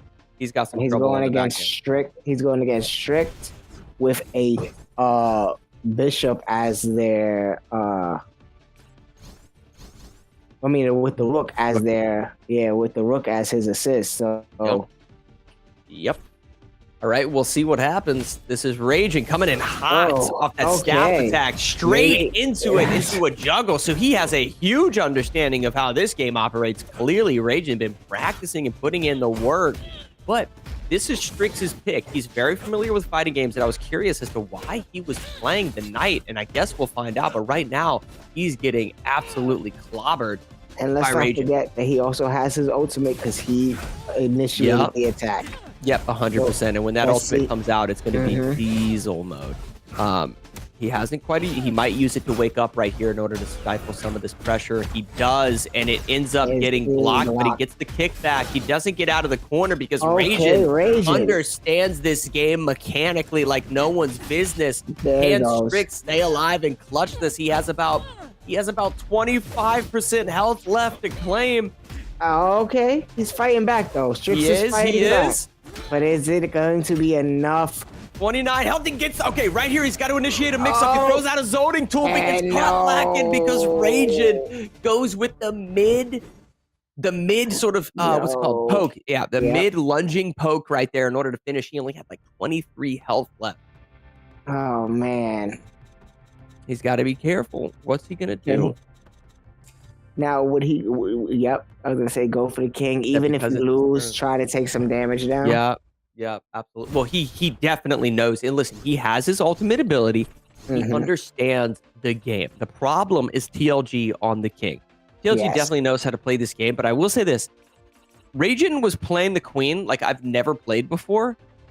So clearly like a really high level of understanding that I wasn't honestly expecting from him. Yes.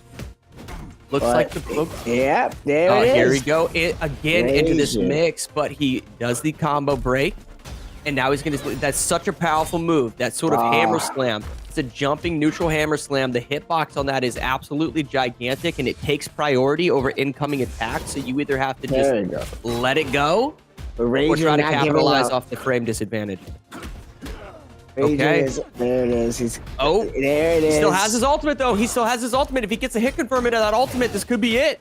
He's trying, and he does. He lands it. He lands it. No way. Let's go. Cajun just clutched that game for the xGODS.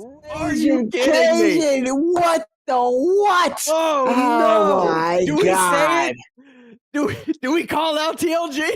Yo, hey.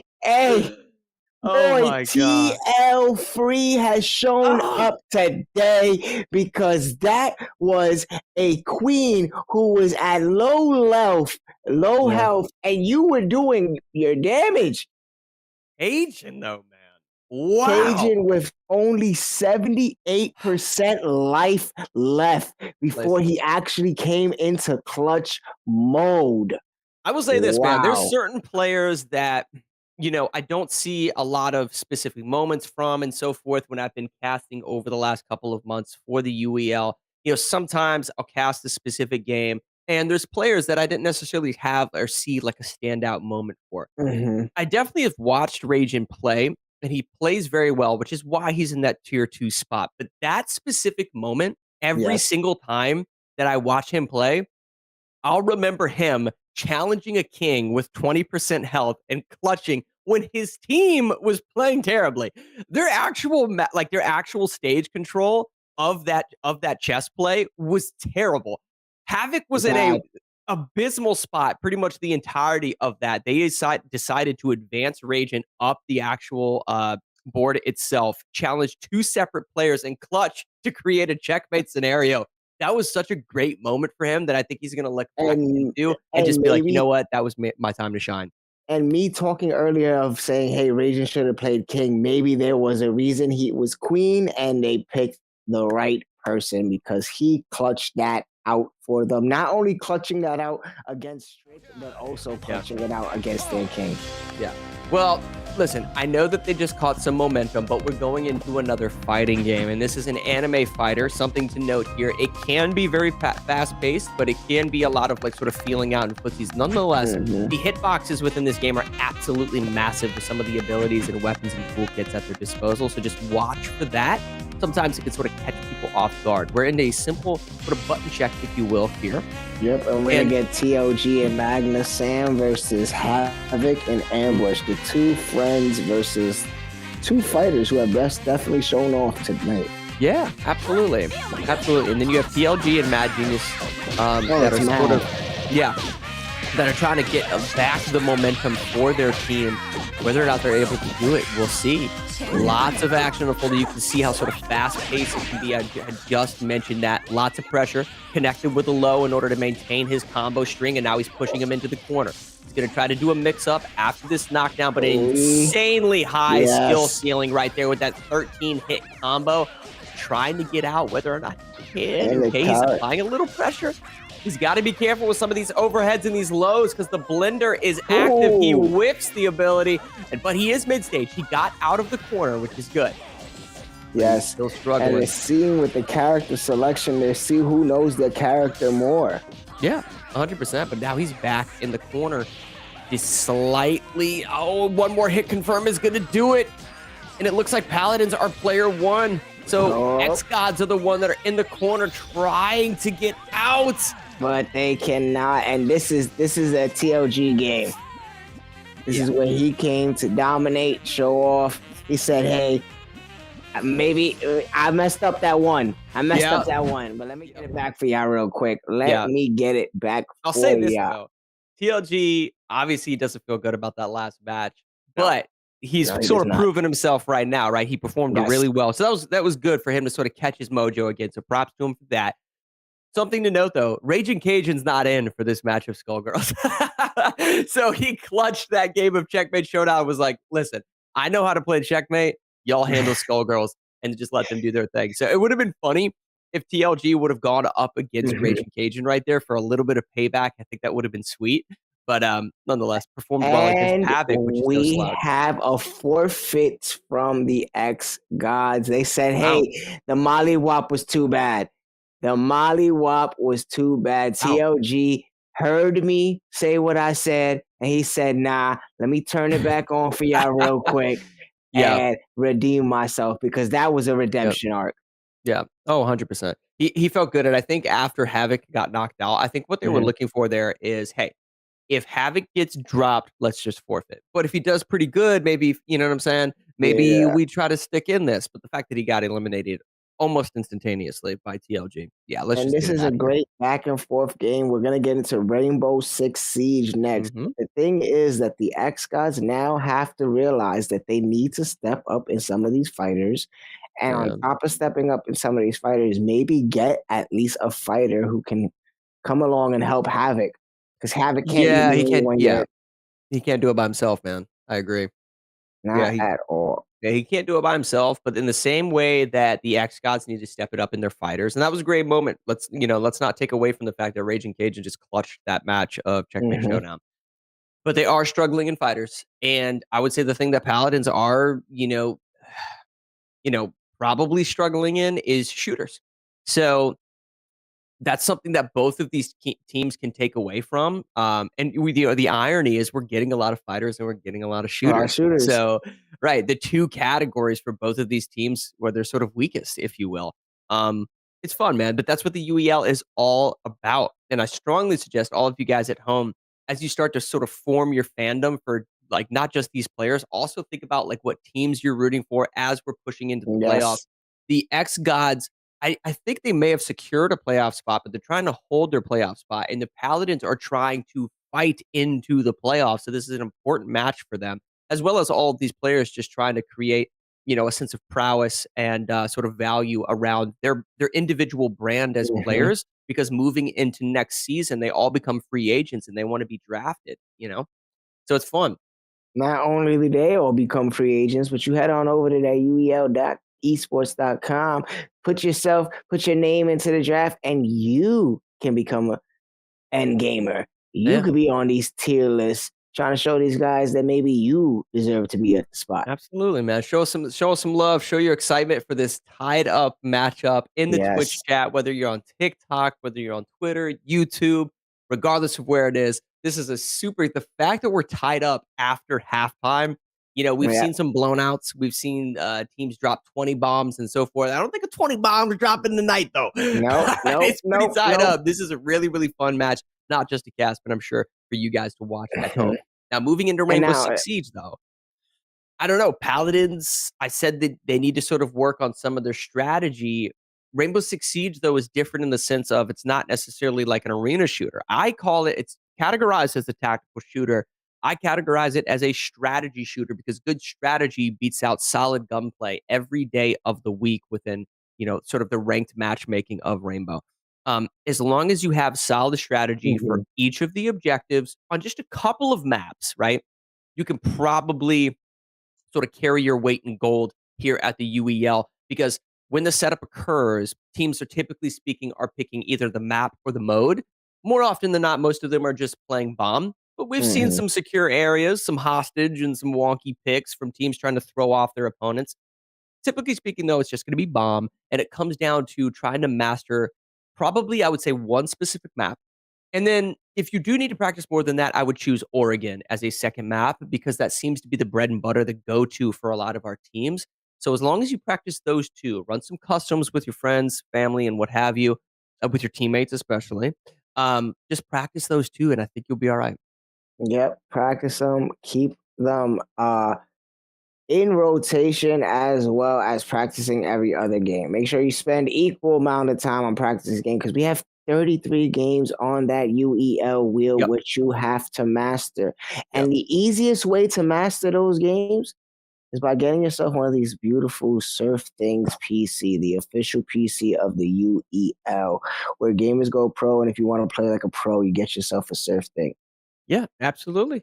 Absolutely. And they're definitely going to need it, man. They're going to need it. They're going to need all of the frame rate, all of the frame that they can to practice on Rainbow Six Siege, and SurfThing computers will let you do that. Now, going into this, I haven't necessarily seen a ton out of Paladins when it comes to like having seen them play Rainbow Six.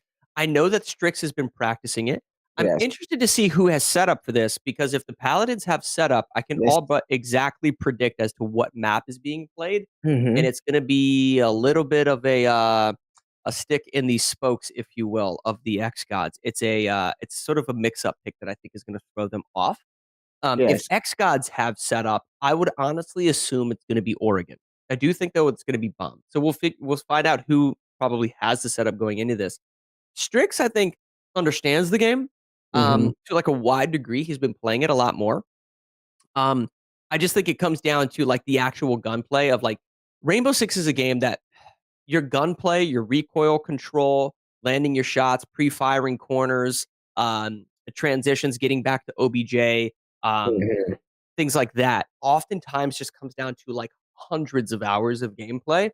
I'll say this though, Strix, as well as probably Wonku and Magna on that team, I think have been playing. It's going to be interesting to see whether or not how many hours they've been putting in to where you can notice that high IQ type of level of play that you're like, okay, these players are definitely platinum. They're pushing diamond, you know, and what have you. Yeah, just to keep you guys updated, we're having technical if issues with the game. If we do not get the issues loaded up or worked out within the time, we will be skipping the game for the time being until we can figure it out. It is the game is having technicals, it's issues, not the PCs, because we have some great PCs. Thanks to SurfThings to make sure everything's running smoothly. You know what? Check out this SurfThing ad. We're gonna shoot it on over to that so you guys can see how good these PCs actually are. If he loses this now, I don't even know. All right, calm down, TOG. You just lost to him. Calm down. Stay focused, bro. Stay focused. Going great on his trail. Right now, hunting down from the bandits. Oh, and there Ken, and that one goes in there, taking this one away. It's 5-2. The first half is really starting to go their way. Yes, it is. Definitely. Yes, this could be a runaway, like you're saying.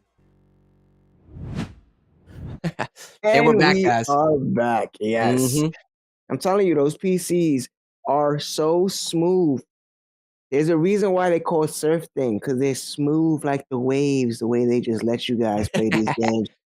But it seems that we can't get the technical difficulties figured out with Rainbow Six. So we are going to spin a Rooney that wheel for some Final Stand Ragnarok. Okay, so that's interesting. I mean, it's very unfortunate because I think that played against the xGODS. I think they were really looking forward to that. I know I was, and I'm sure a lot of you guys at home were looking forward to that. But nonetheless, you know, hey, Murphy's Law, right? What can go wrong inevitably will. And unfortunately, they're not going to be able to run that. I think the Paladins right there are probably wiping their brow. I think they were sweating a little bit going into R6.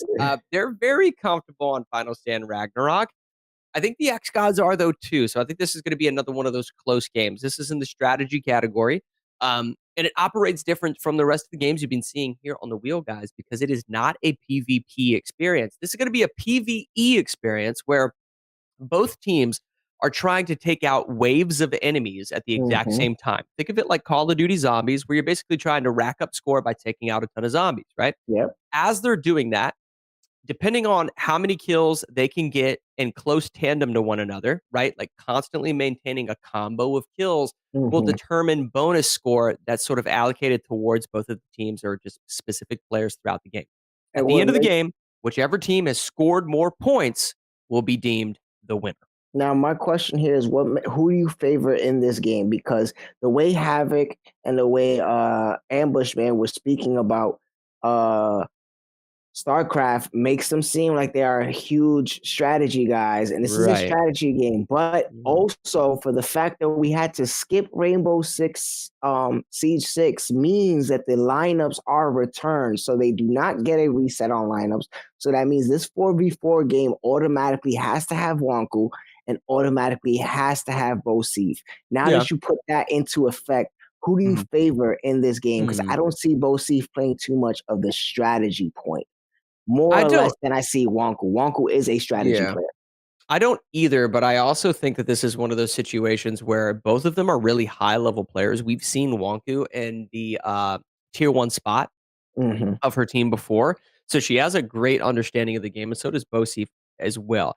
May not sort of be optimized in terms of their gameplay and their game sense within it, but I think they definitely know when to sort of take the back seat to somebody else sort of making those call-outs, formulating that strategy. So I think they're going to play their role and just be sort of a perfect puzzle piece, if you will, within this. I think this is going to be really, really close. And what it's going to come down to is sort of cheeky maneuvers and strategies, right? sending one of your teammates into the enemy team's camp in order to steal some of their kills. That's one example. If you've cleared a wave of enemies and you don't have any additional ads coming towards you, having one of your teammates intentionally TK or get taken out by the environment so that you can revive that player, which gives you bonus points in between when those waves are coming at you. There's a lot of weird strategies like that that people take advantage of. Something to note, though, that I saw previous, and I think I casted in a game with you when this happened, was, and I don't remember what specific team it was, but each of the players chose the archer that has the dot flame damage, which is the damage over time ability. And what it basically created was this dynamic within the game that because they were using a ranged character, they were able to assist on kill every single ad from any place in the room or any place on the stage, so that they were actually creating a ton of DPS that was just rolling over constantly, which ended up, allowing them to basically win the game. If the xGODS or Paladins stick to some type of team composition in terms of the character selection, it should be that's probably going to be the determining factor, because if you have players that aren't sort of adept to everything at their disposal within Final Stand, they might find themselves choosing a character that they're not comfortable with. Who I think it was Baba Yaga, actually, in our last game. Remember, he had 100 kills, and then 5 or so minutes went by, and we went back to his camera, and he still only had 100 kills. I think that was a result of a lack of understanding of the character in general. So we'll see. I think that's probably going to be what does it. All right. Okay, it does look like we are seeing that specific archer character, Ayala. Or I hope that I'm pronouncing that correctly. Okay, but none of the Ayala's on. Let's see. We'll see which one of these teams are. Okay, never mind. Yuki's. Looks like Havoc. It looks like Gods are on the top. So the xGODS actually have that Ayala pick that we talked about. But there's obviously some other solid characters. They are sort of ranged. And then we have Paladins on the bottom, who are, I think it's called the character's called Yuki, which has these like sort of throning daggers, if you will. Yeah. So a little bit of range here, and we're playing on this map that is essentially like this maze sort of stage, if you will. So you're not going to necessarily see the teams sort of sending a player into each other's camps as much, as this is going to really just come down to how quickly they're actually clearing the ads in tandem with one another. All right, and we're getting into some action now. And they're just going to take out this gate right here and then basically advance onto the first wave. Now, something to note, oftentimes what you see with close range characters, which I think is sort of disadvantageous, is a lot of close range players will just be slicing and dicing within the center of a specific room, and they're sort of all over the place with trying to advance towards different ads because they're all around them in 360 degrees. Whereas zone-based characters, and then one of their players actually just got dropped, and I do not believe that was intentional, right before those ads came out. So maybe a little bit of a struggle on the sides of the xGODS already. We're seeing Ambush Man actually hold his own, is what we're watching now. Yeah, 100%. And just something to note, though, like as these characters advance towards the center of these rooms, if you had more zoning tools at your disposal, you can kind of play the edges of the room and constantly keep everything in front of you because the wall is to your back. So I hope I explained that well, but that's something that they're going to have to do a better job of, because if you're just in the center of the room, just swinging willy-nilly on everything around you, it's a little bit more difficult to maintain a kill combo than if you see every one of these ads in front of you in 180 degrees. Oh, like that. Nice move there. Yep. Now, was that a health move? I'm not quite sure, to be honest with you. I think I've seen that specific character, like be able to manage some type of support ability. And this is Strix right here playing on this heavy axed Dwarven player, if you will, just with a little bit of like wider range. This is actually my favorite character in terms of, not necessarily AoE, but he has such a huge hitbox in 360 degrees with these axe swings, that I think it sort of complements the aspect of clearing entire waves. But because it actually strikes opponents behind you at the same time, you can manipulate your camera in the sense that you can back up into the enemies and know that you're striking the enemies while you're trying to identify where additional ones are in the room. So Strix is playing this character very, very well. And I didn't. I would expect as much from Strix, being, like I said, a strategy player. I would assume him to take the lead. Right. And you can sort A of see game him like this. doing that right now. You can Mhm. sort of see him like making call outs and what have you. He's clearly like in the front of the pack. This is a type of situation where they Oh. might actually want to down each other on these spikes because they're in between waves at the moment. But it doesn't look like they're doing it. Okay, this is interesting. Maybe they're trying to rack up just a little bit more. Yeah. But there's a ton of downtime that's sort of occurring right now. And there may be a little bit of frustration, but it's occurring on both sides. You can see this is Havoc sort of advancing towards the next room, trying not to take any damage here. And he does, unfortunately, get caught. It slows him down a little bit. He's going to knock out these chests and the effort to pick up what are called, what are basically just items, but great string of kills. Wow, that is a lot of kills. Check out the actual kill combo on the left side of your screen, guys. 177 kills he was able to rack up right there, which is going to be a huge point bonus in his favor. And he's going into more. Oh, okay. I thought he was going to go. He keeps getting caught with this fire. Yeah. There we go. And you'll see the progression meter right below the actual kill number itself, guys. That progression meter, as soon as it drops and depletes all the way, your kill combo, if another kill isn't secured, will actually drop. So super, super important to continue that as often as possible. And one of the best ways to do it is with the buffs that the players pick up in the bottom right-hand corner of your screen. They act as speed buffs, damage buffs, armor buffs, range buffs, and so much more. Clearly, Havoc has a great understanding of the game because he's collected already a handful of those buffs. Yeah, but my thing here is, have they done enough to actually secure a getaway? I don't feel like either team has taken a massive lead. Yeah. Well, one of the ways that we can tell is Havoc right now has 416 kills in the top right-hand corner of the screen. And as we advance to another player on potentially the Paladin side, we can take a look at one of their kill leaders to see if they're even remotely close to Havoc, because he does seem to have a rather high kill count right now. Yes, he does, definitely, because he went into those two mobs. Yeah, got the first 177 kill, and then went back and got himself a little 98. Dare I say Havoc is mobbing right now? Yeah. he's in the mob squad. Absolutely. So we'll see here as he picks up, this is Bosi, picks up an 18 kill streak. There's another 20 or so, and you can see sort of the limitation sometimes on this specific character. Not my favorite one to watch. She has spears essentially on Bosif's character that she throws. This is Wanku playing the Yuki that we saw earlier with those sort of throwing daggers, if you will. Very fast character, as you can see, able to sort of traverse the map, get to additional adds in time, and maintain that kill combo and that kill string.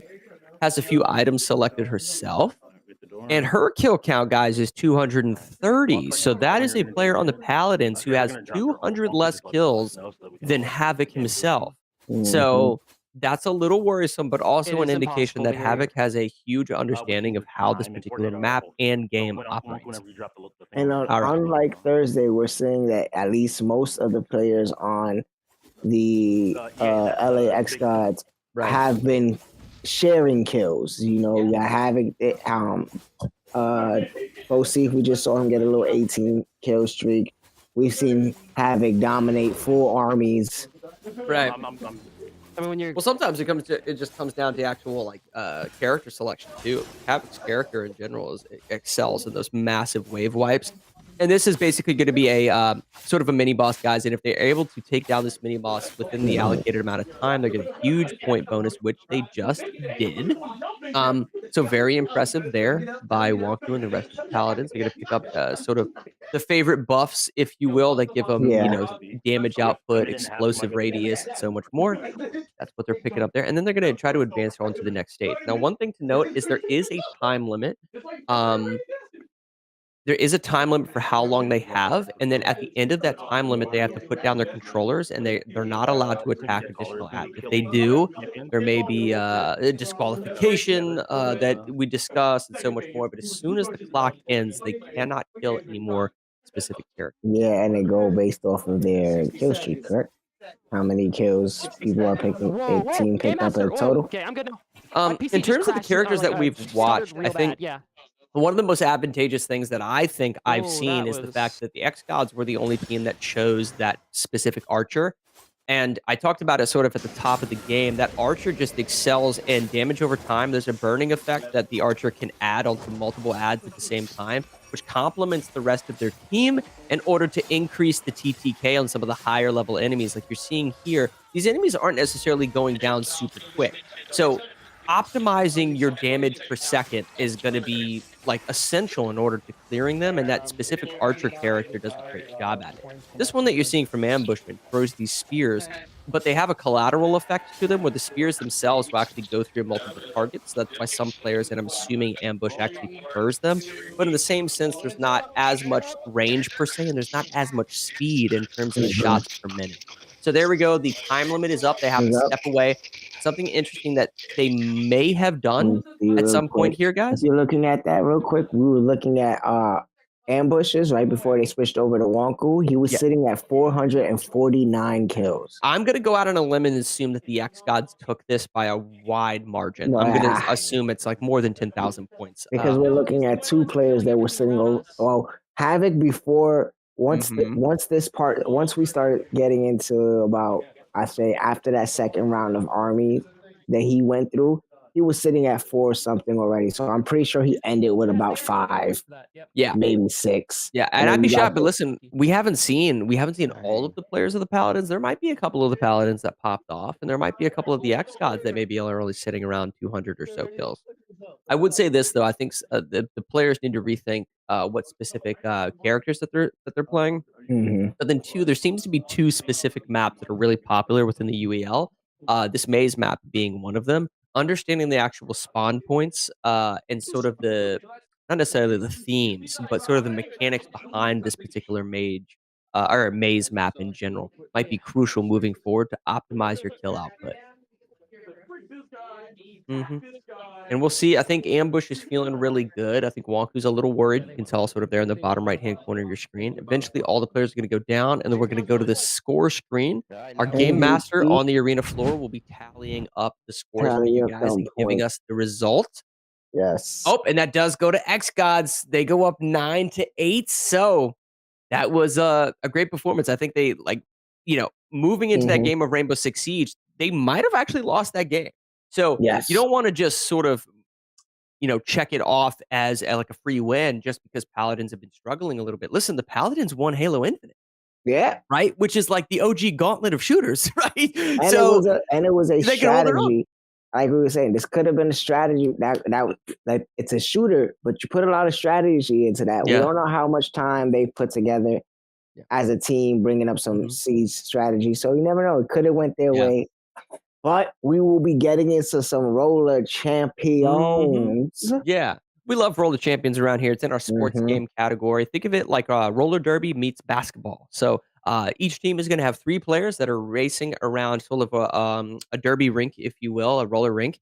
And as they race around it, after they've completed 360 degrees essentially of the entire rink, there is a point that becomes eligible. Once you've made a point eligible by racing around the rink, as at least a single time, you can shoot that point into a basket that is sitting up connected to the glass on the side of the actual stage itself. You can continue to race around the ring and rack up 2 points. And then if you score 1 basket, you get 2 points. You can race around it again.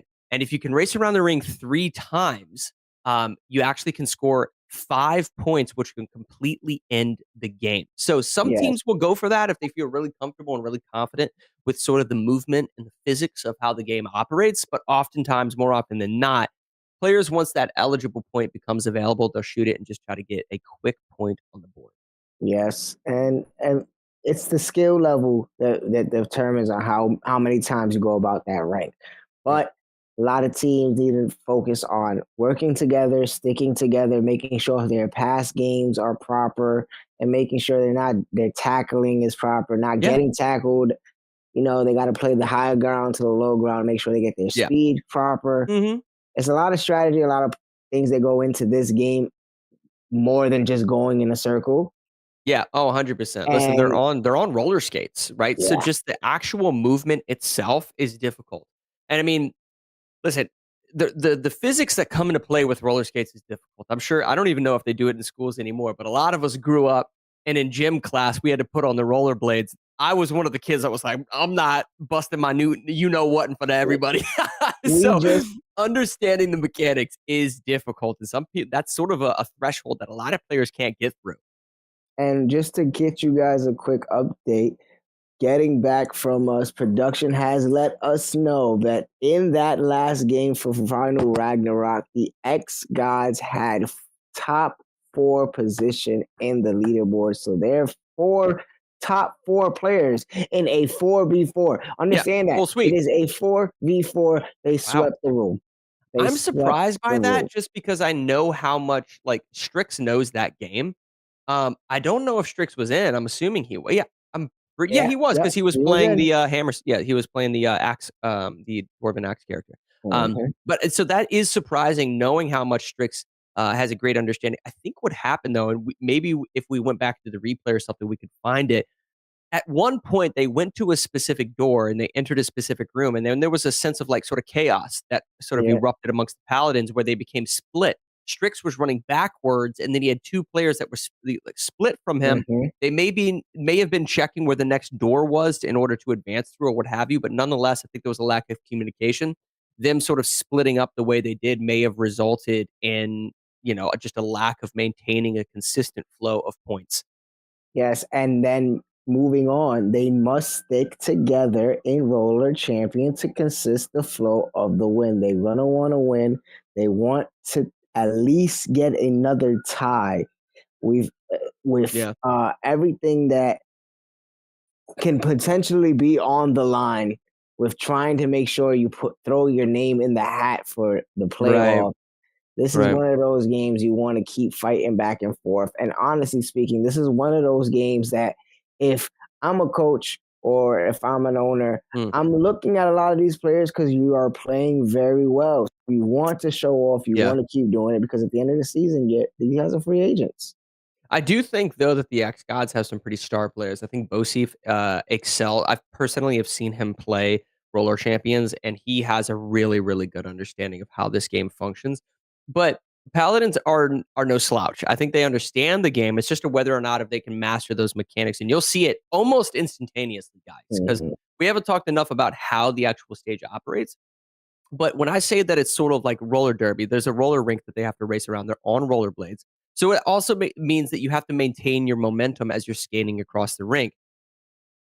The best way to the best example that I can give you guys is there is an uppercut maneuver that they can do on the edge. The edges are these sloped sort of like slides, if you will, that the players can uppercut in order to jump up that slope. And then as they're coming down, they maintain speed in order to shoot up the straightaways of this rink.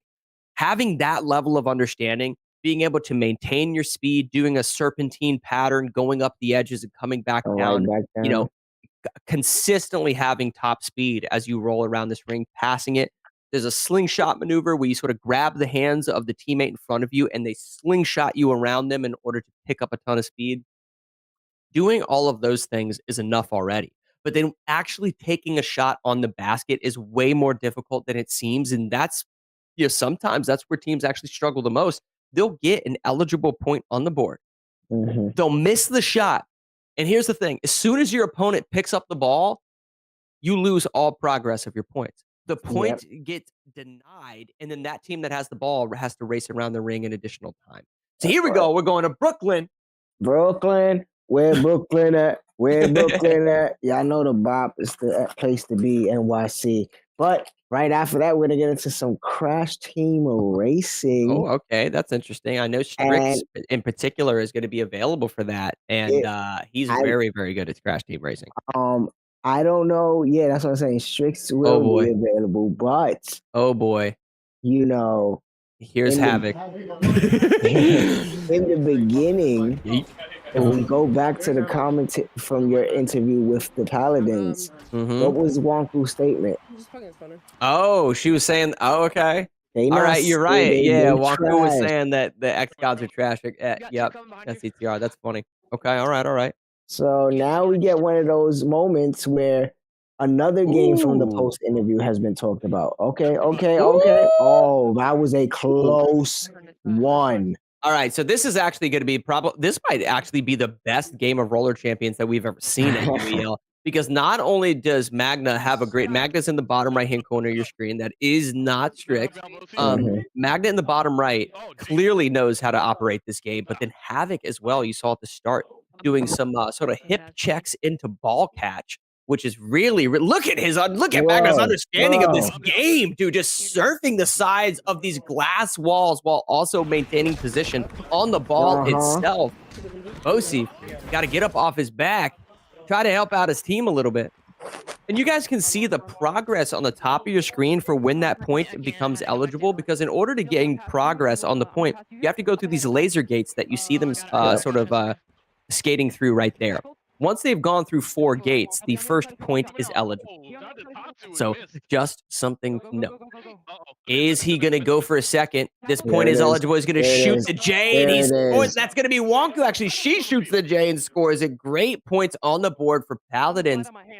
Can the xGODS sort of react? I think a lot of their presence on this skating rink right here, on this roller rink, a lot of their presence came down to sort of defense of the ball carrier. So there was a lot of hip checks, sort of shoulder checks, in order to keep people off the ball carrier, which was Wonku right there, in order to get that first point. Yeah, and now it's going to be interesting on how whether they play keep away or because with the Paladins picking up a quick point like that, it now puts it in the xGODS' favor where they have to play aggressive and they have to get this quick point before it gets out of their way. It's available. Oh my gosh, Magna with a full stage shot, that is a full court shot essentially coming out of Magna right there. Let's look at this replay.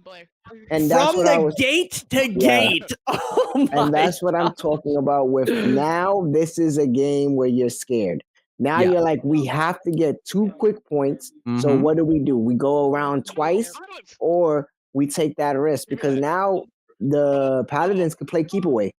Well, there is 3 minutes on the clock, so I would probably just go for the 1 point right now. But in the same breath, if you get 2 full completions of the roller rink here, instead of having 2 points, I believe it goes up to 3. And then if you get around it a third time, it's a total of 5. So it goes up by 2 points every time you go 360 degrees and you cross through 4 of those gates. I like this strategy by Magna to just throw the ball through the gate with the intention of his teammate being at the other end in order to grab it. That point was reset, though, and again, you can see the progress of those points at the top of your screen. But Bosi actually getting clobbered in a game that I thought he would excel in, just sort of getting bullied on the stage right now. Potentially he needs to show up for that, for some classes on Roller Champions, if you will. Yeah. And it's a clinic being shown by both Wonku and Magna on how great they understand this game. Wonku being highly one of the best Rocket League players in the UEL when we had it. So this is a game that I feel like, look at that third point already. Now it's 3-0. It would be interesting to get the perspective of TLG to see how comfortable he is, because he may be doing a lot of sort of assisted goals, right? Like passing and what have you, a lot of shoulder checks in order to protect the ball carrier and what have you. Because I have to believe that this isn't just all Magna and Wonku. I actually think TLG is putting in some work right here in order to protect them. Nonetheless, I do think that Havoc is probably on the side of the xGODS. I actually think Havoc is the only one that I'm seeing excel. Bosif is playing this game in a very simplistic manner. You can tell he's sort of struggling to gain optimal sort of, I would say, momentum, if you will. He's not gaining optimal speed, and sort of he's not a force to be reckoned with on the actual stage itself. They're not too worried about him. And if duck season isn't sort of making up for some of that lost weight, it creates a dynamic where you're putting all of the weight of your team on Havoc to perform. And I just don't think it's enough when you have absolute killers on the other end. So, yeah, this is probably going to be over relatively soon. I think the Paladins are sort of playing with their food, if you will, right now. Bosi Yep. finally has the ball. He does jump over right there, potentially could get a point on the board. There we This is go. his moment. Can he score? And he Yes. does! Bosiv hears me talking about him in the arena. He turns around and says, "Shut up, Mapster Matt. I'm out here getting points." I love it. Said it ain't me. If we lose, it ain't me. Yeah, great job from Bosiv. Definitely doing his job. So, okay, so Bosiv has a point on the board. Havoc clearly has an understanding of the game. We'd have to see if Duck Season, you know, is sort of doing his figure eights, getting that speed on the side of the glass, if he's getting his shoulder checks in, if he's uppercutting when players are attempting to jump over him. That was a nice sort of attempt. Bosiv was predicting a jump over. So I understood nice sort of tackle. the positioning there. There it is. This is good ball movement between Paladins. Yeah. Well, and this is interesting, right? So because it's 3-1, if the xGODS were to get two full, basically two full distances around 203 or 360 degrees around the court. So if they were to get 2 points eligible, when they score that, it's actually 3 points. So they would take the lead, actually. So they would take the lead 4-1. So, but it's easier said than done. It's easier said than done. It's so difficult to do that. There's only 60 seconds left. That's their only option at this point. So they're going to try to, but they have to be in the right positioning at the right time. Unfortunately, Bosiv whiffs the sort of dive tackle there. And all the Paladins are doing at this point, guys, is just keep away. They're just trying to hold on to the ball as much as possible. And now we have a look at TLG passing the ball when he needs to his teammates. Like I said, I actually think he has a pretty good understanding of the game. Now, with 20 seconds left, the Paladins tying this game up. What was that? I couldn't hear you. Whispering sweet nothing into our ears, Tony. You can't hear me? No, I got you. All right, so now we're looking at Wonku just sort of gliding around, if you will, knowing that they have this point, have this game all but wrapped now up. going into CTR and Strix having to play automatically and it is unfortunate because the Paladins putting Wonku in for Roller Champions got them that win, but took her out of one of her strongest games. That's true. It took her out of one of her strongest games, but I know that Strix can play CTR. It's just a matter of whether or not he's better than Ambush and Raging Cajun, right? So I'm not familiar with Ambush and Raging Cajun in terms of their presence on Crash Team Racing, but I know that Strix is pretty good at it, right? He's more than just a mediocre player. He's a very above average player. So I think that he'll be comfortable within this. It's just a matter of landing those shortcuts, maintaining that speed, maintaining those boosts. And we'll see, getting those abilities as well, man. You know, very often when we're casting over this, we oftentimes, just because they're trying to maintain their speed, their angles while they're drifting, this is a very drift-heavy game. I mean, you're pretty much drifting about 100% of the time. I'd say it's a little bit more extreme than Mario Kart 8 Deluxe. For those of you who play that, there's a lot of drifting in that game, but not necessarily on straightaways. You're going to see them drifting even when they're on straightaways. The only game I would probably say that has more drifting, that may be a little bit faster pace, would be Kart Racer, which is a popular game out of Korea. They have an awesome esports league over there. But this game is pretty much right behind that. So I think Strix has a good understanding. It's just a matter of hitting those boxes, getting those abilities on stage, maintaining that economy, and keeping your boosts. Hitting those shortcuts, if you want, you can call me a fibber because it seems that the Paladins had a full reset. So I guarantee that we're going to see Wonku and maybe Strix. And then we're probably going to see Bosif. Yes. TLG and Mad Genius. That is even completely more different than what I expected. What? TLG and Mad Genius to go against Bosif did he say? Raging? What? Call an ambulance. TLG said, but not for me. Here we go. So it looks like, let's see, Paladins. We'll get some information in terms of top, bottom, left, or right for you guys here in a second. As of right now, we realize that they did not have it updated, so she was not available. Oh, no, it is. Wonku is in. Okay, it's TLG and Wonku. All right. There we go. So, so it's TLG and Wonku. I'm going to go out on a limb and say I'm gonna say Wonku is top left. Yep. No, Bosif is top left. So Bosif is in first place, guys. And Wonku's right behind in his tail. And remember, this was the trash talk that she said earlier. She said Bosif especially called out the name himself and said he can't do what she did to her. She's right on his tail, right on his rear bumper. Don't blink, guys, because there's some action about to unfold. Bosif trying to maintain his position as best as possible. He does whiff the actual crate itself, but both of them go crashing down. The thing about this is Bosif needs to play very tight and very smooth, because if he lose that position, TLG's sitting in first place. Yeah. Well, here's the thing. Now, Wonku is actually in first place. She's in the bottom right-hand corner. Final lap. Yeah, so Wonku is in the bottom right-hand screen. She's in first, but she gets hit by the rocket, also whiffs the crates, and now Bosif in the top left is in first. He gets a lucky bounce, though. He does get a pretty lucky bounce. He's not too far behind in this second place.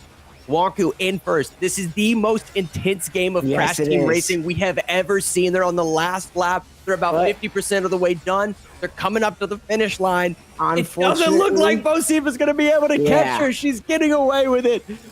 The trash talk was real. Unfortunately, too, with this being her. Oh, wait. TLG dropped to fourth place? Okay. It doesn't matter. That was close. It doesn't matter because Wonku ended up finishing. If you saw it in the top right-hand corner of your screen, she had a bit of a pop-off, and she had all of her team behind her to support it. She said, she said it earlier. She said, Bosif, whatever you did on Thursday, just know you can't do that over here because you're trash. Yeah, she talked the talk, and then she walked the walk. Bosif probably a little frustrated, but I think he was having some cheeky fun with that because he was in first for a healthy portion. Yes, and unfortunately, now we're talking about unfortunate setup situations. Bosif being in for CTR means he cannot go in, or maybe he can. Well, he can. Maybe he can actually. All right. Yeah, So there, it's gonna he be can probably get his ambushed. get back. He's gonna get his get back. And he absolutely needs this. So if you're unfamiliar with Bosif as a player, for any of the sports viewers out there that just love sports games in general, he excels within the sports category. NHL is one of his best games. Oftentimes, when he's actually playing this, what you'll notice is he will take the puck and he will not pass it. He will simply just drive his way up the ice and get that attempted shot on the goal, constantly maintaining pressure. He excels very, very much in this game. So I think he's going to sort of steal some of that mojo back right here and look to tie this thing up yet again. Right now, 9-10, maybe a 10-10 after this. This is one of those games that you tell your kids to come watch. You tell the moms, you tell your dads, you tell everyone, come watch this game. This is one of those Christmas Eve sports games because this one's going back and forth. We don't know who's gonna win, and it's crazy saying that when you have the xGODS who literally just won, who lost one game this whole season, compared to the Paladins who's only won 2 games this whole season. Yeah. And it's wild, though, that they've only won 2 games. Obviously, like strength of schedule, different team dynamics, people getting traded and so forth. All of that comes into play, sure. But at the same time, there's never been a time where, at least since I've been here, that I've looked at the Paladins and thought that they had like a weak team. They've always seemed like they've had a really strong team. And some of their losses weren't by that many wins either. It's not like players are just dropping big 20 bombs on top of them and what have you. They've had a strong schedule, but they've also performed really well. Weren't just able to get as many wins as they like, but now they're in a position where they beat the xGODS. They go 3-4. They're starting to fight for that playoff positioning. That's super fun. That's really exciting. That's what we like to see. And knowing that the record is only half, you take a win here, you go 3-4, and then possibly pick up another win in your next game. You get 4-4. You guys are looking pretty dang good in playoff contenders. Absolutely. And I think that's one of the reasons why Wonku is so excited to be on that team. I think she complements the rest of that sort of play set, if you will. She definitely brings a dynamic to the shooters, which I think they need really like a lot. I don't know if it's going to be enough to help them excel all the way through with shooters. We saw a little bit of that on the Ravens as well. There was often times where they would be playing Valorant and she would be playing really well, but then the rest of the team, you could see that, you could sense that I guess that sense of frustration So if they're able to work on their shooters, which I think they are, I think Strix in particular is putting in a lot of time there, then they'll be a force to be reckoned with, no doubt. Yep, and then we're gonna get some Wreck Fest. Nice. Okay, we got some Wreck Fest now. Now, just to simplify it for you guys on your screen, the Paladins are going to be in the blue jerseys, and the xGODS are going to be in the white. Just so you guys know. And usually, yeah, and we'll get the colors as soon as we can. But just think, when you're watching a player in the white jersey skate up this ice, more often than not, it's going to be Bosif. Oh, potential steal. That might be Bosif right there. In the yellow, we'll let you know when we can. Something to note. Pressure on goalie is going to be super important throughout the entirety of this game. Nice slide. Bosif is definitely in the yellow. I'd be willing to bet on it. The slide block that he just had right there in front of the goalie was exceptional. He's going for a poke check, and he lands it. Yes, so a poke check is super important, guys, because you're not throwing your full body weight into the player. You're just trying to steal the puck. You're just trying to steal the puck, and that's it, right, with your actual stick. The importance there is you're able to maintain your momentum in terms of your speed. Because if you throw your full body into a shoulder check, you'll often hit you'll actually hit your opponent, and it'll stifle your speed, and you can't react as quickly. So, nice play. They pass it down the ice, and I like this. Bosif sort of playing back. Yes, and of course, Bosif is in the yellow. Was that a goal? Oh, I don't think it was. Okay, so oh no. So I think the actual goal itself might have gotten dislodged from the ice, so they reset. Nonetheless, here's Bosif looking to go for a 2-on-1. Oh my gosh, his positioning to skate through two of the players and then go for a slap shot on the goalie was disgusting. Yes, that's showing you his knowledge and his skill level at this game. Look at his positioning, though. He's actually playing on the defense, which is really, really impressive. Oftentimes, unless he gets a steal on the puck, he'll skate down the ice and sort of challenge the 1v1. But if he does not have the puck, I think he's sort of playing for his team, which I haven't seen a lot from him. Look at the way he's back. He's back skating right now. He's in center ice. He's waiting for somebody to challenge him. There we go. All right. All right. Good little move. All right. And here we have Strix is in purple. We have light blue, which is Wonku. Dark blue is going to be Mad Genius. So this is Wonku right here in the light blue, potentially getting the puck stolen from her. And here we go. We got Ambush. Ambush coming up in the red. Doesn't quite get the pass he was looking for. Oh. There it goes. Okay, and Bosif takes it back. This is Bosif's bread and butter. He's taking this puck all the way to the goal. Oh. Yep. You can see he's getting a little frustrated. Yeah, good stuff. Yep. Oh, okay. End of the period? Yeah. Okay, so it's end of the period. One thing to note, we actually haven't seen any money pucks or any ice pucks. This is a game of 3-3 in HL 24. You'll see underneath the scoreboard in the top left-hand corner of your screen, occasionally there'll be a puck with a number 2 on it, which means if you score that puck, you get 2 points. There's also a blue puck with a -1, which will actually take a point away from your opponent, but it looks like none of those. No, I was just going to say, it's going to be our first game with any money, no money balls. Yeah. Maybe an incorrect setup. Maybe production should look into that. Maybe someone might have accidentally turned that off. Just saying. Hey. Either way. Oh, I thought we were going to go check on that. I was like, oh, I got someone in trouble. All right, here's Bosif in the yellow. Slap shot on the goal is a whiff. They do have a little bit more stamina depletion. The Paladins goalie has to be a little careful. This is Wonku coming up the ice in the light blue. Simple shot, whiffs it, but this goalie's probably going to hold on in order to reset. Yeah, and they also need to play a little bit more aggressive on that goalie. Yeah, I agree. That was Strix. This is Wonku. But the defense between Bosif is not allowing them to get as aggressive or as into the goal red zone as much as they want to. Oof. Nice. Yeah, that was a slap shot coming out of Mad Genius. And I think he bought his time right there really well. It just wasn't enough. Here we come with this ambush coming up the ice. Nice little poke check coming out there. But I think Mad Genius, this is Wonku on the right side of the ring. They take it back. Now this is Strix. I want to see a little bit more action from Strix. He's sort of been absent for the most part from this game. Not necessarily his fault, though. There's been a couple of times where he was in good positioning. This is Bosif going straight to the goal. Nice. Nice block right there, but the Paladins goalie caught that mid-air, shutting down Bosif. All right, here he is right here.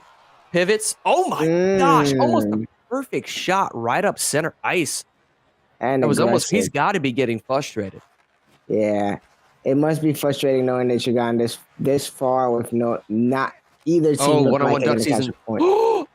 Oh my goodness gracious. That was Duck season with a one-on-one quick shot on the goalie. It almost actually popped over top of the goalie. This is Strix bringing it in that purple, unable to do it. Passes it up to Bosey for the one-on-one in front of the goalie. Let's see if he can clutch. He's just got to make sure he it is. Bosey regains control of the puck.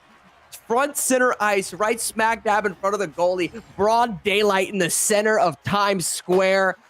Oh my goodness gracious. A minute and 7 seconds left into. Oh my God! Oh no! With the return! The Paladins pick up a cheeky goal, immediately responding with a point of their own. It's all timed up. Don't go anywhere. This game is completely tied 1-1. There's 60 seconds left on the clock. Bosey looking to put his team on his back. I promise you he's not going to pass because he doesn't have a pass button on his controller. He brought out his tweezers and he removed the pass button from his controller.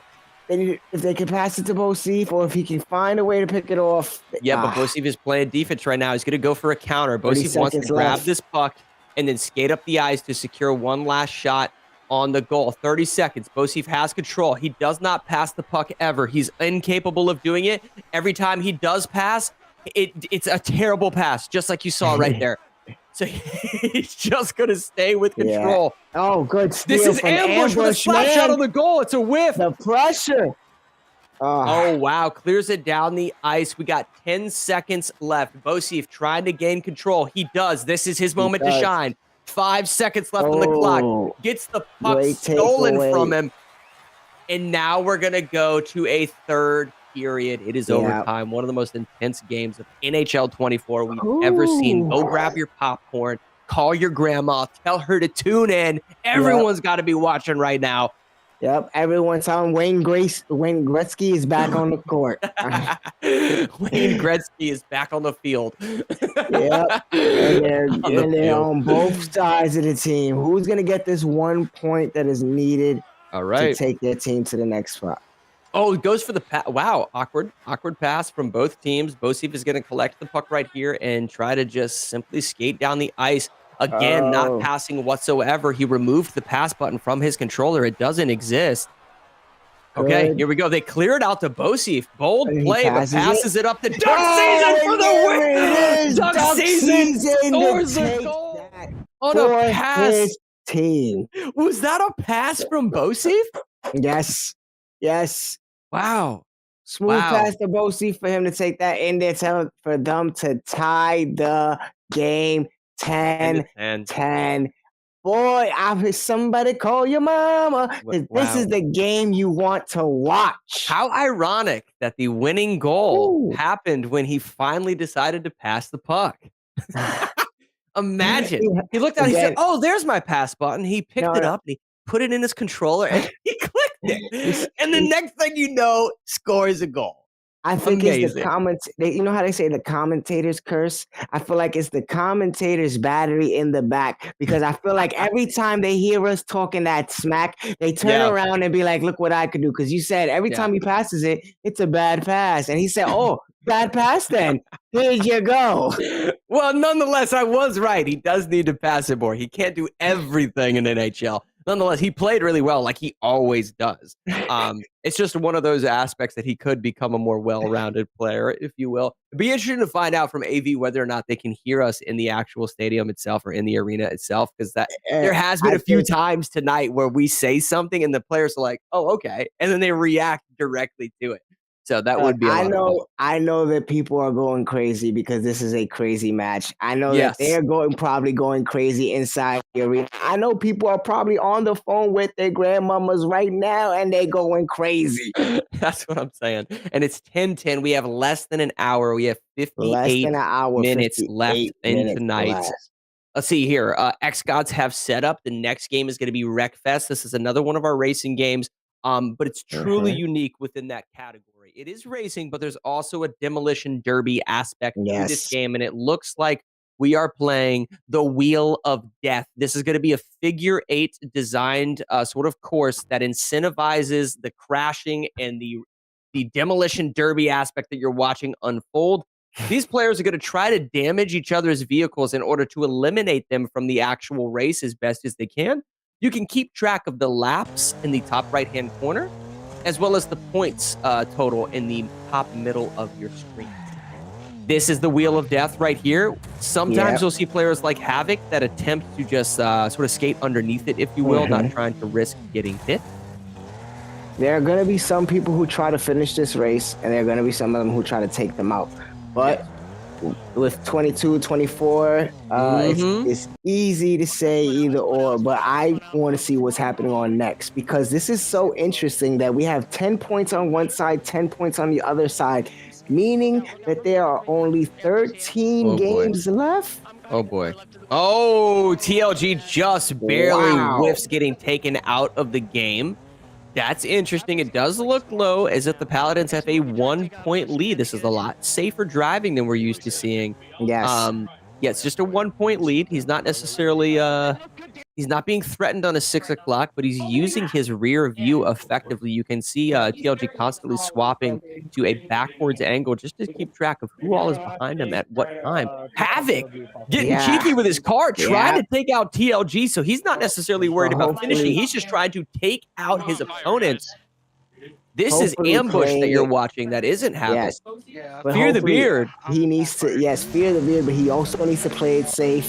He doesn't want his car to be destroyed because he has a little weight, like that little boy there. That one don't have too much weight on it, and the more he keeps these crashes happening, the more damages he might take, and he might DNF before he gets to finish the race. Because he's looking like the strongest racer for the xGODS right now. Yeah, well, Bosif has to be careful. He only has 11 health left. Just barely limping along in this hoopty that he has on the course right now. Oh, who is this? This is Wonku with the Try Me on the trunk. Sitting with 79 health left. 100% Wonku style. And I feel like on top of the way that she's controlling, and I think maybe going for a race, she will, like I said, on top of her racing really well, I think she's going to destroy some cars. Oh, great dodge by Wonku at the end of that wheel. Goes into this turn. It's a really, really tight race right now, guys. 83 to 85. Oh, wow. It looks like xGODS just barely took the lead, potentially, with a couple of, with a couple of, like, just solid positions and what have you. Let's see what happens here. Let's see if Wonku can help them go along, because it's 97 to 88, 89 right now. Yeah, and I just saw Magna is stuck in first gear, all but out of it, just trying to crash other players as best as they can. This is Osif right here in sixth, actually. But they're sitting at 101. We got TLG sitting on that first place, though. Yeah. Is this the TLG? Is this the TLG redemption arc? Potentially. I'm just saying, Potentially. Just drop it in the chat. Boy. Yeah. There it is. Wait, 116 or 109. This might be the redemption arc. This might. Well, I don't know. Well, it's coming into the last couple of laps here. Although TLG is in the lead, they're losing in the points category right now. Yeah, they are losing in the points, and that's what it makes it into one of those things where it's just like he's racing probably the best that he can race. 2 HP. Oh my gosh. Yeah, Bosif is sitting with 2 HP right now, just barely limping along. And that's what I was telling you, playing it safe. Oh, wow. With his damage, because he's going to probably get himself taken out. Yeah. Maybe in a situation right here where maybe actually trying to cause a wreck. I'm not quite sure. I mean, if I was him, there it is. And didn't do much. That's what I said. He didn't. That his car was so damaged that him even trying to go wreck another vehicle messed him up. Yeah. Indeed. Now, this is TLG in first place on the last lap. Let's see if it's going to do enough. They are losing in terms of the total score on the top. Yep, and there it is. TLG finishes the race with the first position. But can the other teammates do what they need to do to at least get their positioning in a better Because that's all they need is to get a better positioning in this race and probably pull out. Yeah. And Wonky's trying, but this is going to be Raging in third place, And also there he goes, finishing. finishing in third. Interesting. They might have done, xGODS might have done enough to finish this out. Because at this point, now you're just fighting for fourth, fifth, and sixth. Yeah, and Magna's obviously struggling. He got crashed very early on. He's on 3 wheels. Yep. He's on 3 wheels and no engine. How is he still moving? And then we have Wonku finishing in 5th place. She says, try me if you want. You guys can only get 6th and 7th left. And I think that 6th place might go to Magna. Yeah. Magna seems frustrated right there. I would be we're gonna see who ended up taking. Okay, so the xGODS did end up taking that. Yeah, it's a matter of TLG played that really well, but it just wasn't enough because the rest of the team weren't able to sort of make up for the point difference. So major props to TLG, but give credit where credit's due. Raging Cajun and the rest ended up clutching that game for the xGODS. Yeah, and at the same time, I mean, we was talking about TLG being free, but Magna and Strix selling. Are they selling? I don't think selling. I think Magna. I think he just took a little bit too much damage right off the rip. It might have been a bad turn. It might have also been the death wheel, the death loop, I should say. Yeah. Who knows? It's kind of one of those situations. I've seen TLG take out. I think it was Lockdown. I've seen TLG take out Lockdown on that death loop before, like his own teammate at one point during the season. So happens to the best of them. Who knows? Nonetheless, xGODS go up 1 game, and they're feeling good because we have 50 minutes left in tonight's matchup. Yep. This next game is going to be Fortnite, though, which is another shooter. 5v5 at that, so everyone gets to go in. 5v5. You do have some killers, though, in Fortnite in particular on the side of the Paladins. Need I say Magna actually plays this game really well. So it's just a matter of whether or not the xGODS have been practicing. I know typically speaking, they've been comfortable in a lot of shooters, but Fortnite's different. Fortnite has the building aspect of it. It's a third-person shooter, as well as sort of the battle royale closing wall of death, if you will, that's constantly closing in. In this particular game type that we play, guys, each of the teams are going to be spawning on sort of the edge with a blank canvas in front of them, and basically they have to rush to the center of the stage when they deem possible, either through building structures in front of them, utilizing the wood, utilizing the brick, utilizing the steel or the metal in order to get to center stage. While they're doing that, they're going to be taking damage from multiple different angles, trying to gain verticality over their opponent and so much more. So don't blink. Because things are going to be happening very, very fast. Very, very fast. And Paladins have, like you said, a very strong, in Magna and in Wonku. When it comes to Fortnite, but then we can't forget Bo Seif. Bo Seif is there too. My man Bo Seif does what he got to do, and we believe in Bo Seif out here. Yeah, Bo Seif definitely. I think he knows what he's doing. From the judging his previous gameplay, he's not as comfortable as I would like him to see. Like Magna basically is flying all over the place within Fortnite. So I've also seen him make huge mistakes that resulted in his team losing. I've seen him drop off of his tower structure and then fall damage kill him. I've seen him just not check specific structures in general, right? Like there'll be a specific room that's closed off with a wall that just got built, and then he'll forget about that particular player because he got into a gunfight with another. Next thing you know, he gets shotgunned from behind because he's constantly thinking about the next person to be shooting at. He's got that very youth-driven, spastic, high energy, high pressure aggression to him when it comes to Fortnite that sometimes can play against him, but I do think he's going to be the star player throughout this match. Yes, and that's something that we kind of did see on Thursday's game when they went against the Ravens and got kind of destroyed. Yeah. Yep. Yeah, that's a good point, actually. That's a really good point. So I think as time has gone on, though, I think Magna is starting to control himself a little bit more when it comes to Fortnite. It's a matter of if the rest of his team can sort of pick that up for him. I do know that Strix and TLG aren't, let's say, experienced as much as I'd like to see them be on Fortnite. Last time I saw TLG, he was doing a lot of slide cancels, which may look nice, but in reality, you're just as easy to shoot. And in regards to like building and what have you, the capabilities of building, editing walls, creating windows, things like that, the building aspect, I think, throws a lot of people off. This particular game mode, you see players excel within it that have an understanding of the building. Yes, yes, yes. And that's the thing about the Fortnite here is who I feel like that's going to be the factor of who wins and who loses is the person who understands building the most. Yes. Because that's the difference between Fortnite and every other shooter. That building acts like a huge crutch for a lot of pure shooting players. Players who just play pure shooting games. Oh yeah, 100%, 100%.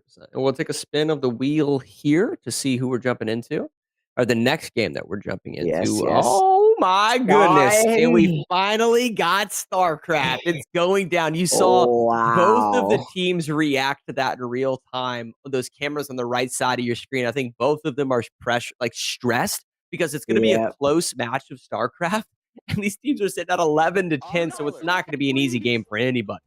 Nonetheless. There needs to be a sense of communication, though, going into this Fortnite game because something to note, because they're playing in a 5-stack, they're going to be split when they spawn in a stack of 3 and a stack of 2. Really, really often throughout this game mode, players will actually team kill their fellow ally, not knowing that it isn't an enemy. They don't know that it's their teammates sometimes, and they'll hit them with a sniper shot, a couple of rounds of assault rifle, and accidentally down their own teammate. So what I'd like to see is a little bit of communication as to what specific outfit or character they're playing as. So when they see those very noticeable characters like Wonku here playing Scissorhands, it's a very noticeable character. Obviously all in black. You see the scissors out there obviously on the hands. It's very noticeable. If they're able to identify that on their teammates, it's going to aid them really. Yeah, I always felt like I don't understand why you don't go with a themed kind of layout, like Invincibles or the Marvel universe and stuff like that, where you're like, all right, we're all Marvel characters. Right, and or just like, let's be honest, these are professional gamers, right? Like, do what's necessary to win. Stop trying to look flashy while you're playing Fortnite. Every single last one of you just go default character so that you're super noticeable. And if you're all playing the exact same character, it acts essentially as a team jersey within the game. So you have a very good understanding. And nonetheless, we see Edward Scissorhands, and then we got Christmas Presents here played by Bosif, both of which trying to show off their Fortnite swag, if you will. Yeah, so we'll see. Nonetheless, the actual wall, that blue sort of transparent wall, is gradually closing in. The circle is gradually closing in, and as it advances onto Bosif here, you'll see him start to transition into the center stage. Now, this is interesting. This is Ragin. He hasn't used a single piece of any of his material yet. And you can see that in the bottom right-hand corner of your screen.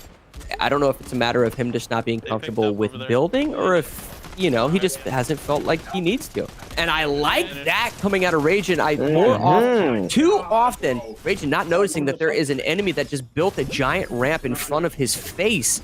Somehow didn't see it, took a couple of shots, and now he's trying to play underneath in sort of a turtle strat, if you will, until his teammates are able to sort of clear it. Now he's advancing up. Again, hasn't built a single structure. He no longer has a right bumper or trigger, potentially, on his controller.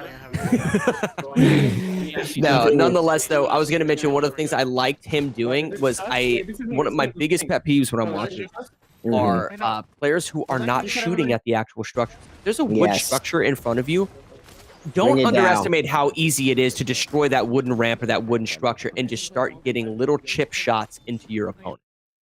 Bring it down is what I say. Okay, never mind. So maybe they do. I was gonna say maybe they do have a little bit of a strategy. Oh, the Paladins are dead. The xGODS take that.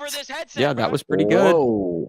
Yeah, that was pretty good. Out of the xGODS, I think they also had a better understanding of like how vertical they need to play. Just being able to sort of head glitch on top of your opponent is important, and one of the biggest priorities for that is going to be able. Oh my God. Was that a forfeit? And that is a forfeit, Paladins.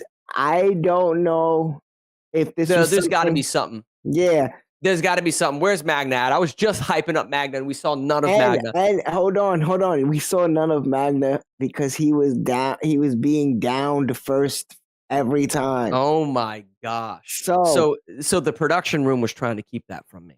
They didn't want me getting embarrassed for So- overhyping Magna. I get it. not Understand. only was Magna the first to go down, they forfeit the game that could have possibly tied them back this up up. because we're Yeah. going into StarCraft next. And this was the game that Ambush Man, Havoc to your face, was like, I want StarCraft. Yep. I believe we are going to be the best Mm-hmm. StarCraft team coming up forward. They went so far as to even call out Billy the GOAT over there in the bots saying, hey, Billy, All we're right. coming for your title. All right. Let's not get too ahead of ourselves. That's what they said. It came out of Havoc's mouth. That's so funny. That's funny. No, I mean, shout outs to Billy the Goat, La Bamba, everybody Yeah. over on the bots, man. Solid team. Arguably the best StarCraft players. But I also know that the Paladins know their way around StarCraft, specifically Strix. Strix is a very good player. I've seen him sort of hold his own against Billy the Goat within StarCraft. Obviously, the later game got away from him. I also don't think it was necessarily Strix's fault within that.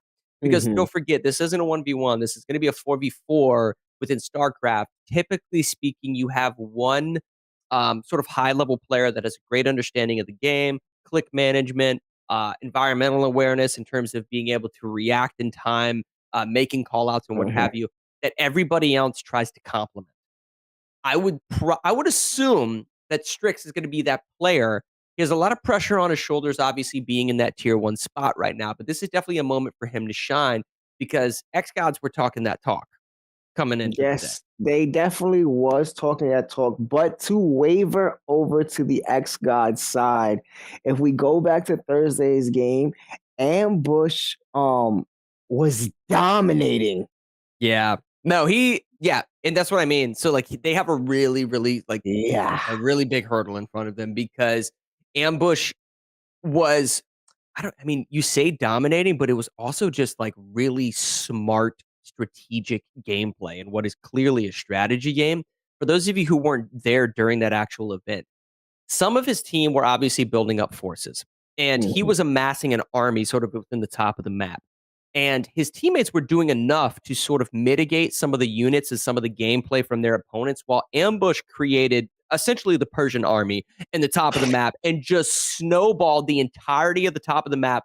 They didn't have any units. By the time they started pulling back units, they were pulling back units from the front line, which allowed then a counterattack to then follow them. And Ambush was like single-handedly the biggest difference maker throughout that just because of his understanding of the game. And now you add that with Havoc to your face, who also arguably was the best player that's true. on the xGODS. Yes. That's going to be... Now you have two of those kind of brains. Yeah. For this one game. And we'll see here the magic wheel has spun, and it's going to be Valorant. And we have Wonku available, even though, the whole team goes in, but this would have been one of those games where it's like, okay, Wonku could play. Maybe this could be a point right that heads on over the Paladins. Maybe we'll go. Did we just get a forfeit? Whoa. Oh my gosh. Listen. Listen, honey. Oh my goodness gracious. No. Did we just say Strix? Strix, don't let him do you like that. I was just hyping you up, man. Why are the Paladins doing you like that? You was hyping up Magna, forfeit. Hyped up Strix, forfeit. Now, me and my xGODS, we looking good on this side. That's true, huh? I didn't think about that. I am above them here on the overlay. Dang. Yeah. All right. It's gonna be one of them. Well, nonetheless, it's 13-10. xGODS just got 2 forfeits in a row to shift the momentum completely into their favor. Here's something else interesting to note. They gained a ton of momentum going into halftime. Wow. Right? Yep. Going into halftime. And they've sort of, after we came back from that, obviously both teams have been playing okay. These last 2 forfeits, it is what it is. But they definitely seem to have a little bit more consistency, which is going to be difficult for the Paladins to overcome, I think. Because we only have 38 minutes left. You cannot afford a lot of forfeits like that. This is the moment going into Valorant. I think had Valorant not spun, they might have tried StarCraft. But the fact that Valorant spun, I think they have a lot of confidence in Wonku and Magna in particular. Mad Genius, to his credit, he's in that tier 5 spot. I've actually seen him pick up quite a few double kills within this game specifically, so he's no slouch by any means. I think he's definitely going to carry more than his weight, and this may be a potential win, and then they're within 2. And that's what I'm saying. And a smart, I wouldn't say the smartest of move, but I would consider it a little bit of a smart play, because if you forfeit StarCraft, which is arguably one of the longest games on the wheel, you save some time for some other quick points to be added up on your scoreboard. That's a good point. That's a really good point. It is one of the longest games. It's we've had 20-minute, 15, 20-minute Checkmate Showdown games. But the thing about Checkmate Showdown is, like, when we have really long matches on that game, it's never boring at all, because it's constant fights, pieces getting smacked off the board and what have you. So I would say that's arguably our longest. Rainbow Six would be if there was more rounds, but StarCraft is up there in terms of the longest game. Because so you're right. They would have been running out of time had they not forfeited that in the long. Because if you think about that, they would have played the whole StarCraft and then got into Valorant, which is also not a quick game. Right. You would have wasted a whole probably 20 minutes right there. Oh, that's a really good point. Yeah, because Valorant definitely not. So if they are able to secure this, though, we'll see what the destiny of the wheel, decides. But maybe they get a couple games that are sort of within their wheelhouse. Don't forget, there is Blaze Blue that is still available. And MK. And Mortal Kombat. Good point. And CLG's been practicing some Mortal Kombat. So there's a couple of games that we could tie this thing up, potentially go into overtime. The roof of the arena would erupt if we go into overtime tonight. I mean, it's already on fire the way this game is going. Grab the fire extinguishers. AV, you better have the sprinklers on in there, because it's getting hot. Because it's getting real hot, and we got a game tomorrow that needs live commentary. We want to make sure we have an arena to come back to. Exactly. So we'll see, man. They got a minute left in their setup. Should be an interesting choice in terms of map selection and what have you. Valorant, if you're not familiar with the actual game, guys, it's unique within the shooter genre. Typically speaking, speed kills, right? Like, mobility is king over everything. Not so much in Valorant. A lot slower paced. And then, just typically speaking, when a shootout starts or when a shootout occurs, oftentimes you'll notice the players sort of planting their feet and holding still in order for the bloom effect or the blossoming effect of the reticle to tighten, which makes their shots a little bit more accurate. Headshots are king. You land a headshot, it's pretty much over at that point. So that's just something to look out for. It is a hero sort of MOBA, first-person shooter. So there's going to be abilities, there's support characters, and so much more. Yeah. But just something to take note of as we move into this, because there's a level of complexity that's hard to overcome if you've got players like Wonku on your team that clearly are really pretty good at this. And like you said, you got players like Wonku, who we most likely will be probably taking in-game leader. But then you have people like Strix, like you said, Mad Genius, taking out 2 people in one time. They have the capability of this being their strongest shooter on the Paladin side. And hopefully we'll get ourselves a Spinaroonie. Here we go. And see what we're going to get next. MKF. Oh, you called it. You called Let's it. go, baby. Now we're This back in is going to business. get crazy. If Paladins can clutch this game, And the Mortal fact- Kombat 1 plays right into their hands. And the fact that it's a 5v5 that they're playing now, that means that the whole team gets fresh lineups and TLG gets to play. Oh, boy. Yeah, it's going to be one of those, man. It's going to be a good one. All right. So it seems like they got their lineup set. They're ready to rumble. All right. So here we go. Guys, I need you to listen to me here. Mad, you go with Wonku here. The rest of you come. All right, let's see. You go left with Mad. I want to see. We did a stream over there with Wonka where we hosted an interview with her, and she was playing some Valorant against another good shooter player, and she did a whole 360 spin headshot on him. Oh, That's all I'm saying. Oh, That's no. all I'm saying. Yeah, she definitely knows how to play. 100%. We're looking to potentially see her carry in this, but it's not like she necessarily needs to. The rest of the team is very well knowledgeable of the game. It's just a matter of like having like that sort of high ceiling of skill and whether or not they've been willing to push it within their practice sections. Because I've seen all of them perform at one point or another. Just something to note, though, that you saw at the start of this match, there is sort of a shop economy for any of you that are familiar with Counter-Strike and stuff like that. At the beginning of each round, depending on how you perform, will determine how much money you have to purchase not just weapons, but also abilities. Not just one ability, sometimes you can purchase two and so forth, but also body armor and so much more. So All just that take good note. stuff. Yes. So if you see one particular player like exceeding very well, getting a lot of kills, they're also racking up more money in order to sort of build themselves for the next round. Got some slow peaks coming out of Wonku, checking every single corner. You just see the wave wall to her right, which is an indication that somebody may be starting to get a little closer. There's the There it first is. person. She drops down. She's going to run over here, plant her feet as soon as she comes around this corner, just like you saw there. Picks up an easy headshot kill.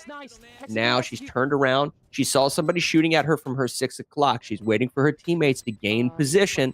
Now she's sort of slowly peeking this doorway at about head level. Okay. She's playing it very slowly, very smart. She knows that someone's probably there waiting for her. Yeah, and I think they do have great positioning right now, so they're not really whole worried about team, anything.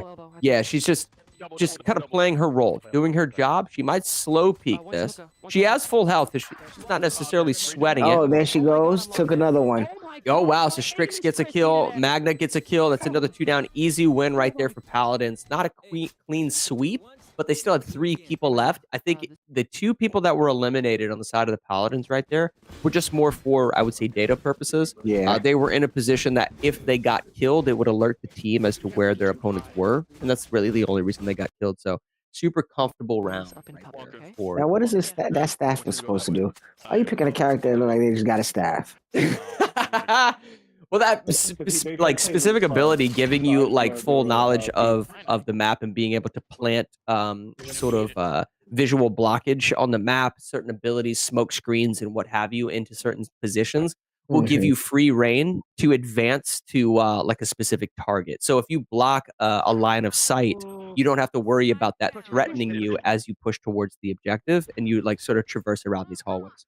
I need you guys to come here. Oh, nice. Okay, we see who we got. We're watching right now. This is Magna, and it looks like I want to say they were pushing B. I couldn't tell. So this is Ragin. He's defending B. And what he's doing, this is the very long hallway. You can see it on the top or the top left-hand corner of the screen. It's a very straightaway sort of area. What this allows him to do is he's going to just peek sort of that edge corner, because at any given time, because of the priority for accuracy, teams aren't necessarily sprinting around corners. They're just going to slow peek it. So this sort of slug round scoped shotgun that you see him using right here is very advantageous. That map he just pulled up, he created a smoke screen in that specific area to make it safer for him to peek. And you can see it right there on the edge of the scope. He lands that shot, but doesn't get the elimination on it.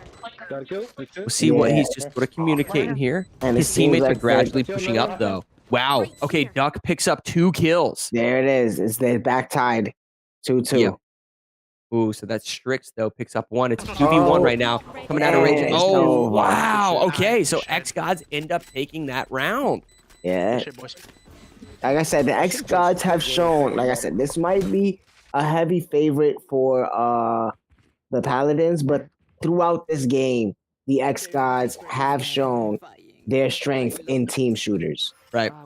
No, and the fact that they're able to even contest right now with, like, I would say that the Paladins struggle within shooters, but within Valorant, I think they feel very, very comfortable. Oftentimes, too, I think that's sort of a pattern of behavior, if you will, amongst players, like just amongst our friends and family and what have you. Like, people that don't tend to excel within fast-paced arena shooters tend to like Valorant because it's a little slower paced. Yeah.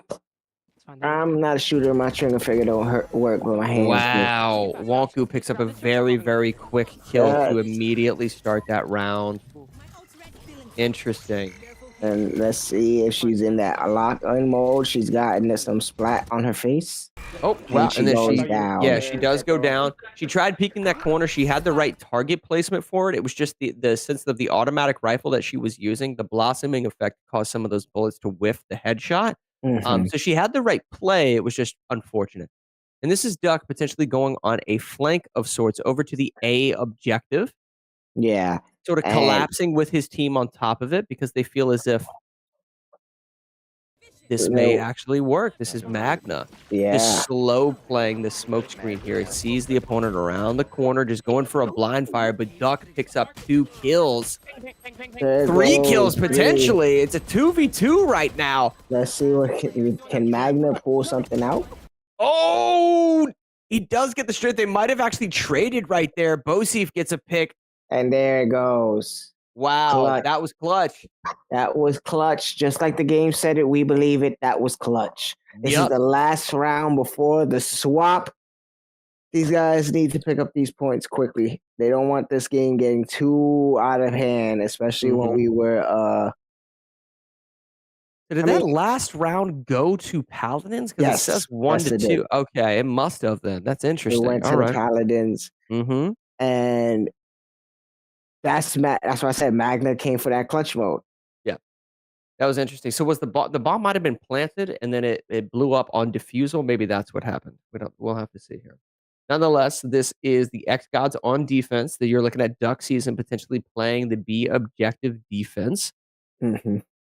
Let's see what happens here. He's throwing up an orb. Oh, okay. So he does get a cheeky peek right there on Magna, but he gets taken out by TLG. Duck is actually really excelling within this game. This is impressive. I love seeing it. Here comes Magna. He just got that first kill. He's playing under the second. He isn't able to Strix. Oh, that was Strix. Yeah, sorry. Taken down, yes. Yep.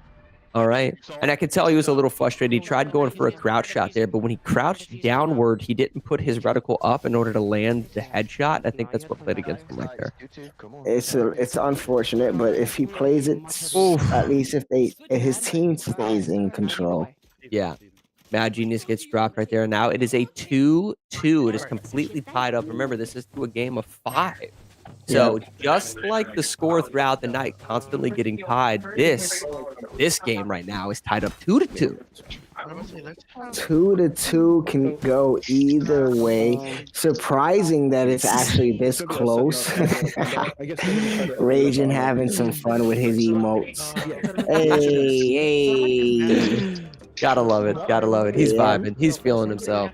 And that's the best part about this is that you never know what's gonna happen, and once you catch that vibe, it can anything can go anyway. Yeah, 3-game lead right now. They're feeling real confident coming into 24 minutes left of tonight's matchup. Especially lots of time getting burned out right here. Coming from being down 3-4 most of the game. Yep, absolutely. He's freaking all right. So this is nice wall blockage right there. He just put up that smoke screen, if you will, and now they're going to start advancing in a counterclockwise rotation, particularly pushing through the smoke. Identified through the smoke, lands the headshot as Raging Cajun feeling real comfortable. They do get the plant off, and now it's up to the Paladins to collapse on top of this objective and get the defusal. Yeah, it's to see as well. And down goes Raging. Wonku and Magna take out 3 of them. It's now a 2-on-2. Bosif trying to do what he can to just maintain presence on the objective. He gets 1. Can he get 2? I believe this is Wonku that might push him. He's going to play the time. He wants Wonku to go for the defusal, and then he's going to push back in potentially to clean it. Oh, and he does! Oh my god, it was Strix. Strix was that final one. Oh, wow. Okay. So there we go. So Bosif in the top right-hand corner of your screen with the clap pop off in the camera immediately following that round. They go up 3-2. They need another 2, though, in order to clutch this. All right, so it looks like he just made the call out to push the B objective, and that is Bosif. So potentially Bosif sort of taking the reins, if you will, to sort of act as the leader on this team within the shooter genre. That's interesting. That's interesting. Yeah, it is interesting. It's also interesting why he would buy a shield. Yeah. But, don't want to stop their hustle right now. They're in the lead. They're doing what they got to do. Well, I think he's definitely feeling good after that last round. He is a player that sort of has I would say probably has sort of a swagger about him. That nice map awareness. He clearly has been playing quite a bit of Valorant to know about that window in the ceiling. But their viewport is sort of blocked off. It would be interesting to see if any of these players decide to peek. Bosif taking a risk is sort of peeking out here. He will become vulnerable if somebody sees his actual bullet tracings. They can sort of pre-fire this corner, if you will, and catch him lacking while he's throwing out somebody's abilities. Oh, he does get splatted, but they don't advance afterwards. That is interesting, and now they're pushing into the objective. Oh, Magna gets dropped. Havoc. Havoc got dropped by TLG. And Bosif goes down right after. Yeah, I don't like the fact that that was such a narrow choke point. Almost like Thermopylae, right? With the 300 Spartans. It was such a narrow choke point that they kind of wanted them to push. And right there, Ambush and Ragin picking up another 2? Yes. No. Yeah. Yeah? Okay, so maybe potentially. There's Duck.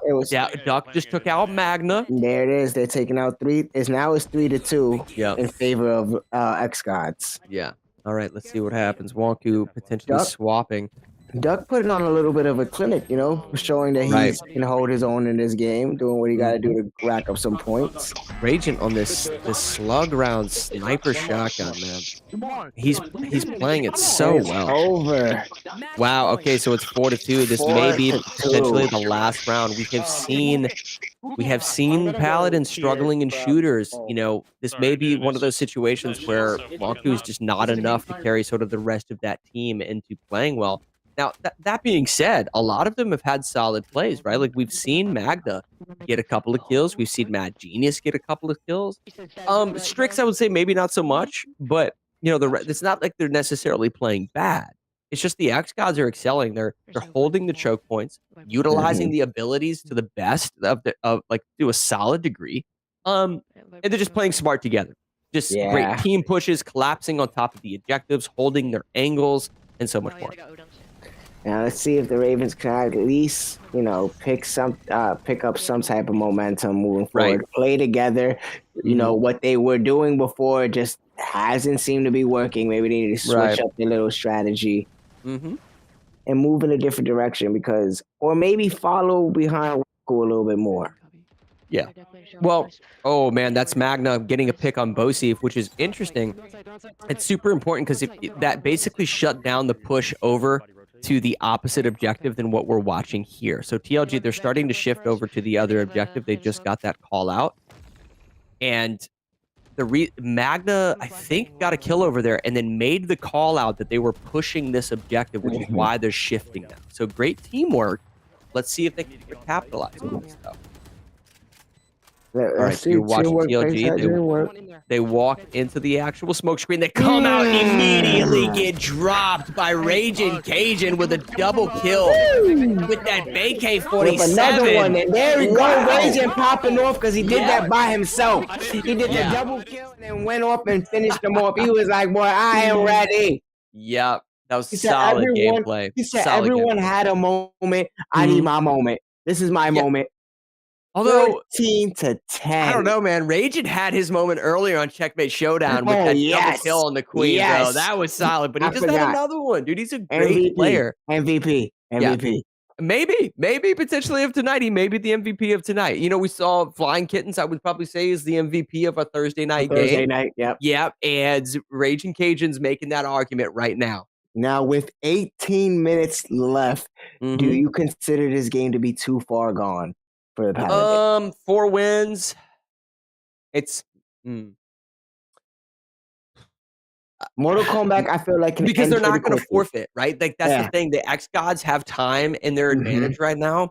Time is their friend. It's their ally, and I don't know if 17 minutes is going to be enough. It's going to have to be for lack of a better word, it's going to have to be a slaughter moving into these games now. MK is possible to be a very, very fast-paced game, especially knowing that TLG and probably Strix. I would say probably Mad Genius. Really? Okay, I like that. So Mad Genius and maybe TLG. Oh, yeah, because that's true. I think Strix told me that he doesn't play as much Mortal Kombat. Yeah.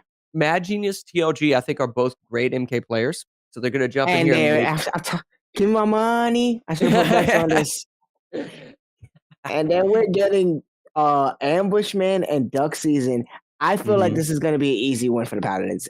I consider this one an easy one. Yeah, so if they're able to clean this up really quick and then they're down 3 with maybe 15 minutes left. You're talking about 5 minutes per game. It's doable, but it also sort of depends on what the game. Listen, if it's Blaze Blue, But you who see what I'm goes in? saying? That's what I'm saying. It's best 2 out of 3. Would you want being a Paladin? Would you want that to be your next game, or when rotation can be possibly better to get TOG back in there? That's a good point. You bring up a very good point. He's talking about sort of the baseball dugout lineup system that we run here at the UEL. If you play, if there's not a full bracket reset, whatever players that are playing in this game of Mortal Kombat, they cannot compete in the next game until all of your players have been on the field in a sense. So you bring up a good point. Maybe we get sort of a 5v5 bracket resetting game. I'm trying to think of one off the top of my head that's relatively quick. Maybe a FIFA, maybe like a sports game like that or something. But I also think that plays into the xGODS. Yeah. Let's see what other, because you don't want a shooter, you want fighters. I think we've played all of the other fighters today, man. Mm-hmm. Besides Blaze Blue, that's our final fighter game. Right. And then we're seeing a timeout on the xGODS, so it seems that they actually want to play this game. Okay, so what others? I'd have to go look at the wheel. Yeah, so timeout xGODS. I'm wondering, production, if you guys can hear me, can we get the wheel up to see how many games and Yeah, that what's would be left on good there? because we're trying to figure out what the Paladins can do because we're pretty sure they're going to take this MK1 game. And I don't think that the xGODS are going to forfeit. There Okay, we so go. just Thank looking you, at beautiful production team back there. You guys do great work. Oh, Die by the Blade. Die by the Blade That's would be one that can happen really insane. quick. NBA 2K. Listen, Paladins feel real Hold good on, on that. hold on, but so hold does on. Bosi, That's what man. I'm saying. So does Bosi, but do the Paladins consider that a strong win after losing LA, who was one of their strongest sports players? I think they're comfortable on it, but I don't know if they've got the smoke against Bosi, to be honest. And then we got most of these games are pretty long games. Maelstrom, long, Maelstrom long, FIFA maybe. So FIFA, Die by the Blade, and you know, Blaze Blue. Yeah, Blaze Blue. These are some games that favors. Well, definitely not Dead by Daylight. 100% not Dead by Daylight. No, if we get I'll watch. It's gonna be Dead by Daylight. If we get Dead by Daylight, the night's over. Okay, it's gonna be Dead by Daylight. Unless I know we it get is. All right. You're calling Dead by Daylight. I'm calling Maelstrom because I know my production team loves when I watch some One Piece, and we get some One Piece on there. Oh my gosh. Well, they definitely have a couple of games that they may be able to clutch. I would say that Blaze Blue would be super advantageous. So if they're able to get Blaze Blue out of one of the next 2 games, and we're going to spin the wheel right now. There we go. Oh, okay. Oh, it's FIFA. This is doable. Yes. With the new rules, with the new rule set, this is a completely more doable game. Okay. But this is still something where it's just like, do you want to see Bosi in that? Right. And then think about TOG and Mad Genius had just now played MK, means they are not available for FIFA, meaning their best sports players are not available. Right, but Strix is in that tier 1 spot, dude. He's got to put the team on his back, though. And Yeah, but do you think clutch. he can do that on his back when you have? Let's think about it. If I'm not mistaken, FIFA is a 2v2. Yeah. And then yes. Wait. Is FIFA 2v2? Let's get a confirmation from AB in production. It may be. Okay, so nonetheless, guys, you have Mad Genius who is currently in on the Reptile potential button check. Maybe let's see what's happening here. Yeah. So yes, I was saying you got FIFA. That's Maybe a delay a game coming out of xGODS. They're taking way too long to do this button check with only a certain amount of time. Wait, did we increase the amount of time on the clock? Can we get a confirmation? It says 19 minutes right now, AV. We were down to 15. Yeah. We'll get a confirmation on that. Maybe because the time kept running through the timeout. Yeah, potentially. All right. So it is a maybe they had to 2v2. stop It is a the 2v2 timeout. on FIFA. So they've So got with 3 it players being- to pick from. With it being a 2v2 and having 3 players to pick from, who are you setting up when neither of your 3 players can play sports at the level that your 2 that are sitting out can? I don't know. I mean, I think you that's tough, man. I think you gotta throw Strix in there, man. Being tier 1, you gotta play FIFA, dog.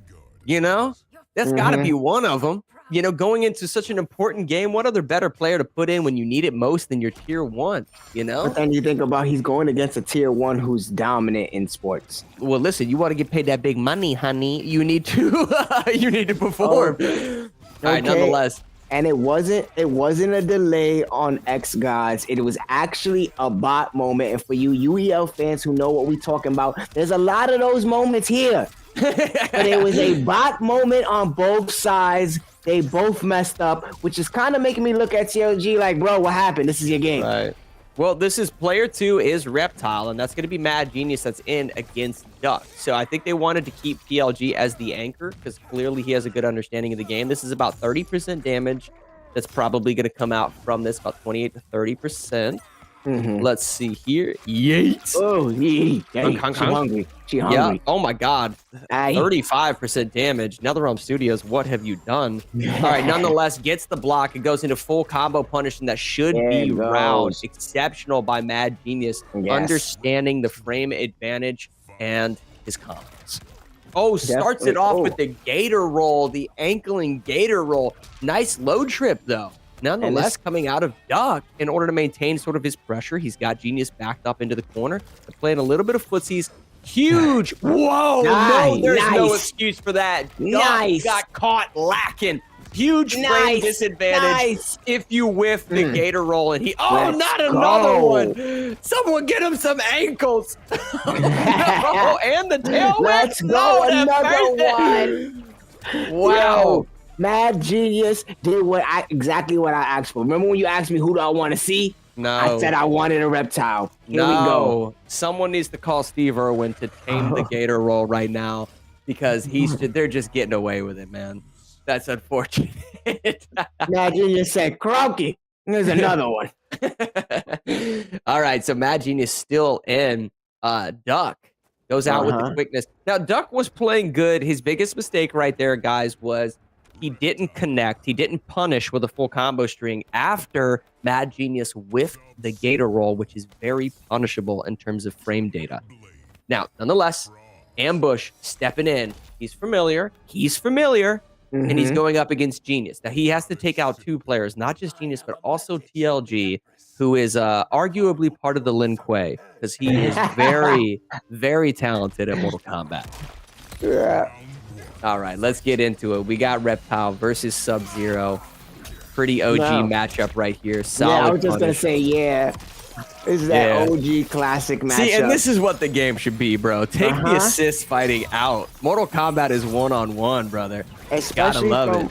Especially, like, bring it back to that back-in-day stuff. Yes, bro. This is what we love, because everybody has their own favorite character with MK that they want to win with. Nice gator rolls, though, closing the distance. Both of these character types have solid low punishes. You have the ice slide from Sub-Zero and the gator roll from Reptile, but he is just absolutely mopping the floor with all of these jump-ins, and he's just mashing. He's just mashing at this point. Listen, because all of these moves, the overhead jump in, right, is super punishable, and the gator roll is super punishable. TLG is, you see him in your top corner, he's bowing.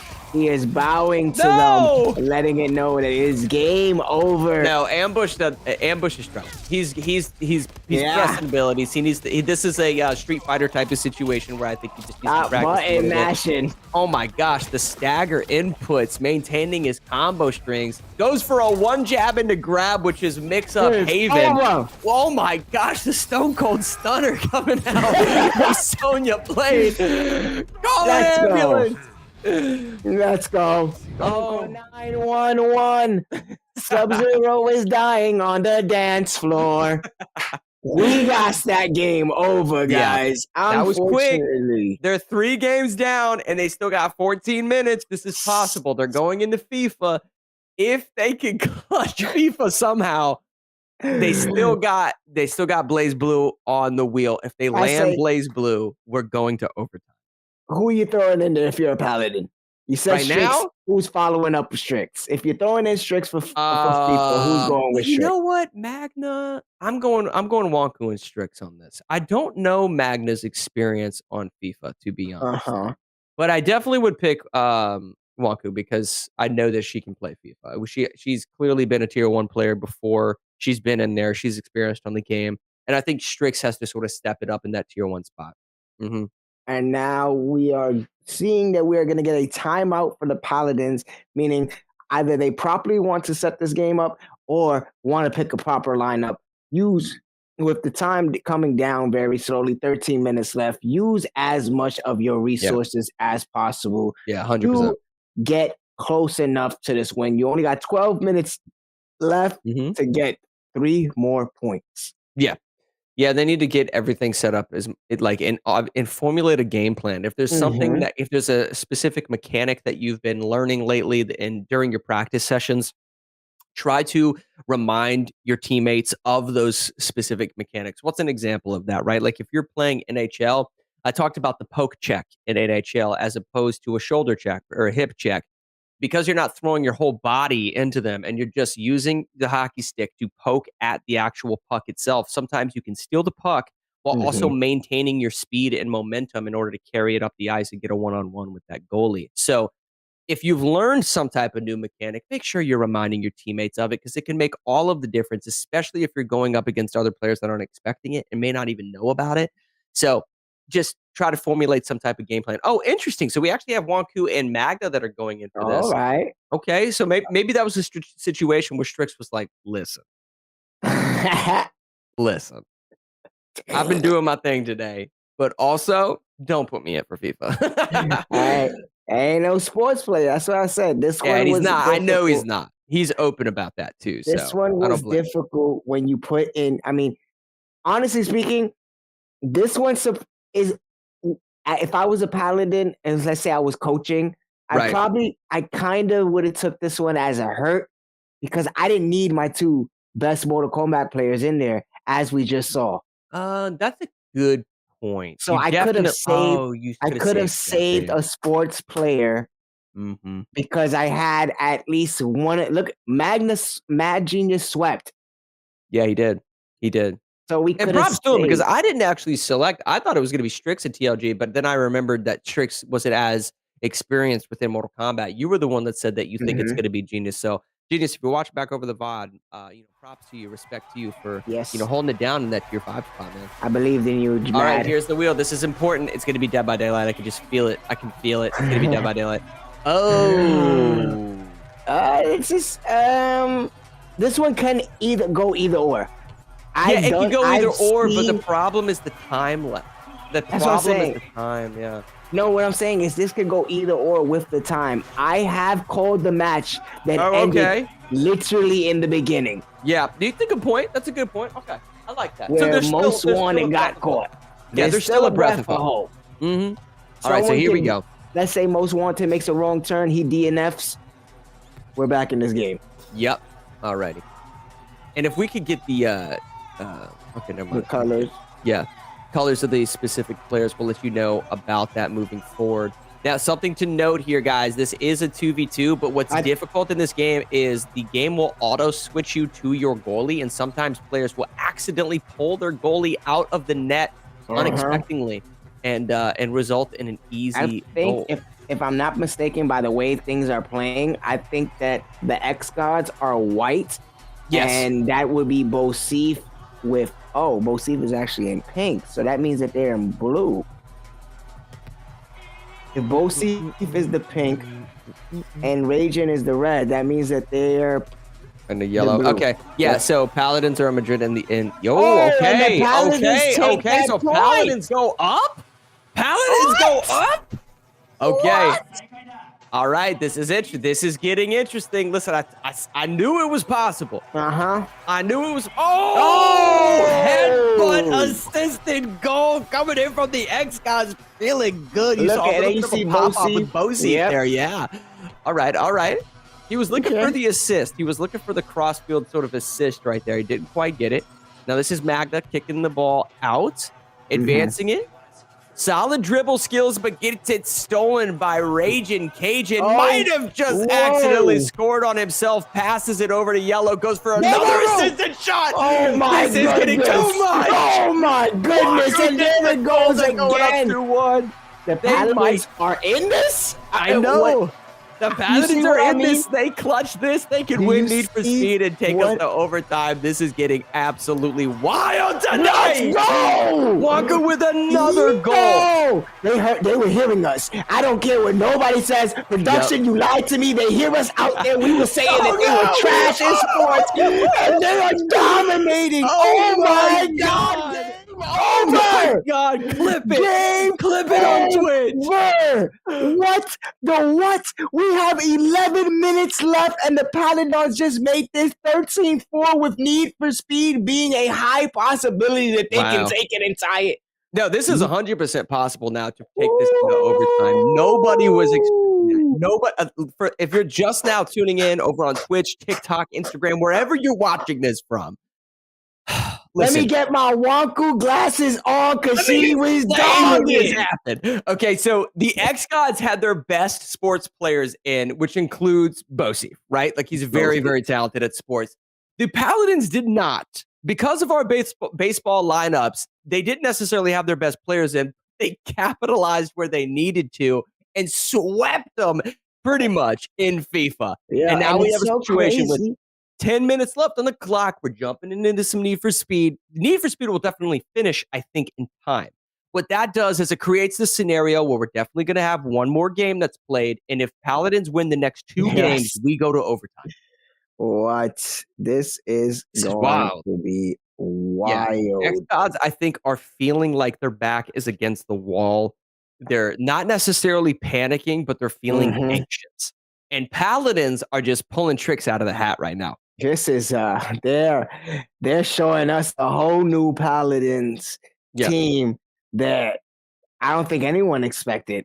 Anyone expected this. Man. Well, we got 30 seconds. We're going to see. xGODS do have setup. So it's going to be interesting to see what they choose, whether they want to be racers, whether they want to be the actual cops for this game. Now, how this is going to work, guys, if we play game mode within, this is Need for Speed Hot Pursuit Remastered, okay? Yes. So there's a game type that we play here at the UEL called Most Wanted.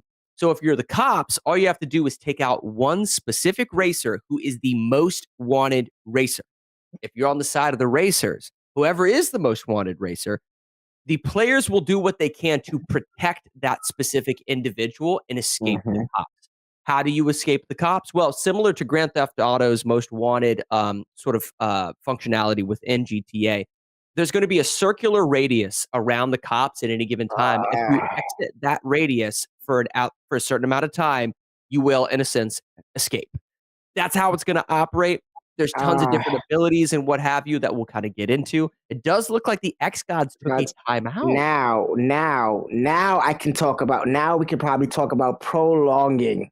Yeah, this match. Did they take this timeout just to shave some? I'm just saying. This one's a little sneaky, guys. Yeah, but they're out of timeouts now. Now you have a situation. Imagine this. Imagine a situation where the xGODS no longer have timeouts. Okay, I'm putting the glasses on. Imagine a situation where they mess up one of their setups and they don't have a timeout to stall, and they accidentally have to forfeit a game. Can you imagine? Can you imagine if that happens to end the night and that causes the tie? All right, here we go into the next game. This is going to be interesting. Let's go! Let's go! Ain't no way we're going into time by the play. And we're going to end it off with time by the play. Listen, I'm never one to pick sides, all right? But if you want to see some hype tonight, I need you on your feet for the Paladins trying to tie the matchup and Need for Speed. And then after that, we're going to die by the blade. Oh my goodness. Now, my thing is, can they do it? Because it seems that the Paladins are the cops, the racers are the xGODS, and we got Raging as most wanted. Raging has been showing off this game as MVP for these people, for the xGODS. All right. Can he continue to do it with, as being most wanted? How fitting that the Paladins are an exact parallel to the events unfolding tonight. They are chasing down the win from behind the same way they're chasing down these racers. What you're watching right now is Raging, the most wanted. He's got his teammates in that rear view mirror at the top of your screen. Those are the orange cars that you see in the rear view mirror. Not to be mistakenly confused with obviously the police flashing lights that will be closing in on his 6 o'clock. Now, Raging is really, really comfortable within this game. He knows the shortcuts. He knows just about all of the maps, but he also can utilize those abilities that you see in the bottom left-hand corner of your screen. The cops closing in, but his teammates doing a great job of sort of boxing them out. Yes, and that's what I'm saying. They're doing great. Okay. Oh, wow. There's taking some damage on one of the cops, which would be Wonku. Yeah, yeah. So Wonku got spun out, but then also Magna got got sort of spun out a little bit as well. He doesn't know where he is. Oh my gosh. He's got his glasses on, but he might need another pair. This might be an easy win for the XGODS because now Strix, the cops are nowhere to be found. Who hired these guys? They're not catching any criminals tonight. Nope. You seen Reno 99? Was it Reno 911? Reno 99? Yeah, this is where they work for. Yeah, absolutely. Well, nonetheless, if Raging is able to get outside of that radius, it'll all but pretty much finish it out for tonight. Yeah. We'll see how close they are. They're still sort of well within that radius. Don't forget, amongst the abilities they have in the bottom left-hand corner of your screen, guys, the racers have a turbocharge, which means they can basically speed up their car and just boost off into the distance, right? But the police officers, the up on their D-pad is a helicopter. They call in backup, and a helicopter lays a roadblock up the road from them that they then have to race through. There's also spike strips. There is EMP effects that basically damage and disable the car in front of you. So those are just a few of the things that we'll be calling out as the race continues. Yeah, someone just got wrecked.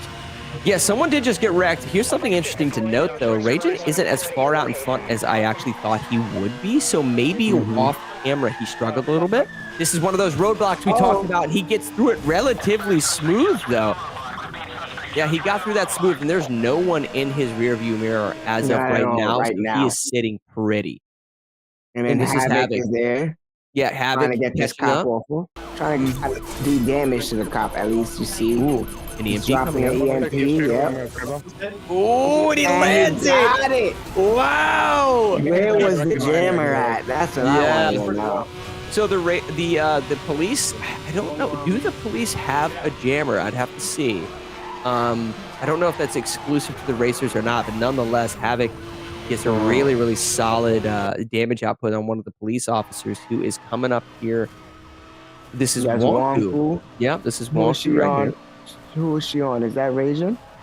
I don't think so. Oh, wow. Big damage. Might even have been eliminated. Completely wrecked. No, she has a tiny amount of health. The oncoming traffic almost took out Wonku. Even if she were to ram one of her opponents right now, I think it would actually take out her vehicle. That's how damaged she is. That's why she shook her head right there.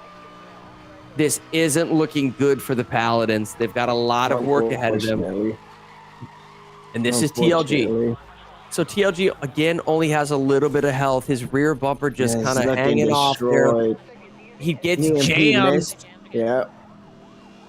He whiffs the EMP, and they're just trying to catch up to Raging Cajun, who, if I had to expect right now, is probably just sitting comfortable with almost full health in the front. Now he does come out, he calls out a roadblock. He does call out a roadblock. Oh, but he's going to hit his own roadblock. Oh, boy. Oh, my God. He hit his own roadblock. You hate to see it. And on top of that, he took a fall back where he was right there with Rage, and now he's behind at least 3 other racers. Yeah, and this is Strix. Is this Strix on Raging Cajun right now? I believe this is. Did he just land an EMP on Raging? I believe. Oh, Strix gets crashed. Huge incoming damage coming. TLG doing his best to try to get a little bit of damage output. It does look like Raging was able to get away from some of that. No, he's not. Oh my goodness. If we could, if there was a way. Okay, so this is Magna? Or no, Magna this has is to be out, Raging. no. Yeah, this is Magna spectating Raging. Yeah, if we could get the perspective of Raging Cajun right now, that would give us a really solid understanding of how close they are, because it looks like he's about to escape. Yeah, he is. Okay, he's right on the edge, but he only has about a quarter of his health left. He's a little, he's on the struggle. He's on a survival mode. Yep, his bumper has This is the seen better last days. cop. We have our last cop. That's true, and if I had to guess, they don't have the most health. Right, so he's trying to catch up, and he is. Oh no! Oh no! No! There's no way he just crashed. No! Oh my God! Raging was checking his rearview mirror and ran into oncoming traffic. You never see that at the UEL. Minutes left. They best to believe that the Paladins hope they have set up. They better waste their last time out. There you go. I'm calling it. You waste your last time out so you can set this damn game up and make sure you can secure this 1 point. Die by the blade. Please, somebody clip that on Twitch. We've got to watch over that at some point. I believe Raging Cajun was checking his rearview mirror when he hit oncoming traffic, when he basically had the game won. Oh, he's not sleeping well tonight. He is not sleeping well. He's taking 10 millivanilligrams of melatonin just to get to sleep. I can promise. Oh, no. Cajun, we were hyping you up the whole game. Well, he had so many great moments earlier on in the night. We couldn't give him 3 great moments. Right? No, I think that moment just takes away from every other moment. Oh, no. Could have secured the bag. Wow. That is tough. All right. So we're going into a game called Die by the Blade. This is one of our final fighters. Not the last, because Blaze Blue is still on the wheel. But this is Die by the Blade. It operates different from our other fighters because it's basically first hit, first kill, right? It's the first hit is going to kill your opponent. It is Die by the Blade for a reason. Basically, picture 2 samurais that meet each other in the middle of a dojo, and they just have it out, right?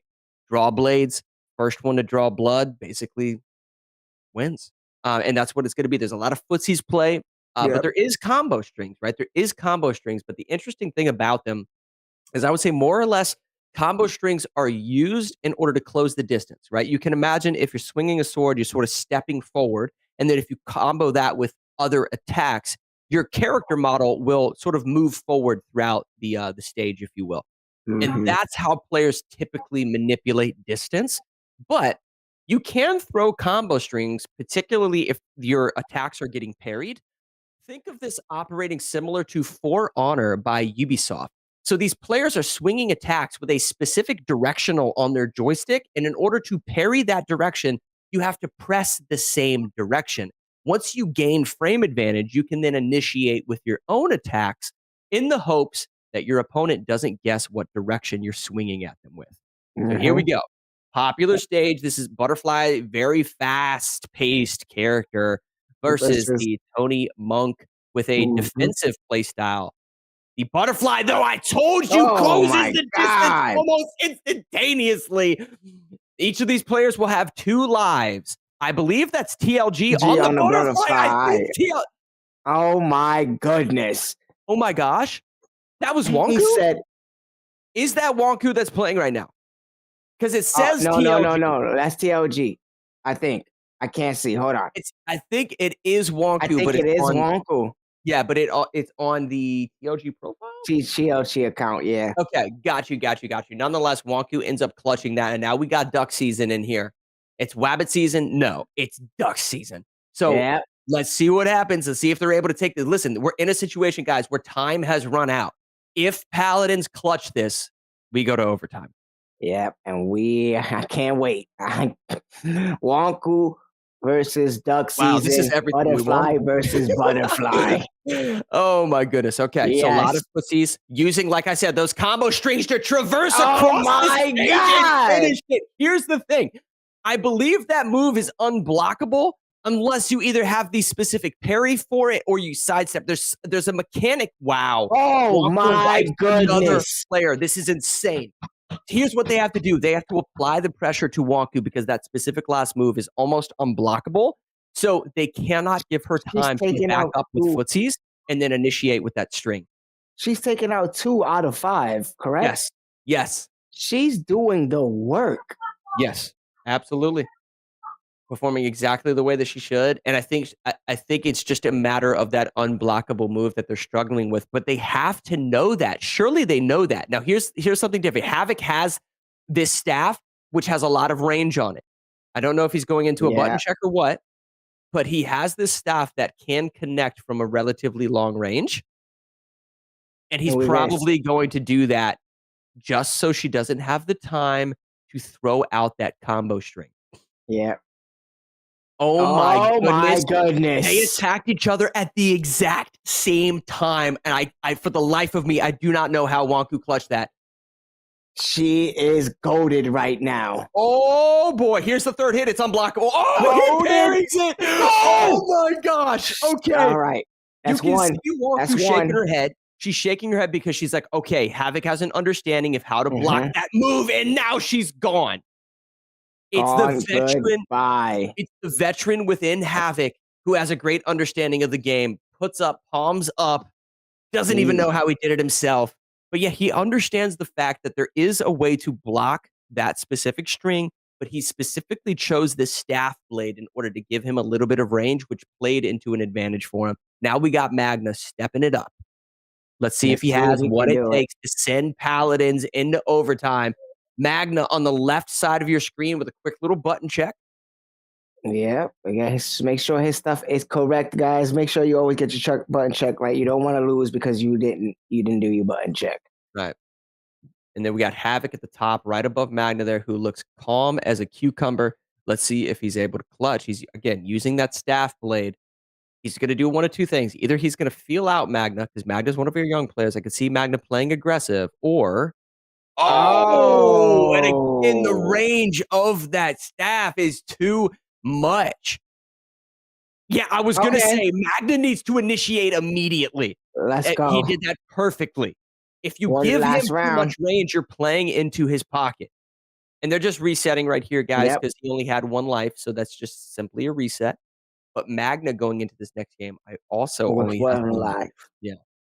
1 life to give. You live by the sword, you die by the sword. Yeah. Not by the blade. Yeah, that's what I meant. But now we're going to see what Ragin can do. He has to redeem himself after that.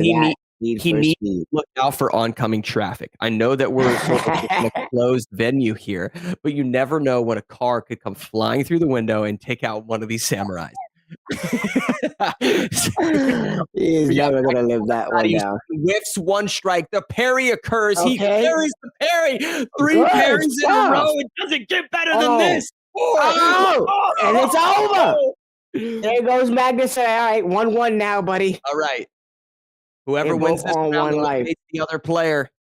Goes for the combo string. Oh my goodness! The execution, Raging with a little bit of flavor on that Cajun. Yeah. You gotta love it, man. Little bit of a redemption, a little bit of a redemption arc after Need for Speed taking out Magna, and now we got Mad Genius stepping it in. He said, just like Popeyes, you had some Cajun on that fries. All right, now, Mad let's Genius see having fun. Yeah, because Mad Genius did his thing in Mortal Kombat. Yeah, 100%. So I want to see what he can do here with Yoshi. Yep, he's been holding down that tier 5 spot really well. You know, the irony here, man, is Havoc is in the tier 5 spot and Mad Genius. Both of them are really, really good players. I can see them shifting their tier placements, moving not just into later this season, but definitely moving into the next season of UEL. No, never know if that might be whether on the Paladins and or another team. That's true. That's true. All right, so here we go. Quick little button check. Button check. Oh, all right, man, I can't wait to see because confirmation. It's down, what, 3? Down 3. Well, Raging only has 1 life left. Raging has 1 life left, so Oh, wow, and he takes Yeah. it. That's going to be the end of Raging, and now we're going to get sort of a full match reset. Mad Genius is just going to take the second life But then in order to get set up against Ambush. what I'm meaning is that we had Raging, he lost. Right. Duck Season, he lost. Yeah. Havoc, he lost. These are your final 2 xGODS before the Paladins possibly tie this game up and send us into overtime. The Paladins still have Strix and TLG, correct? Yep. And Yeah. Mad Genius, because he still has the 2 stocks. Yes, exactly. So he's still in there. And on the side of Paladins, you said it was Ambush and Osif. Osif. Yeah. Osif, yep. Yep. All right. Okay, that's interesting. That's interesting. So Ambush has been sort of, there's an ebb and flow about him with regards to fighting games. Some of them he knows how to play very well. Other ones not so much. But we'll see here if he can sort of, this one's a little bit more simplistic in terms of how it operates. So maybe he'll excel here. We'll see. Mad Genius is on the left side of your screen, guys. Ambush on the right. Someone may have called out a button check and they started rolling towards each other, but no one has striked their opponent. So everyone should be good to go here. I think they're just trying to figure out to make sure that everyone's ready before they start. Okay. All right, here we go. Swapping his directionals, cheeky move. A lot of players will actually do that to keep the directionals guessing prior to their attack. A lot of players do that in For Honor. I'd like to see maybe even more players do that here within the UEL. Nonetheless, goes for a simple side strike. Mad Genius trying to find, Let's see who's going to find his window of opportunity. I guarantee you Mad Genius is going to initiate with a combo string, especially knowing that his stamina is starting to deplete. Oh, but he waits too long. Ambush comes around with the basically a spinning back blade right there. He said you're going down. He's within his rage. I think Mad Genius needs to quit playing so passively. There we go. Beautiful. 1-1. Let's go. Mad Genius is the faster character immediately. I want to see him go. Oh! Mad Genius is cringing himself. I think he messed up one of his inputs, and that's why he got so frustrated right there. All right, we're getting ourselves TLG for show. All right, so we got TLG. Ambush does only have 1 life. So Mad Genius, he didn't necessarily win that, but I think he did his job in terms of, helping the Paladins potentially tie this up for overtime. And now it comes down to TLG. Let's see if he can pull it off. He's had some good moments. He's had some awkward moments, but he definitely is, excelled. Shout out to his Halo Infinite gameplay where him and Strix ended up clutching a 2v2. Yep. And then shout out to the other games where he sold that, but that's besides the point. We're going to talk about the greatness that can possibly come from him right now because, like you said, usually we got TLG and Strix as our last 2. Yep, here he is on the left side of your screen with a solid parry. Great understanding of the distance there because had he whiffed that... Oh, wow! And he goes. Ambush sits back. TLG feeling good. They are 1 player away from... Wait a minute. Oh, wait a minute. Whoa. What happened? Did they just forfeit? Or did we miss Bosif play? Did we miss Bosif play? Did we miss Bosif play or was that a forfeit? No, he said yes, forfeit. What? There's no way. Bosif has done this 2 games in a row.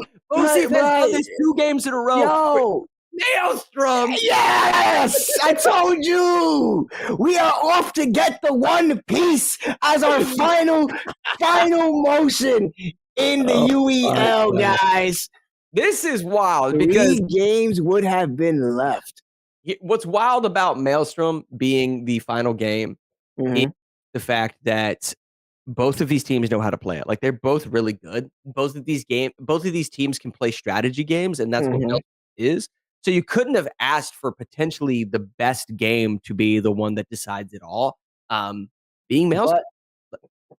But like you said earlier, what is really interesting is how Bosif has done this twice. Yep. Thursday, he was the final person in Street Fighter.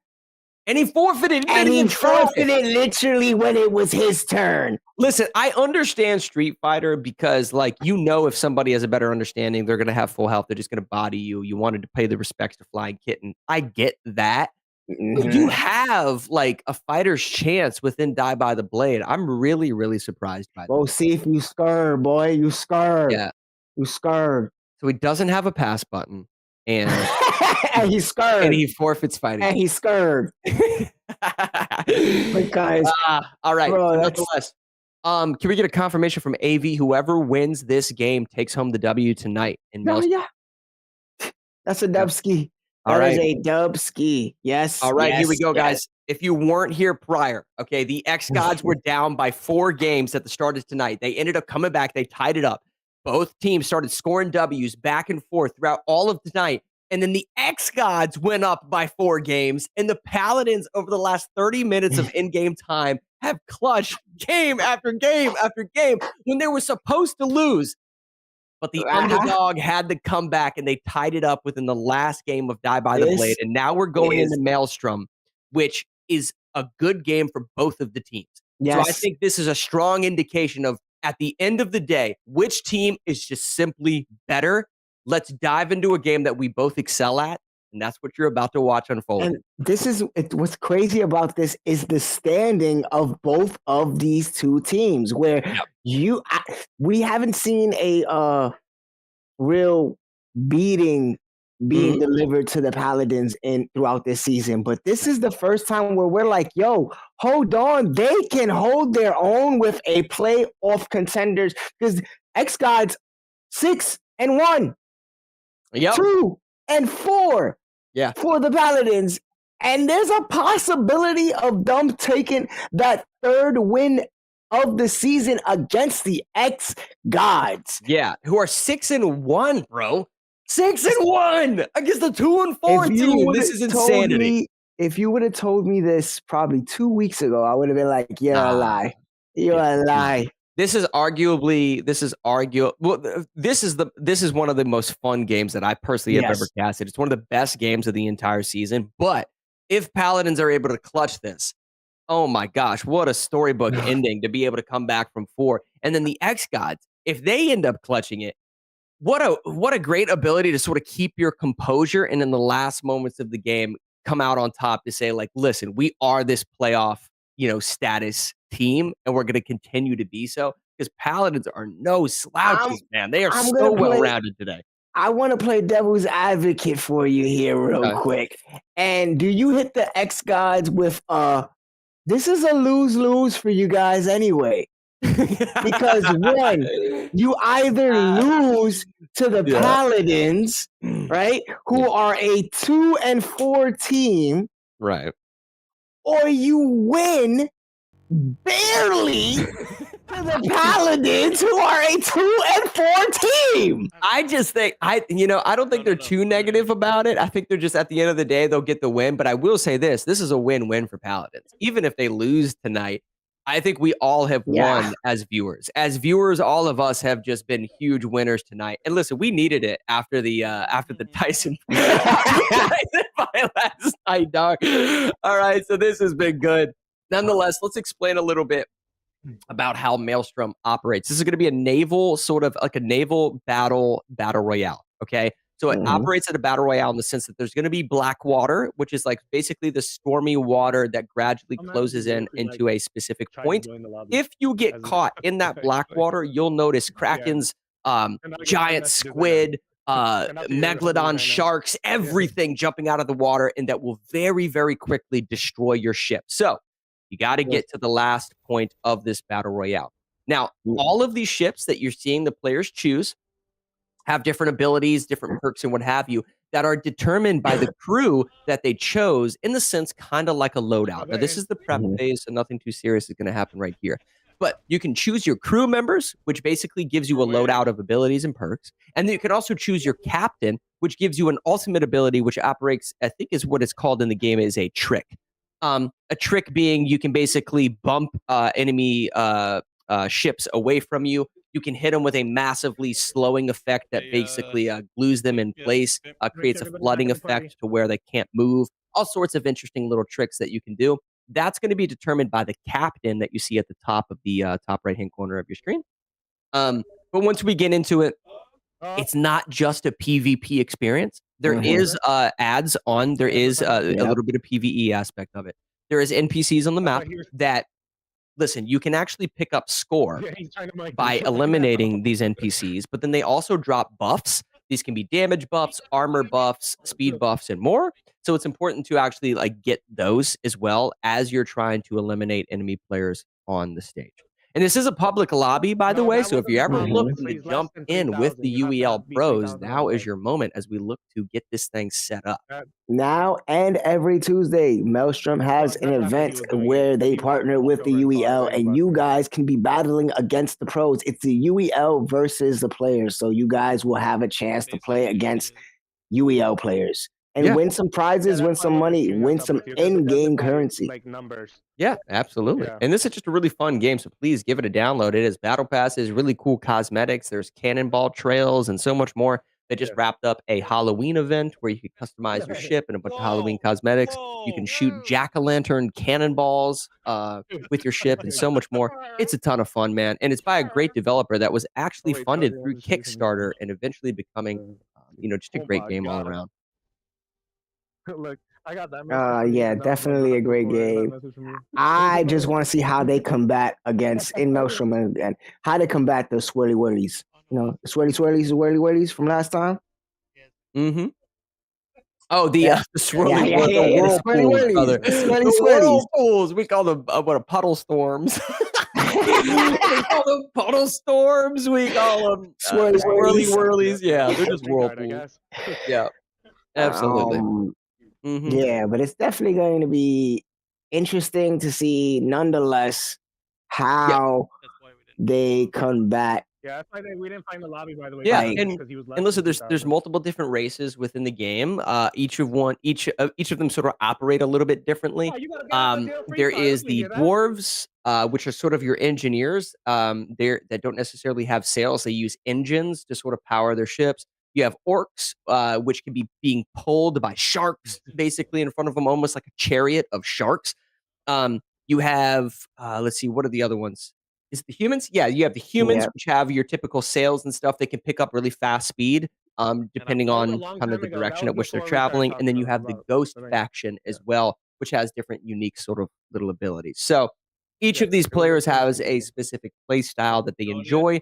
There's different sizes of ships. There's smaller ships that are a lot faster. There's bigger ships that have more armor, but they can't necessarily travel all that fast. That's what you're going to see sort of unfold. Yep, and now we're going to get into some action. That was. This is the prep. This is the battle battle. I thought having just spawned next to Magna, I was going to lose it. Can you imagine? But no, this is just the prep phase. So, and this is a good period of time for you guys at home to just see a little bit of how the game's combat sort of operates and functions. Let me see here. And this is a fun little factor. Oh, go ahead. I want to see what they would do on prep to gain, to see what abilities or what kind of, because attacking certain boats can get you different buffs. Yes. So seeing what buffs they start to go for in the long term, like, are they going for speed buffs? Are they going for power buffs? Like, which boats are they aiming for? Are they just going for the ones they see in their face, or do they have a designated attack point?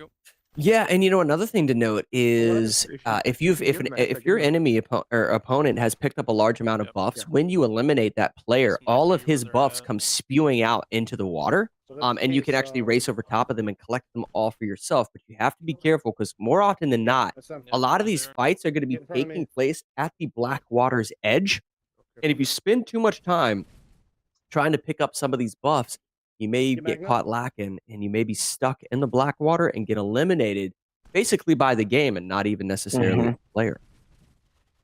Well, I'm just excited that this is the, if I'm not mistaken, correct me if I'm wrong, production team, but I think this is our first OT of the season? No, I was I asked All during overtime earlier in the season, but exciting nonetheless. This is awesome. This is fantastic. All right, so you're watching Duck Season right now. Weirdly enough, it looks like his armor has been depleted. I'd have to get a confirmation on that. I don't know how, because the game is already so early now. This is Magna in the city of your screen. This is not the prep phase. Okay. Yep, this is time. Yeah, so this is Duck Season closing in on Magna. There's a very tight corridor right there that they're going to try to escape and try to get off into, but Magna's taking huge damage. Another thing that we should probably mention is there's these little gray boxes, these little cubes on the sides of the ship that act as their armor plates. As those cubes start to get damaged, they will gradually deplete and disappear, leaving that side completely vulnerable. And it does look like Duck Season has all of his... Oh, no, so he has some armor there in the back, it looks like. And choosing not to follow suit, going back around. Let's see who we're watching now. Havoc. We're getting some Havoc gameplay. And they're going to see... It seems like they're going to attack as a team, which sometimes I think is the best. Yeah, and who is that over on the left? I believe that is one of the Paladins in this... Right in front of him. They're taking shots right now. Mad Genius and the rest are trying to sort of collapse over to help their team, but Havoc putting tons and tons of pressure on. Yeah. Quite a few buffs himself. He's not feeling too pressured. I think he's just... that's Strix. Oh my gosh. Strix is completely trapped. He cannot get out because he is completely surrounded, and Strix gets eliminated quicker than the match began. Unfortunate. Oh, man. Not only that, but the Blackwater isn't even necessarily all that close, so they are going to pick up all of the buffs that he acquired at the start of the match. And then, unfortunately, this is, to me, puts the Paladins in a bad position in this overtime game because that was their strongest Maelstrom player. Yeah, and Mad Genius just acquired a simple little bounty right there. He's going to jump into this slipstream. These tide waters here that can make it difficult. Obviously, you're seeing Magna go against that slipstream, which can slow you down significantly. He's in a position, though, that he is vulnerable from his backside, so he needs to pivot in order to not be vulnerable, but that's not necessarily an enemy player, so he's not too worried about that. I think he's, for the most part, just gain better positioning and get back to his teammates because Strix has been eliminated, so it's basically him and Mad Genius that are trying to play in tandem with one another. Something to know, because this is a public lobby, these players are fighting for placement and points. The higher placement you get, the more points, but you can also rack up points throughout the match by just eliminating the NPCs. This might be a situation where if the Paladins can just stay alive long enough and get good placement, they might be able to clutch this, even though Strix just got eliminated. There are random players in this public lobby that are fighting all of them, and that's sort of what you see a little bit here with Ambush. Trying to eliminate this player. This is a good movements too, because with the way his Ambush has his cannons going out, he's hitting in all directions. Yeah, and I believe that was just a bounty. So that was an NPC, I believe, or I may be incorrect, but right now he is. I have to see who this is that he's sort of racing into this team fight with. Oh, and you can see some of those pumpkins off in the distance on the mountainside. Very just classic Halloween theme by these developers. Super fun game, so please give it a download. Support the devs. Support devs, support gaming, support the future, support the UEL. Absolutely. All right, so I love this gameplay, though, by Ambush on a relatively quick ship right here. He sees this player, and he's closing. I believe that's Mad Genius, guys. This is going to be Mad Genius in that very, very fast-paced ghost ship. He gets a few shots, but he disappears using that ability. I believe that's a captain's ability of that ghost ship. That's why he was able to get out of dodge, and now you can see him off in the distance.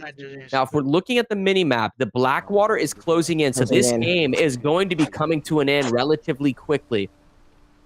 It's going to game count. I think Mad Genius's goal here, guys, this might be, I mean, no pun intended, this might be a 200 IQ genius play. If he can utilize the ability of this specific ghost ship to disappear and reappear well enough, he may be able to create a situation where he just survives long enough to gain a lot of points and beat the xGODS. I think that's his strategy. We got to see Mad Genius for a reason. Can he live up to the name? Yeah, 100%. Oh my God. So we'll find out. It does look like somebody is chasing them. I'd have to get a confirmation on it right now. Somebody's on his 6. Now we're looking at Ambush. Ambush is also sort of in a team fight, it looks like, by some of the players within the lobby itself. So he's got to make sure that he doesn't get dropped. Oh, he's going. He's going though. Yeah, he's trying. There's someone in front of him that he's trying to get the final. He's trying to get the final little bit of damage on them. Was that Mad Genius? That might have actually been Mad Genius. I'm not sure. He does. Yep. He's take down Mad Genius. Duck Season. They don't have one. What the what? There Yep, it is. Game over. The xGODS end up pulling it out in the end, stopping. They were the only ones stifling left. the Paladins' They were the momentum. only ones left. Yeah, listen, that was a great performance by them. It was, Paladins had so much momentum coming in. I think the thing that was just may have shifted that momentum was Strix getting caught up against the cliffside at the start of that game. Everybody collapsed around him so quickly. It wasn't necessarily his fault. Probably could have won the 1v1 or maybe even potentially escaped the 1v2, but there was so many enemy players around him that just wanted to get a quick kill in order to rack up those points. Because remember, this is a public lobby. Some people are just trying to get kills in order to advance in their battle pass and so much more. So everybody attacked him at once, which resulted in a 2v3.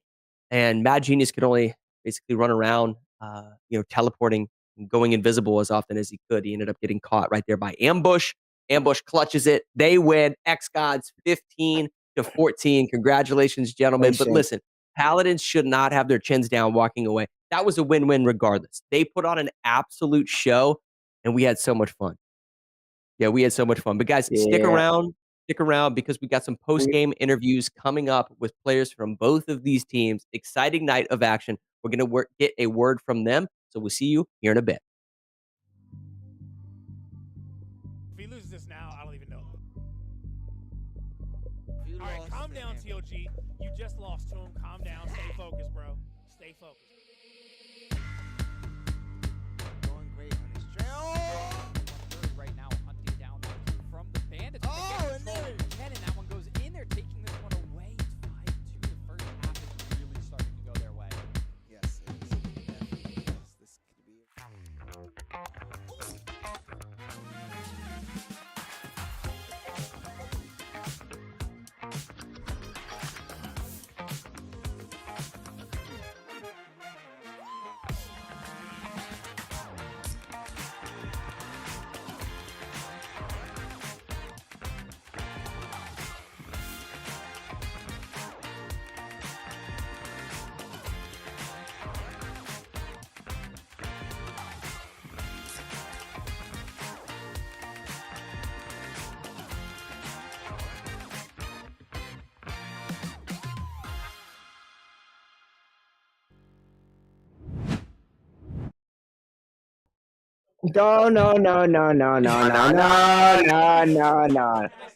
We lift our heads up here in the UEL. You guys did phenomenal. I don't want no heads down. Like I was telling Matt before we got into this point. Honestly speaking, I see this as a lose-lose for the xGODS. Because they won, yes. But then they won against a team who no one expected to do what you guys do. They are a competitive team. They are probably in the highest, 6-1 in their ratio of winning, and you guys have the 2-4. And to do what you guys did today was amazing. So never put your heads down. Keep those heads up. Tell me what could have been different to change this score. Because all you did is one move differently for you guys to be walking away to win.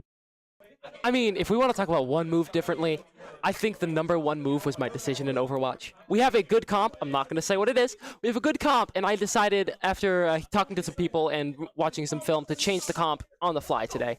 And that ended up losing us the game tremendously because I did not make the right calls at the right time. Yeah, and I was going to say I need to play Valorant again in my free time. Yeah, no, same. I need to get back into Valorant. I've quit playing Valorant since I've joined back, and that's clearly showing. Yeah, I mean, that guy makes me so mad.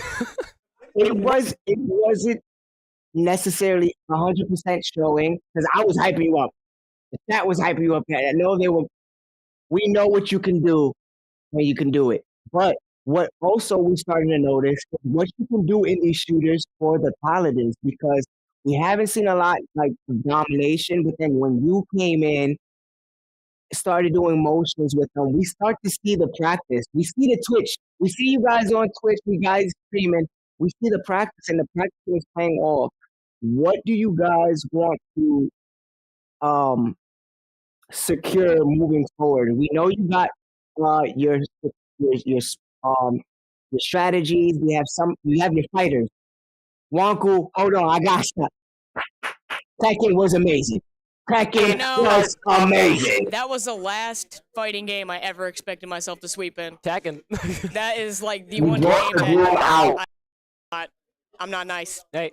But it works. But it worked. But it definitely worked. And now, leading into that, what do you guys want to secure next as a category, as a team?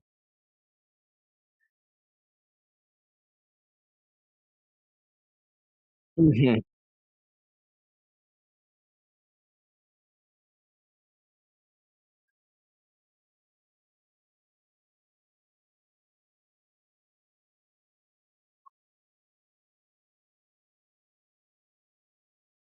Yo,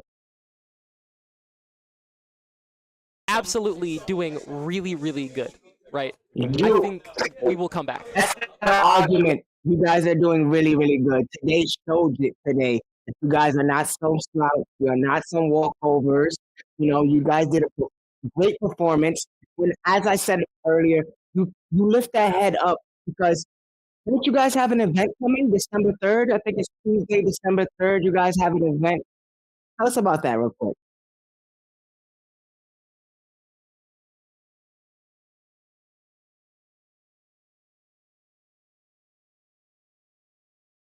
It's gonna be a good time, and you don't want to miss out. Yeah, That is beautiful. Be a friend project, guys. If you can't be here live, make sure to hit their website and do a support.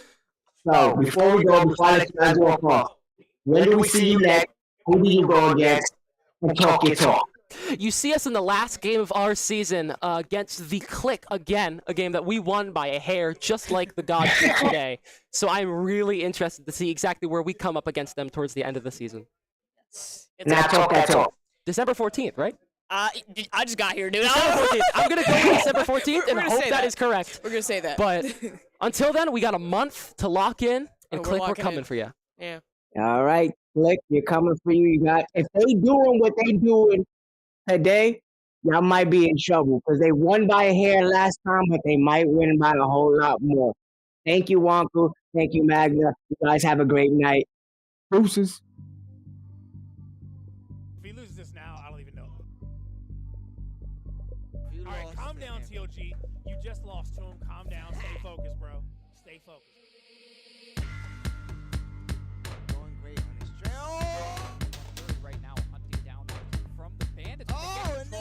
And that one goes in there, taking this one away. It's 5-2. The first half is really starting to go their way. Yes, it is. Definitely is. This could be a runaway, like you're saying.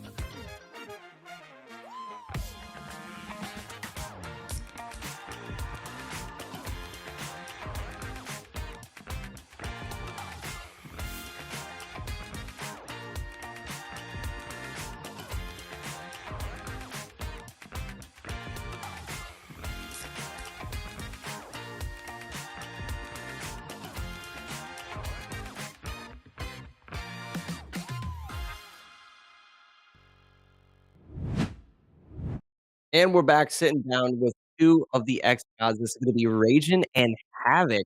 Guys, my first question that I think is on everybody's mind right now, how are you feeling going into those last handful of matches as Paladins gradually started creeping up on a potential tie to send this to overtime? What's left on the wheel? Make sure we're out of timeouts. We got to get setup timer. Really just thinking about the lineup, like who should go in, and yeah. Playing the last bit of the wheel. basically. Okay, yeah. You guys have a sense of it. We can that up. Oh yeah, if Blaze Blue were rolled, you might have different lineup up here right now. Oh, wow. For the winners, because TLG Okay, I like play that. it, but TLG plays it as well. So Got you. Well, my next question is for Ragin. Brother, you had two of the most memorable moments of tonight One of them that was really, really good in terms of clutch, and then the other one that was honestly a shocker. The first one, Checkmate Showdown, when you advanced into their backline on the queen and bodied 2 players back to back in order to clutch, and you beat TLG with probably 20 to 25% health. How did you pull that off, brother? Have you been practicing Checkmate Showdown? Yeah, because like as we've been adding more players to our roster and figuring out like who plays what, I was moved off the rook because we know we needed a really strong queen. So I've been spending nothing but time on queen. And I was really nervous actually because it would be the first time I actually like played it in an actual game. So I was really nervous about it, but it worked out. All that time actually was like used well. So Yeah, nice. I mean, the other moment from tonight was obviously during Need for Speed. It seemed like you were just seconds away from getting away. And I think, I could be wrong here, did you hit oncoming traffic in order to total your vehicle and crash? yeah, so well, I didn't. Yeah, I think I ended up hitting a car right at the end because I had changed my camera to behind me because I knew that there was a cop rolling up on me, and then the moment I turned it back, there was a car in front of me, and yeah, and then that crashed me out, and then I ended up dying. I got you. Well, props to you for the rest of that race because everything was going so well for you guys up until that point. Well, my last question. Yeah, my last question is for Havoc. You know, something I thought was sort of an interesting dichotomy of tonight was you in the tier 5 spot and Mad Genius in the tier 5 spot. Both of you were playing well and sort of holding your own, obviously within that tier 5, but you specifically, being a veteran at the UEL and just in gaming in general, you seem to have sort of a leadership aspect to you, which is interesting because on a lot of other teams, the leader tends to be the person that's in the tier 1 spot. They're typically speaking of the most well-rounded player. Therefore, they're doing a lot of call-outs. You yourself sort of anchor the team and more aspects than just a team lineup. Is there something that like is unique to specifically you, or maybe even advice that you would give other teams to how to sort of emerge as a leader and help sort of control the momentum of the evening? I don't really need the money, so I'd rather get my players up there, kind of reward them for showing up for practice. That's kind of like one of the requirements for them to hit tier 1. So we just kind of rotate it. Since the team got blown up, that's the biggest thing. Like I took the one for the Reapers since the team wasn't like a final team. But now that we only had 4 games, I'm like, hey, I got 4 people on the team. I'll try to give each of you guys kind of, you guys just got thrown over here. So I'll give each of you a tier 1 moving forward, but you guys have to show up to X amount of practices and, try to work. We are so close to playoffs, which I think, unless some crazy upsets happen, I think we just secured playoffs in an overtime against the Paladins. Paladins kicked our butt in a lot of games that we weren't expecting. So we have a lot. We have several weeks to practice before our next game, which is the bots. And then, so we got a lot of stuff we can work on and just kind of work on team chemistry, Well, brother, I think your answer was sort of a testament to your character, man. You seem like a really solid player, and you seem like a really solid team player. But nonetheless, man, congrats to the both of you for an awesome performance. Ragin and you Havoc just became 2 of my favorite players in the league. I love the way you guys played. So best of luck, man. I know you just secured the playoffs. Best of luck to you in the playoffs, and I'm excited to cast your next game, guys. Absolutely.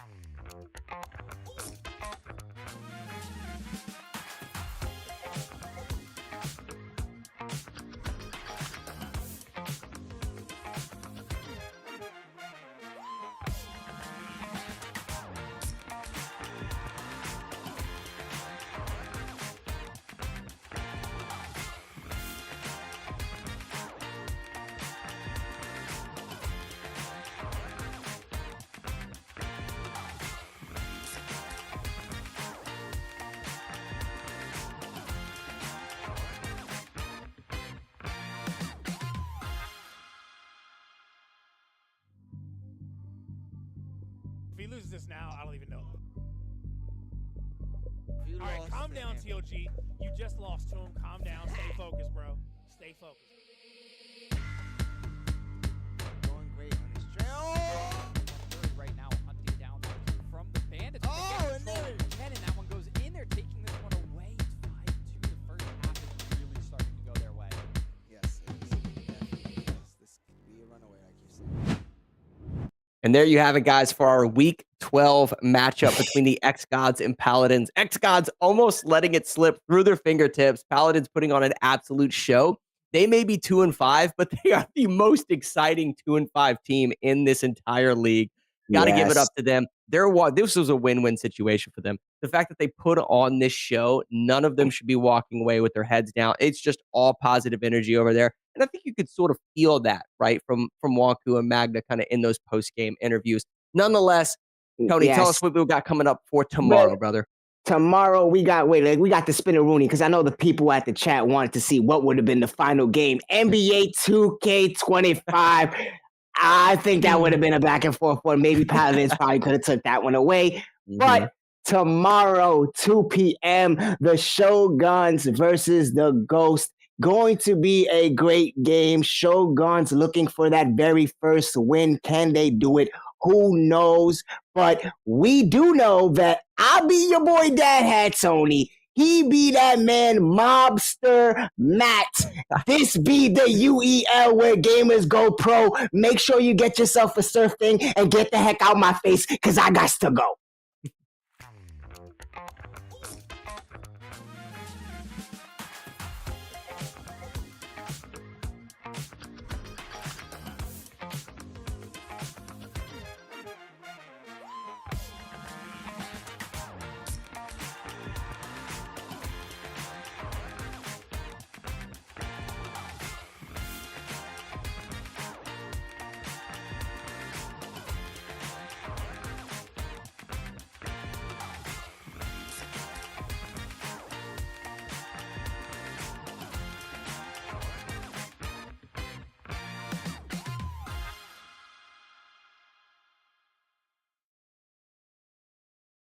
Michigan Paladins play for purpose, supporting efforts to end bullying and building kindness.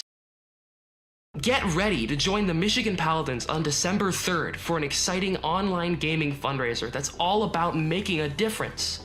We are rallying together to support the Be a Friend Project, an incredible nonprofit that empowers kids to help other kids and promotes kindness to stop bullying. This Giving Tuesday, every match we play and every contribution made will directly impact children and teens facing the challenges of bullying, reminding them that they are not alone and inspiring them to stay strong. For the Paladins, character and sportsmanship are as important as gaming skills. It's not just about how we play, but how we treat each other while playing. And we choose kindness. We believe that fostering a culture of respect and positivity elevates not just our gameplay, but the entire gaming experience. By uplifting one another and leading by example, we aim to create a community where everyone feels valued and inspired to be their best, both in and out of the game. The Paladin players focus on long-term impact through respect rather than just short-term victory. It's important for our team to promote camaraderie, which extends to players on the opposing team. We strive to build connections that transcend competition, showing that true champions uplift everyone around them. By prioritizing mutual respect and empathy, we set the standard for what it means to compete with integrity and leave a lasting legacy on the gaming world. The Michigan Paladins, like the other UEL teams, have players that excel in different gaming genres. We embrace player diversity and recognize skill differences. Our Paladins share their game knowledge and support each other. Everyone belongs and has something valuable to contribute. By celebrating our unique strengths and lifting each other up, we aim to build a team that is stronger together, embodying the true spirit of unity and inclusivity. Winning is great, but respect lasts forever. Be the player that everyone wants to play with.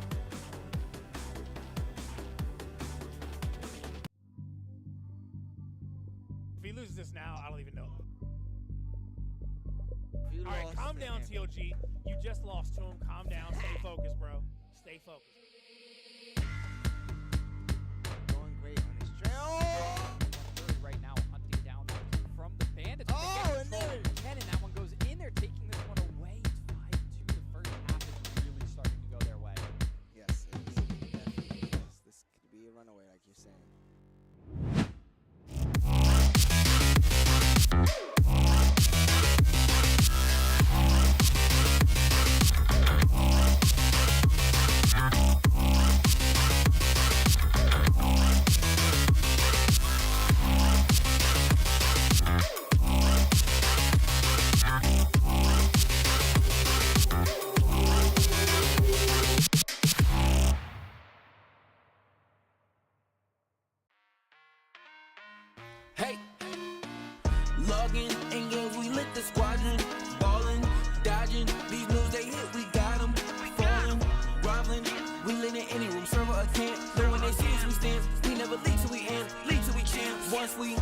logging. In games, we lit the squadron. Ballin', dodging. These news they hit, we got them. Falling, groveling. So we lit in any room, server or camp. Knowing it seems we stamp. We never lead till we amp, lead till we champ. Beat them advance. We do we think for them when we in it, we kill it and leaving no chance to hell reclaim. That's not how we move in the wheel of games. Ultimate gamers and still the change, shaking the industry. Plenty she's winning our team, we some killing bees, killing these new bodies too. We replenish, we load the artillery, hold the hostility, boosting these trophies. We win, we in it online on the grind, opposition and misery. Leaking they dwell, call us the winners cause we never fail. This is the team that's making a wave on the streams, growing and hanging below. Ultimate end gamers league, 1,000,000 degrees, and this is where gamers go pro.